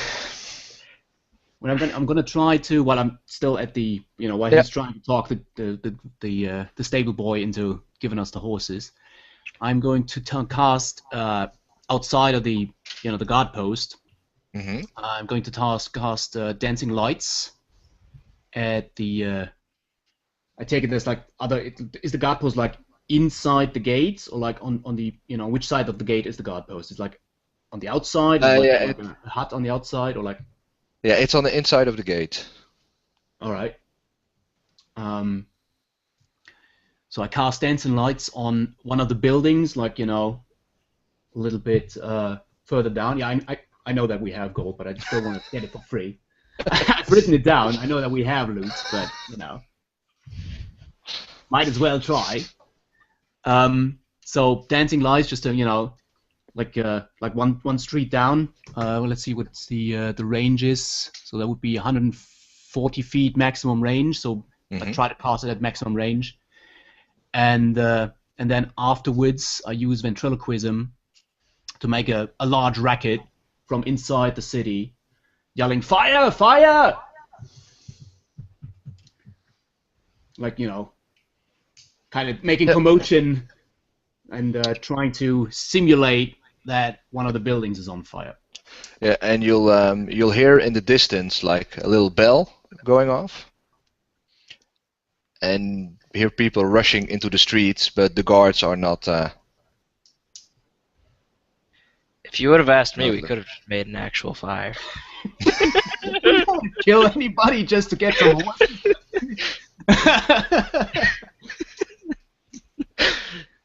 All right. I will try the next one. Intimidate. I rush into the. I burst into the guard post. Yeah. And I'm gonna use my intimidation. As I see him going to intimidate the boy. No, he's not intimidating the boy, guards. He went to Ah, the guard. no, sorry. Oh, I So- thought you're coming out. That would be a 23 intimidate. Mhm. I'm gonna rush in there and say, "Don't you guys see? There's a fire going on. The guard captain just sent me in. Go and help out in extinguishing the fire." Yeah, that won't be an intimidate, but a bluff. Oh, okay. Well, I can also do a bluff then. Well, what's your? Or just modified with the bluff? Bluff. Yeah, is- just modify with the bluff. That would be. Let's see. Intimidate is 2 higher. That would be then a 21. So. Okay, well that's still enough. They're like, well, yeah, but isn't the fire department on it? Well, they're currently occupied elsewhere. Now get a move on. Ah, I'm going to be so happy when that stupid alchemist is gone, and they get up. They get up and they rush out to get the. Excellent. I'm just gonna be Go and standing See if I can beside. grab some of the documents in regards to horses. Well, there's no specific document in regard to horses, but they do have those kind of accreditation slips Mm-hmm. for when somebody needs items from the city. Like If- acquisition. Acquisition slips, yeah. All right. I So take they those. have they have to be filled in and stamped, but you think that with since you have linguistics, you could be doing a pretty proper job. Well, not Making it very fake. good job. I Well, just. I'm rolling for you, Oh, okay. Oh, that's lucky because I just rolled a 2. and you have +6. Yes, +6. Okay, well it's better. It's a better roll than you had. Okay, well, it's probably not perfect, but it should be sufficient for a friggin' stable boy. And yeah, you have a slip with the requisition for 3 horses. I only need 2 technically, but yeah, why not? While this is going on, I'm gonna stand around the stable and I'm just gonna, as I toss up a glass bottle that has some sort of liquid in it, I'm just gonna look around the stable thinking and saying, "This is a pretty nice stable you got here," and just tossing up a glass bottle, just tossing it up in my hand. He'll be really nervous. All right, I rush back to the stable and I present the papers and say, "All right, boy, here you go. I told you, we're on a mission here for the captain of the guard. So could we get our horses now, please?" And he takes the acquisition slip and he holds it on its head, and he looks at it really carefully. You see the eyes like moving Like letter really from letter. backward. Yeah. He's a stable boy, Yeah, I know. and he's like, okay, and he just gives you the 3 horses, and she said, "Well, we'll see you back. Yeah, You we'll know be where to back. bring them." Have a As nice we're walking, evening. As we're walking away, I'm just going to very lightly just kind of toss the bottle backwards in front of him. Yeah, he'll And- yelp a little. It lands and it just shatters and liquid goes places. I yell, "It's just harmless liquid." Why did you, Mr. Cat? Why did you throw your milk at the stable boy? Yeah, and he'll rush over where the liquid was spilled with like a bucket of sand and like throw it over it, just to be sure. Because he might not be able to read, but he knows the safety protocols in the stables. Well, those people have quite some experience with explosive bottles, don't they? Quite interesting. I think I've been around here. I think I've been around here long enough for people to know. And you have it took a while to do this. You've lost about an hour. Really? Oh well. Plus Well, minus. you could have paid and go right ahead, but it's about an hour. Yeah, but then we have to pay to feed the horses afterwards, and Yeah. Those things are expensive. I know that. But you can eat Hey, them. Yeah, but And that's why we killed the velociraptors. you're pretty sure that you could catch up with the caravan before the ambush point if you rode all night, or you could reach Far them away, right? about the ambush point if you took some time to rest.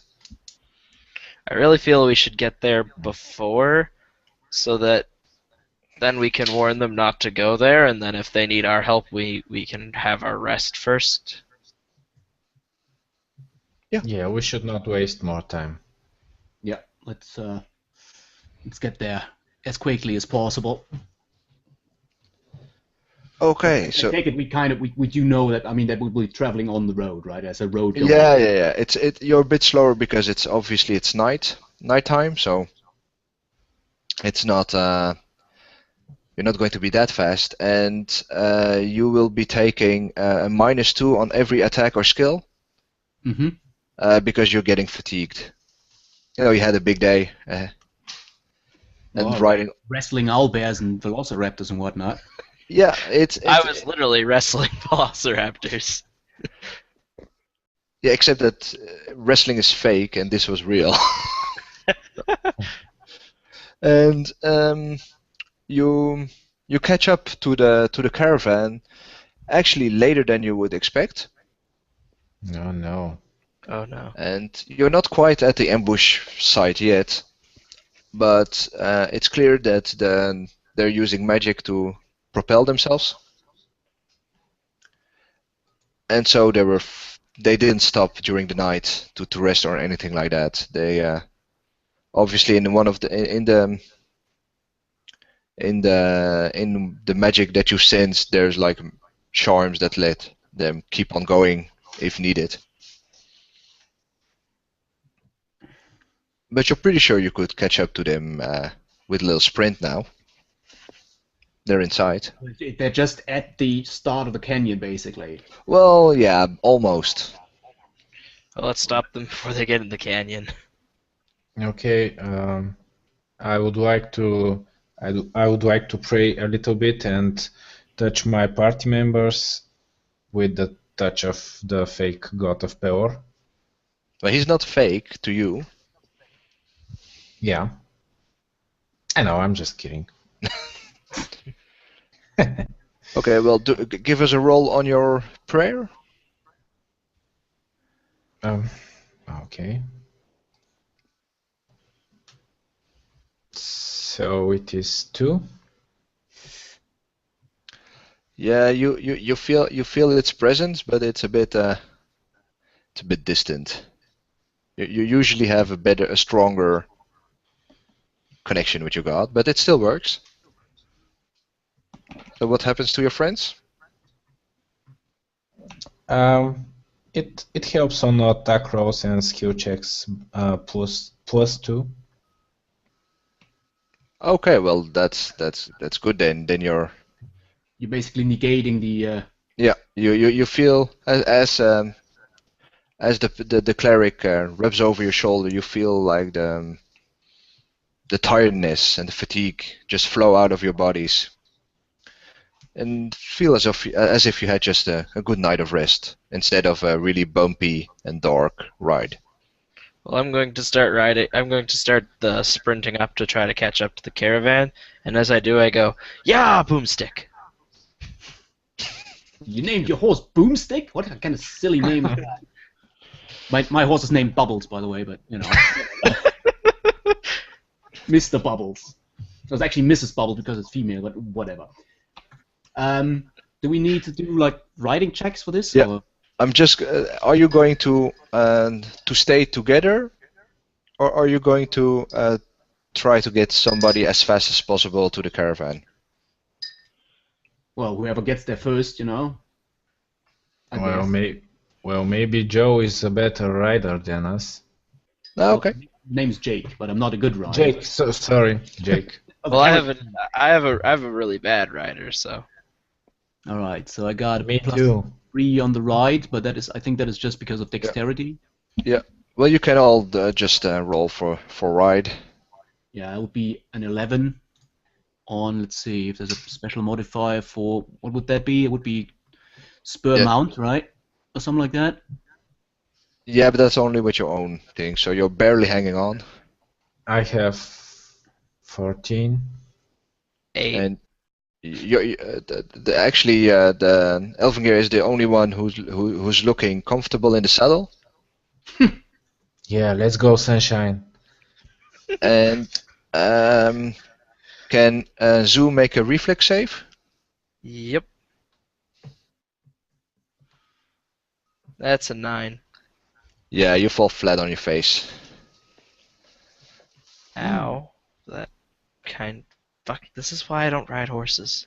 But luckily, you're a cat person, so you land really graciously on all fours. And Wait. Oh, I have the ring. My ring starts glowing and I land softly. yeah, and you can start sprinting after them, but you'll be about 2 rounds out. And I don't even care about getting the horse back to the kids. Screw that horse. Yeah, that's what I was thinking. So. I fell off the horse, so screw it. Okay, so you get to the you catch the rest of you catch up with the caravan, and you can see that there's something strange. As the riders on the caravan, they all have that blank stare, as if they're still under a charm.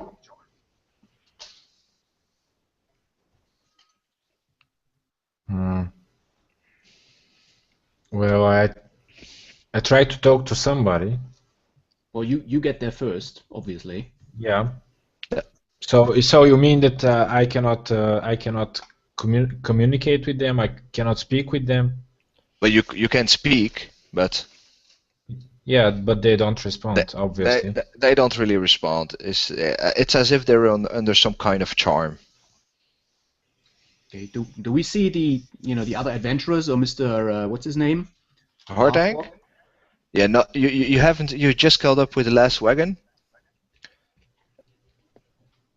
and you can do an Arcana check or sense magic or something like that. Okay. What would be the most appropriate? Detect magic? Yeah, Or detect magic. Wouldn't detect magic still just detect all the magic around? Yeah. It would. Well, I know that since everything is magic in this goddamn caravan, it would it's just like, yeah, great, there's magic around here. Yeah, Can but I like focus that somehow that I can? yeah, if you focus it on the people, even though you sense still a whole lot of magic, you feel that there's that it's a charm that's placed on these people to just travel safely, but without having to deal with fatigue or with hunger or thirst or anything like that. Okay. I think I know what's going on here. Somebody sent them packing early. I don't know. Can I like when I catch up to the first caravan rider, can I like grab him on the shoulder and like shake him? You can try. Does that do anything? Roll. Roll. What can we roll on that? Roll diplomacy and see if you can wake him. Diplomacy. All right. Well, you're trying to talk him or have a reaction. Well, it would be a 10. Yeah, you shake him really violently, and his head goes bobbing, but nothing really happens. When I catch up to the back of it, do I see any? Do I see what's I know it's magic, but do I see the source of the magic? No, and you're not there yet. Okay. And can you give him who's in front? Upmost front? That would be the one who is comfortable. Yeah, but will that be Jake or will that be Elgarin? I think that Jake is in the front. Jake is in the front. Can you give a perception check? We burn. We're gonna be set on fire again. I know it. Yeah, Can you give a perception check? that would be a 26. 26. Okay, you have perfect vision from the carriage. And in front of you in the canyon, you see a big mass of. Well, you would say that it looks like ragged people, and there's a lot of them, like a couple of dozens, standing in the way of the caravan. What people, sorry? Ragged-looking people. Ah. Zombie roadblock, huh? And to the left side of the caravan, you see a huge black bear mounted by a woman that's charging towards the caravan. Oh, so she's riding him, eh? Yep. Well, I point at the. How much can I yell per round? Are we, no, we're not. Yeah, yet. it's no, you're not in, so you can yell all you want. All right. So I yell. I point forwards, zombie roadblock, and I point left, necromancer bitch on bear. So that everybody knows. I see him pointing left, and I'm going to start looking that way. Yeah, you wouldn't be seeing the roadblock yet. And as this happens, you know that the caravan is going to be hit in two directions about at the same time. And you probably, as a team, only have, you can intercept one or the other, but you probably won't be able to do both.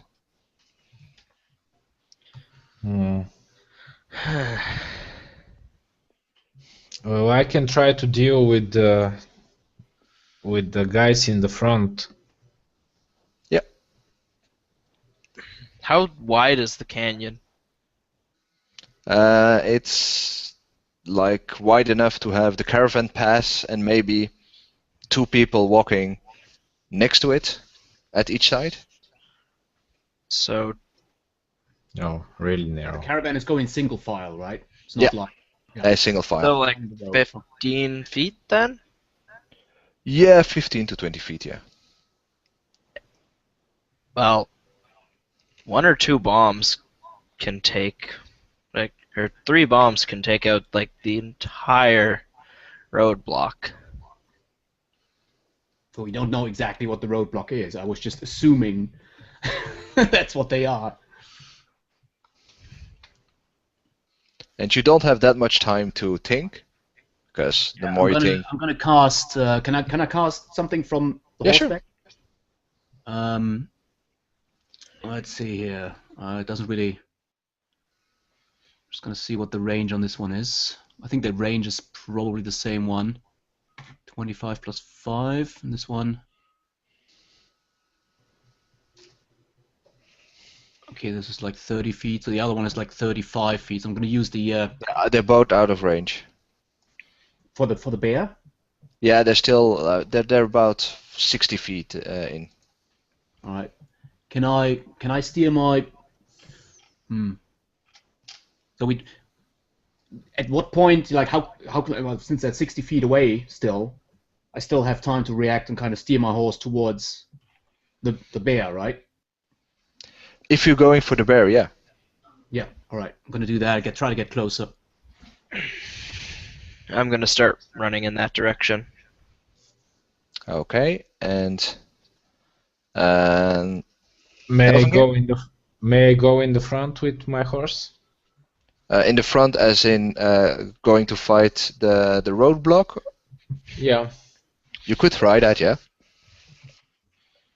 Okay, I'm going in the front then. Okay, then we're going to split the party. And I have to take all the stats.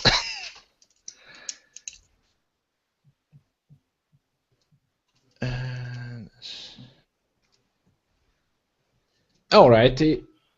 I can go with the others. It's No, okay. it's okay. You decided. I don't mind. I had the stats ready for all of them. And then Well, you can turn undead if they're undead. I mean, you're a cleric, so you might as well just do your.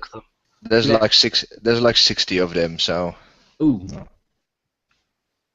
Well, it will be enough just to make the way for the caravan. So.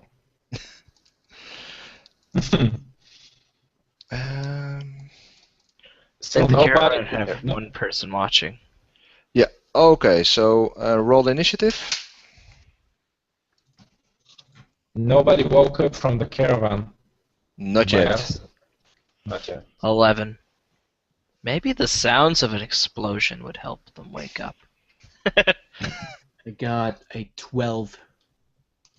Okay.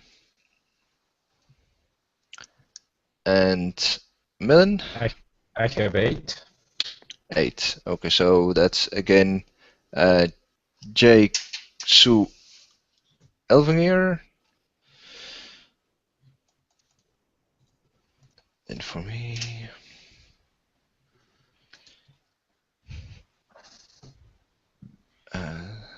they go first, they go in the ladder. Okay, we'll start with the bear and its rider.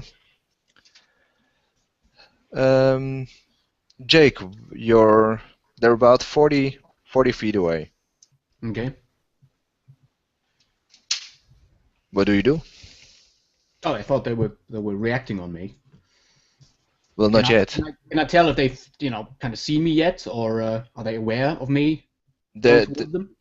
they did see you. It's pretty obvious that they see something break off the caravan going towards them. That they can't miss that. All right, so let's see here. 30. You said 40 feet, right? Yeah, well, you have your move action. Oh yeah, right. Well, I'm steering closer, and then I'm casting my acid splash. Although On which one? this one. Oh wait, I'm using the elemental ray since I'm now in range for that as well, and that does a little bit more damage. On the bear.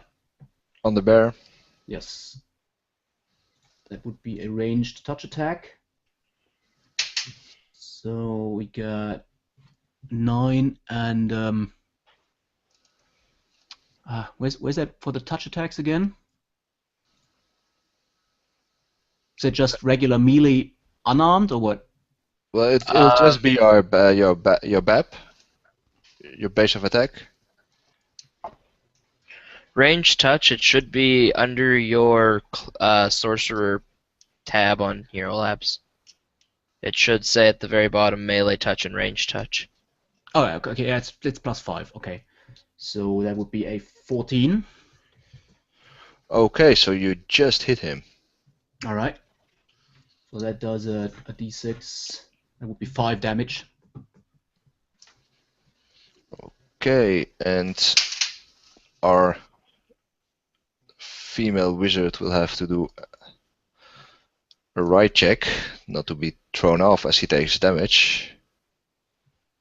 But she easily makes I was it. aiming for the bear's fur to set it on fire. Oh, was it fire? It's elemental. What's it called? Elemental ray is fire. Yes. Yeah, but he's not going to catch fire. Well, it was worth a try.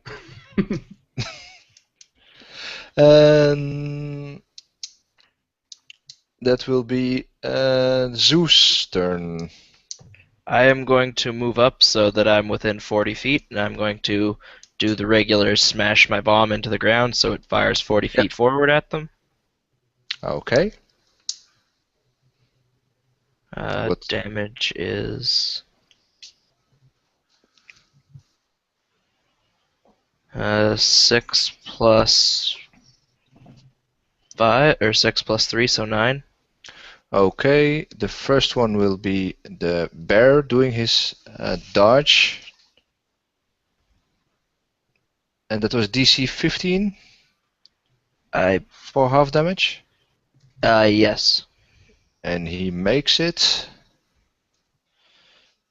And the wizard on top does not.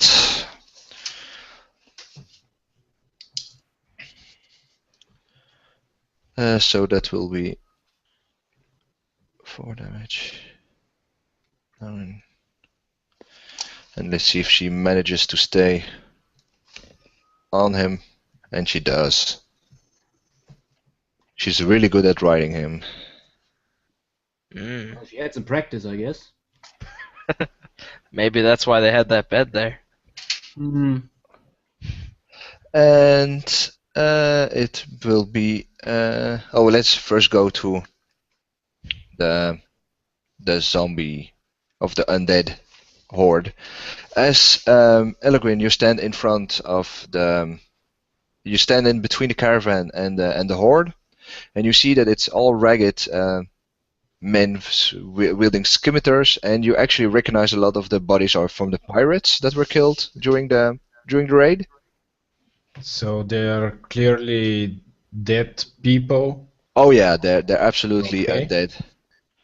So as I'm in front of the caravan and Yeah, and- moving, yeah. Yeah, and on it's they have initiative on you, but they just Oh. get they just get in like 10 feet from you. Mm-hmm. So There's they about get 60 closer. of them. Yeah, Okay. they're now 10 feet in front of you, and there are like 60 of them. All right. I present my wooden symbol. Hmm. I raise it in the air, and I shout, "Precise Aliafero!" So I would like to make a turn on that check. Okay. Mm-hmm. So What's the DC? it's a will save, DC 13. Okay. Ooh, that's a failure. And you see that about 10 of them turn around and move away. They're scared of you, and 10 of them are backing up. Mm-hmm. Only 50 to go. Hmm. And then we go back to the bear and his wizard. You see a green glow form around the hands of the wizard, and she'll do her right check, which fails. Brilliant laughter in behind, just in time. Ha ha! As she fires from both hands a magic missile. Ow! Yeah, Both hands. both hands. She has 4 of them that she can fire at once, and they will hit. She will hit each of you, Jake and Sue, for 10 points of damage. But as she does, she's swing off the back of the bear, and she will take some damage. And you hear her scream in a really frustrated voice as her pretty dress gets a bit torn up and dirtied up. The bear will continue his charge, and I'm going to roll to see who he attacks. Jake will be on uneven and Zoo on even. It's uneven, so it's Jake who gets charged Trying with to tackle my horse, yeah. with a bite attack. For me or the horse? He's going for you.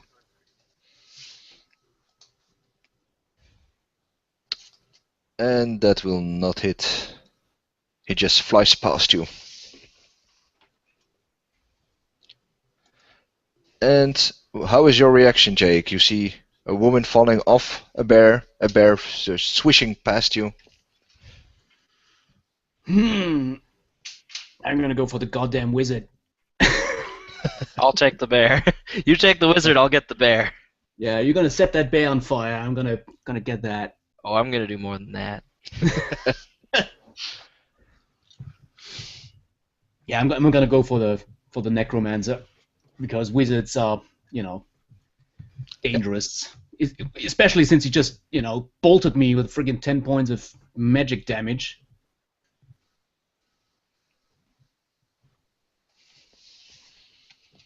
Okay. Roll your I'm gonna attack. kind of steer my. I guess she just fell off and just tumbled into the bushes somewhere. Yep. I'm gonna steer my horse towards her. In order to use the bow, do I have to kind of ready it first? Yeah, you would have to. Obviously. You would have to ready it and do a right check.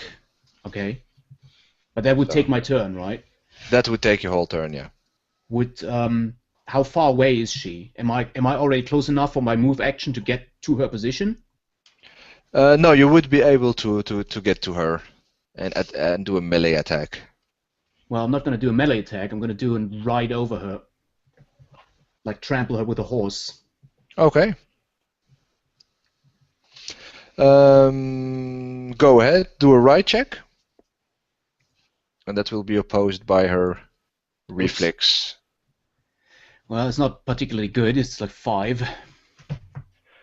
A 5, and that will go against a 5.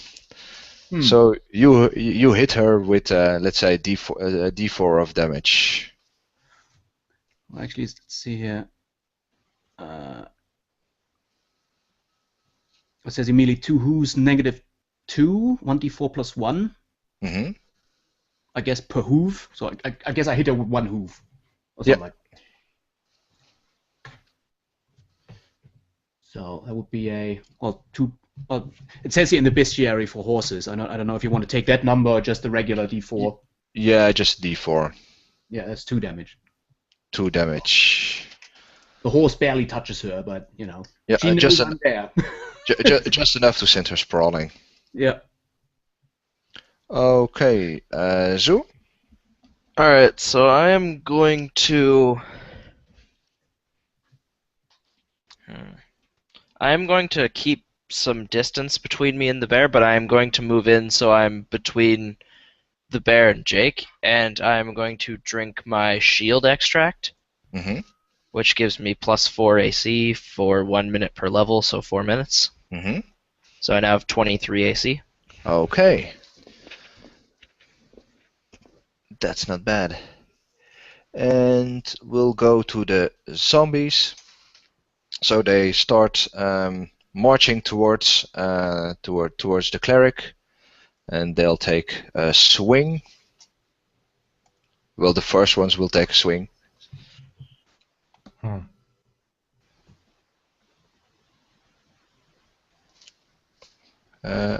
Oh yeah, here 15. So that will be a hit.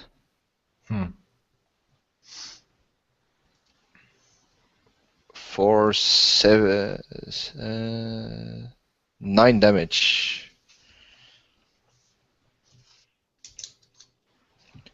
And what will be your response as the pirate zombies start hacking at you? Is it possible to use my ability again? I don't think you can do it all day. Isn't it like that and that many uses per day or something like that? Yeah. Yes, it is.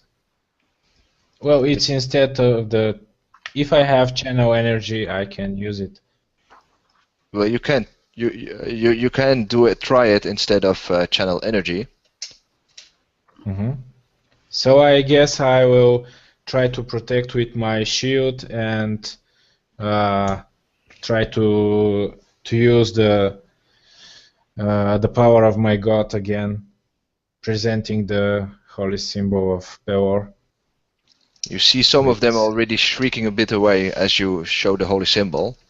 But,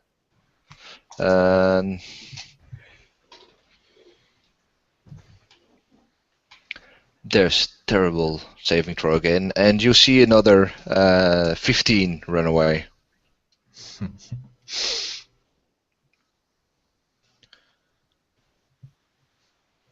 Yeah, and I'm beginning to thinking what if just the caravan go over them?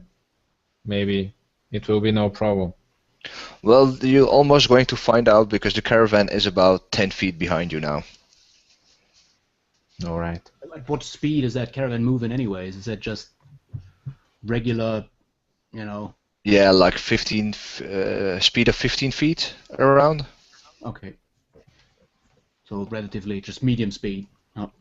Yeah, it's like a human would be able to easily keep up with them. Yeah, so it's kind of slow. It is. Yeah. Can we accelerate that to ramming speed? No. And we go back to the other fight, and there the Minerva looks really angry. She's not messing about anymore, Wow, and you she's see good. her eyes are like starting to turn black, like really black in her pale face, and around her hands there's like a dark light starting to course through it, and she'll mutter something. You don't quite know what it is that she's muttering, but she's muttering something. Then she'll point all her fingers at you, Jake, and darkness will go over you, and you can do a will save. Mm-hmm. Where's my will? +4, and does it count it as an enchantment? No, it's just negative energy. All right. Well, that would make a 17 then. Okay, so you can take half damage from 3d8. It'll be let's see, that's wait, I still have some things to add. Why? No. That's plus 7. So that's 14, so you take 7 damage. As you feel cold energy seeping away at your body. That is not good.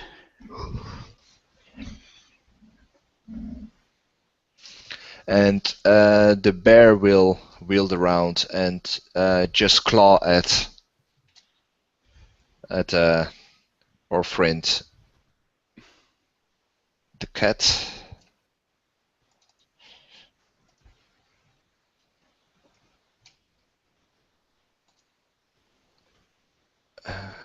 +6, so that is 22 and 13. So the second one won't hit. Well, neither of them should Yeah, have no, 23 AC now. 23 AC, yeah. So the first one misses completely, but the second one just scrapes over your fur, but it just doesn't catch. I see. All right. Really good thing I casted shield, or I drank my shield thing. Good timing, yeah. And up to Jake. All right, I'm still on my horse. In order to drink that potion, it would take probably one action, right? Yeah, drinking potion is like a whole roll. Could I do it while I ride the horse across the wizard again? You could try.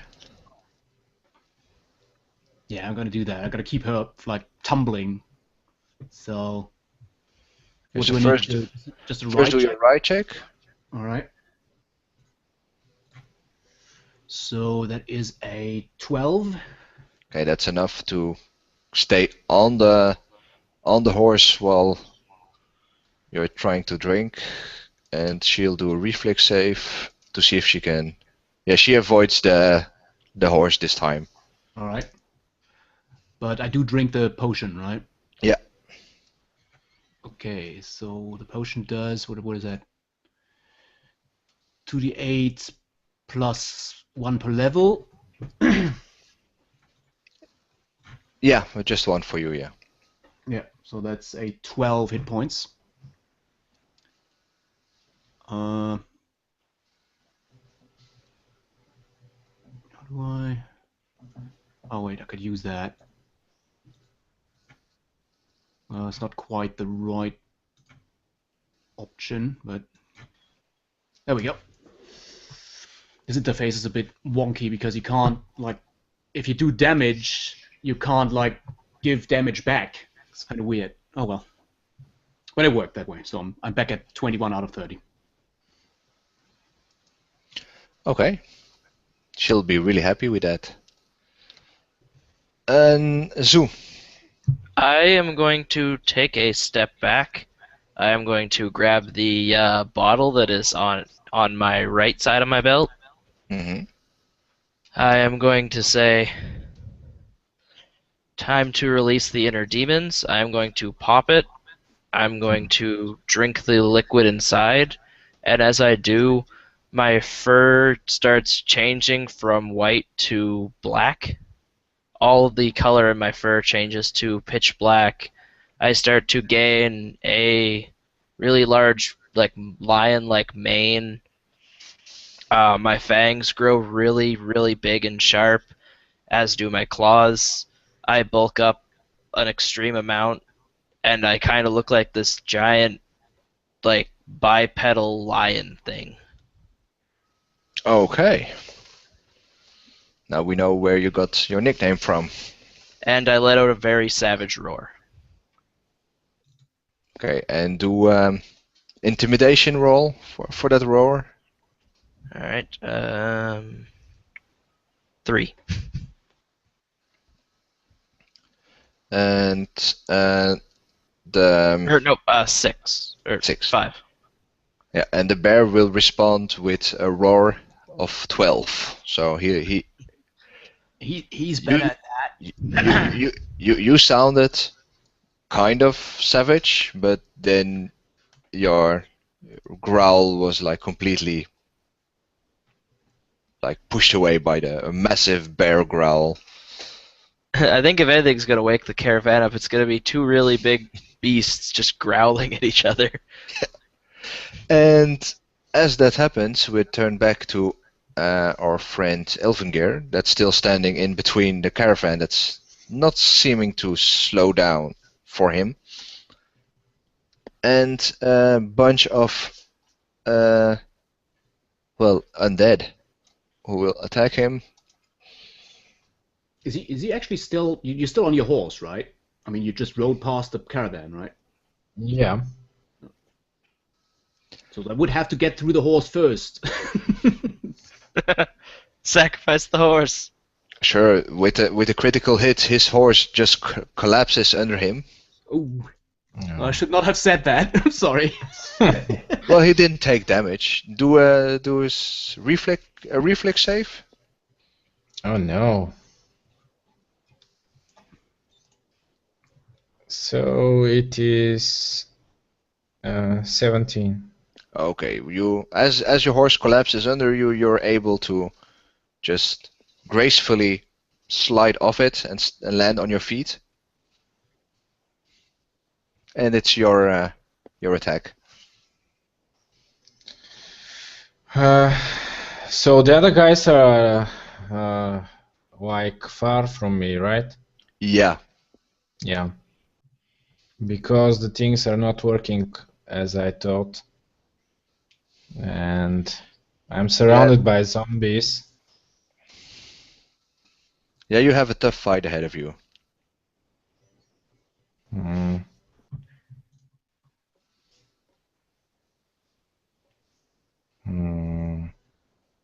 Can I step aside from the way of the caravan? And not without triggering a large amount of attacks Yeah, of opportunity. attacks. It's like Okay. you're going to move forward or get trampled. Okay. Then I would like to cast Sanctuary on me and just try to keep with the speed of the caravan through Okay. the zombies. Smart. Uh, Give me a concentration roll, because Alright. it's a stressful situation. So it is 23. Oh yeah, that's enough to have sanctuary. Yeah, I have 7 plus from one of my abilities. Oh, but it's But, working. That's okay. not a problem at all. You see it again, the blue halo form around you, and the undead like split around you like you know the Red Sea split for Moses. That's happening then for the undead. And as you stand there, like parting away with the zombies, you hear the sound of a pan flute playing a song, and you kind of feel inspired by it all. And you'll get +1 to all your attacks and damage on the next turn. For everybody or just the cleric? Everybody. Ah. To attack and damage, or just attack? To attack and damage. So finally somebody have woken up. Finally, something woke somebody up.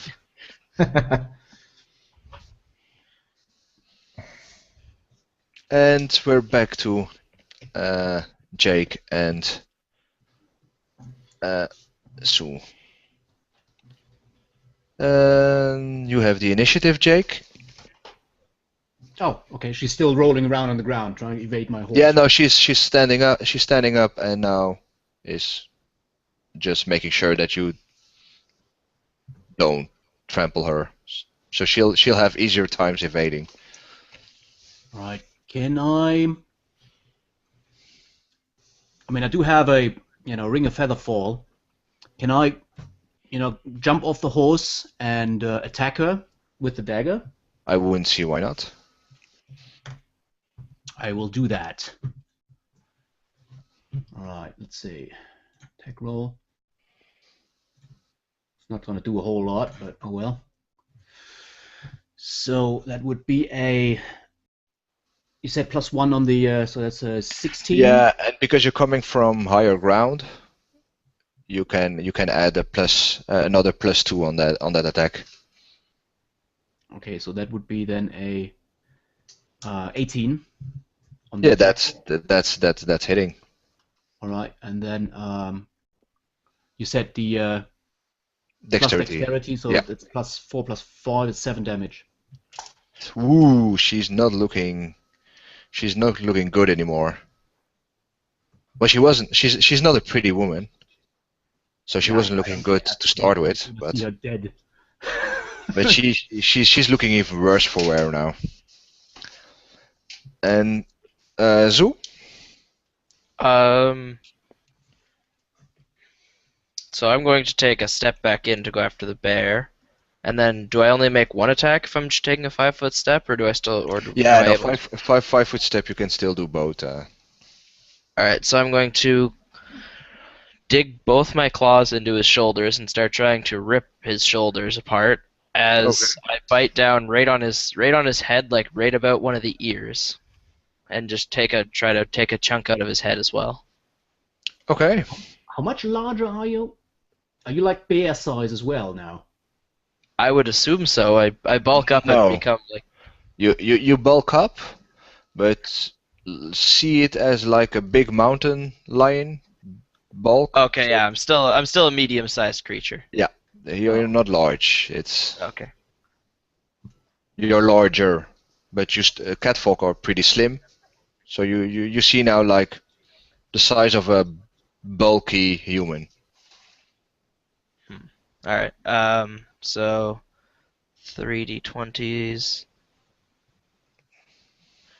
So I got 23, Yeah. 17, and 15.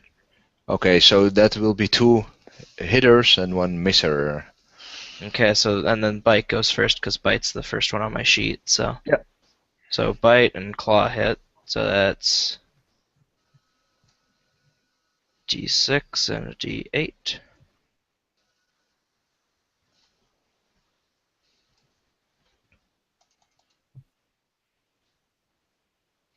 $25 damage. Oh, Wait. I'm miscalculating that. yeah, I'm thinking it's like 21 that's damage. 21 damage. Yeah. Ooh, Also, I have 25 AC right now. yeah. Black cat alchemist, not fun for the enemies. No, I've been Uh, waiting to use this build for quite a while.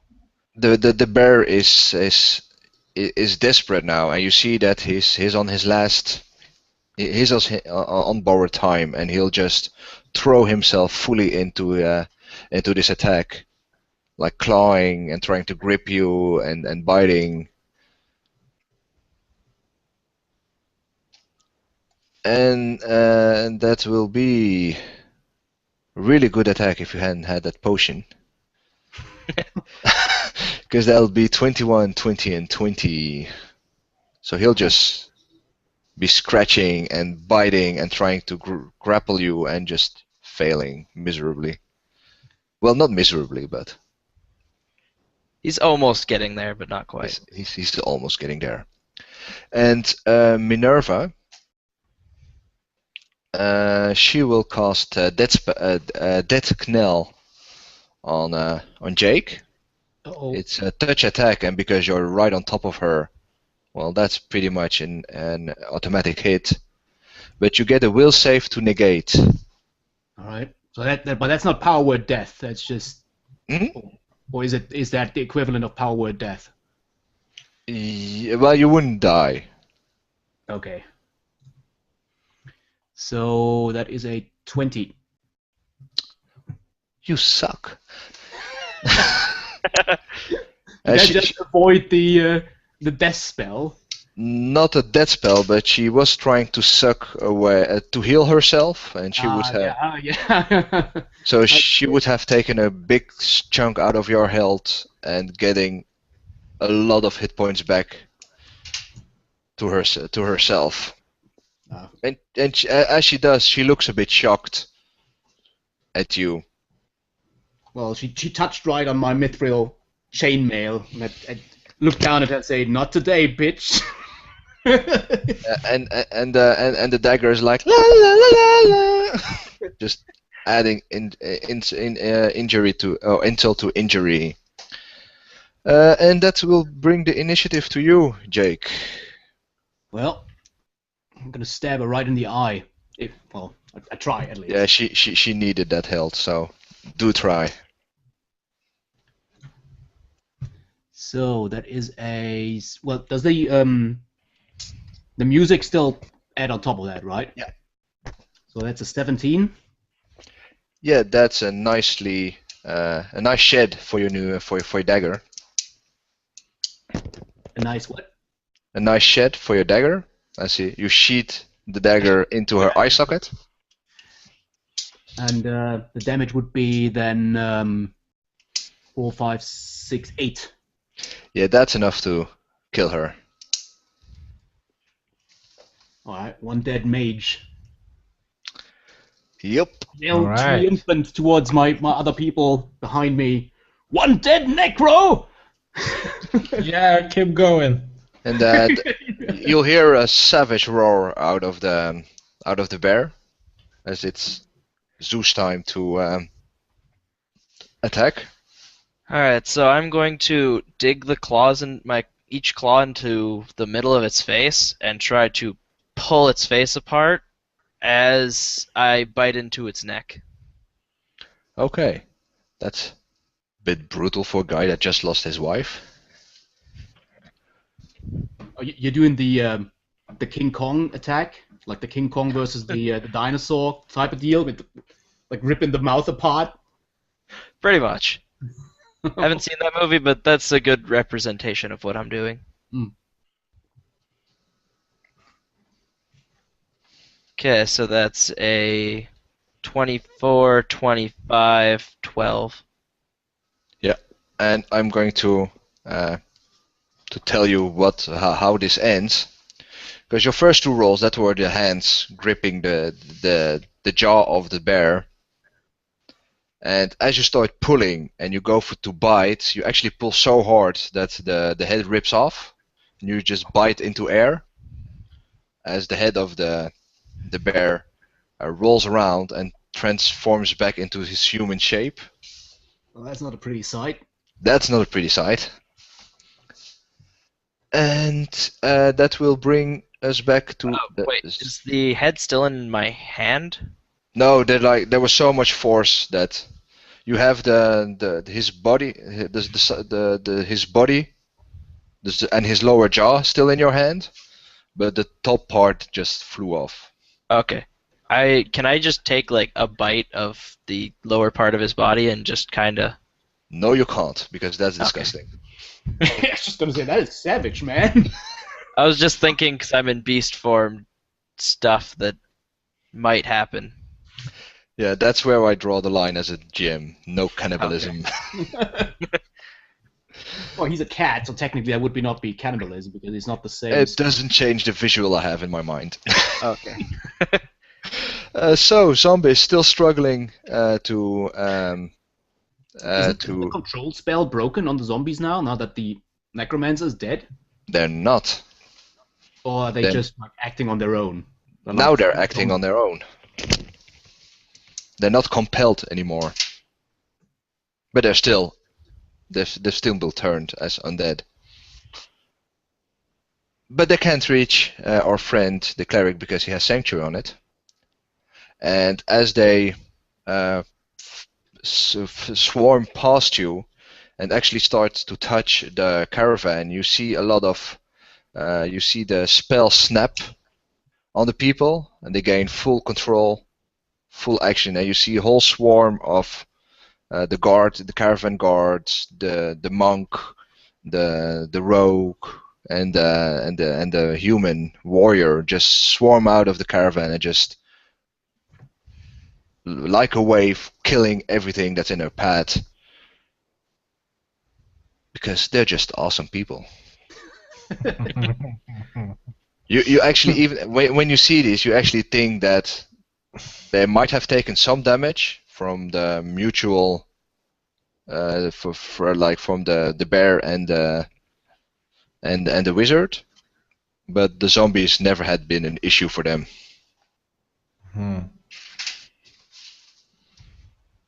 Well, then maybe I can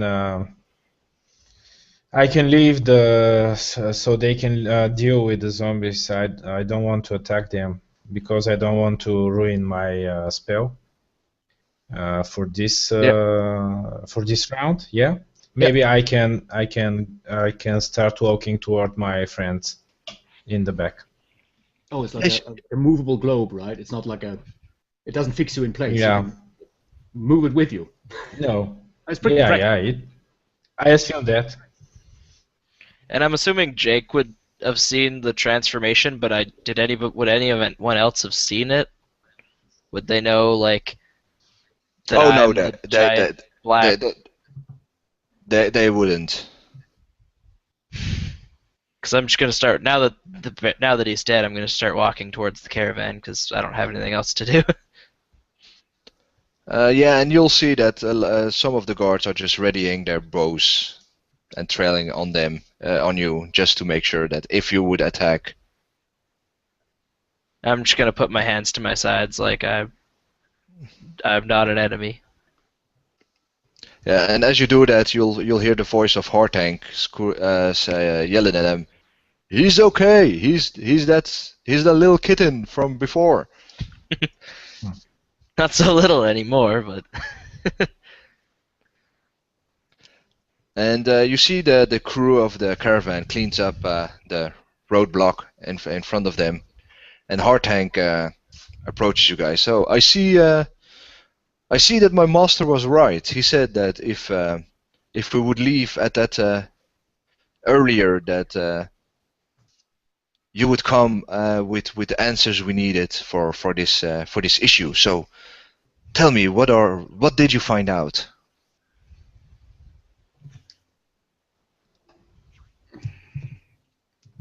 Well, I think So the this, you had you had the parchment with the fake seal on it, right? yeah. So the druid and his wife they are standing behind the attacks, but they are paid by kind of Duke. Okay, and when you talk about the attacks, are you talking about the past couple of months or just this one? And he will take the letter from you and look at it carefully. Well, the late couple of attacks. Okay. Duke. I am not familiar with this signet. He says. But that is interesting, really interesting. Well, you've done us a great favor, I think, in this. This information is really important, and something that we probably wouldn't have had if we just had fought them and killed them on the spot.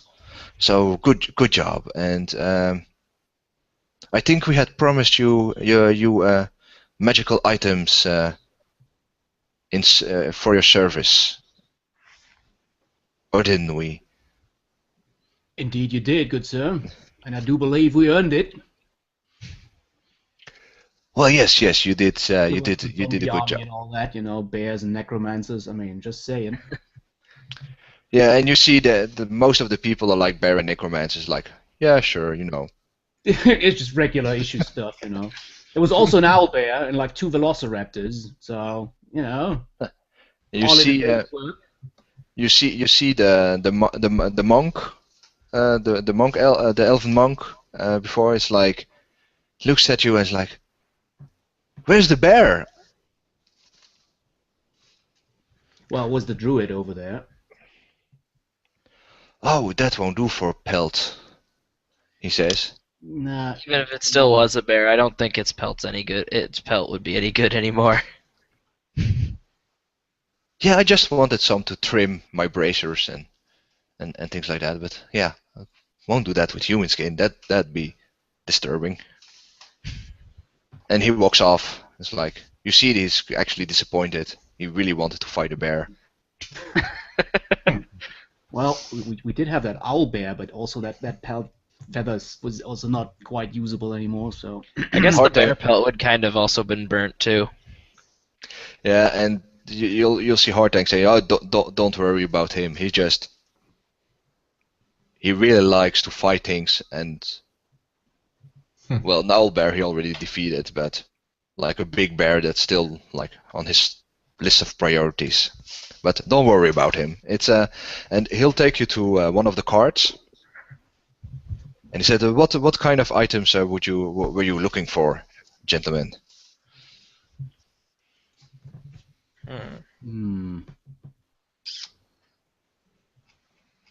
That is actually a good question. I have not quite given it much thought yet. What do you have in stock? Let's, the other way around. He laughs at you. It's like the good answer would be, "What don't we have in stock?" And we'll fade in this point. And I would say, if you thank you for playing. I had a lot of fun. Yeah, same here. lasted- Thanks for it inviting me lasted- to play. Yeah. It lasted a lot longer than I thought it would. That's because you had some really funny ways of going about things. So I really enjoyed that. Oh yeah, can I have that handbag back? Oh yeah. This girl on the Oh yeah, here you go. the spice market that might maybe appreciate a good handbag. Here you go. But But first, wait, no. I walk over, and then I do something, and I come back and I pass it to him. yeah, but before we continue, I'll end the video here for the people watching, because there's still like six people watching, which is pretty funny. So thank you for watching the intermediate table. If you're interested in finding out what happens next, who this mysterious Duke is, well, keep watching when we play again.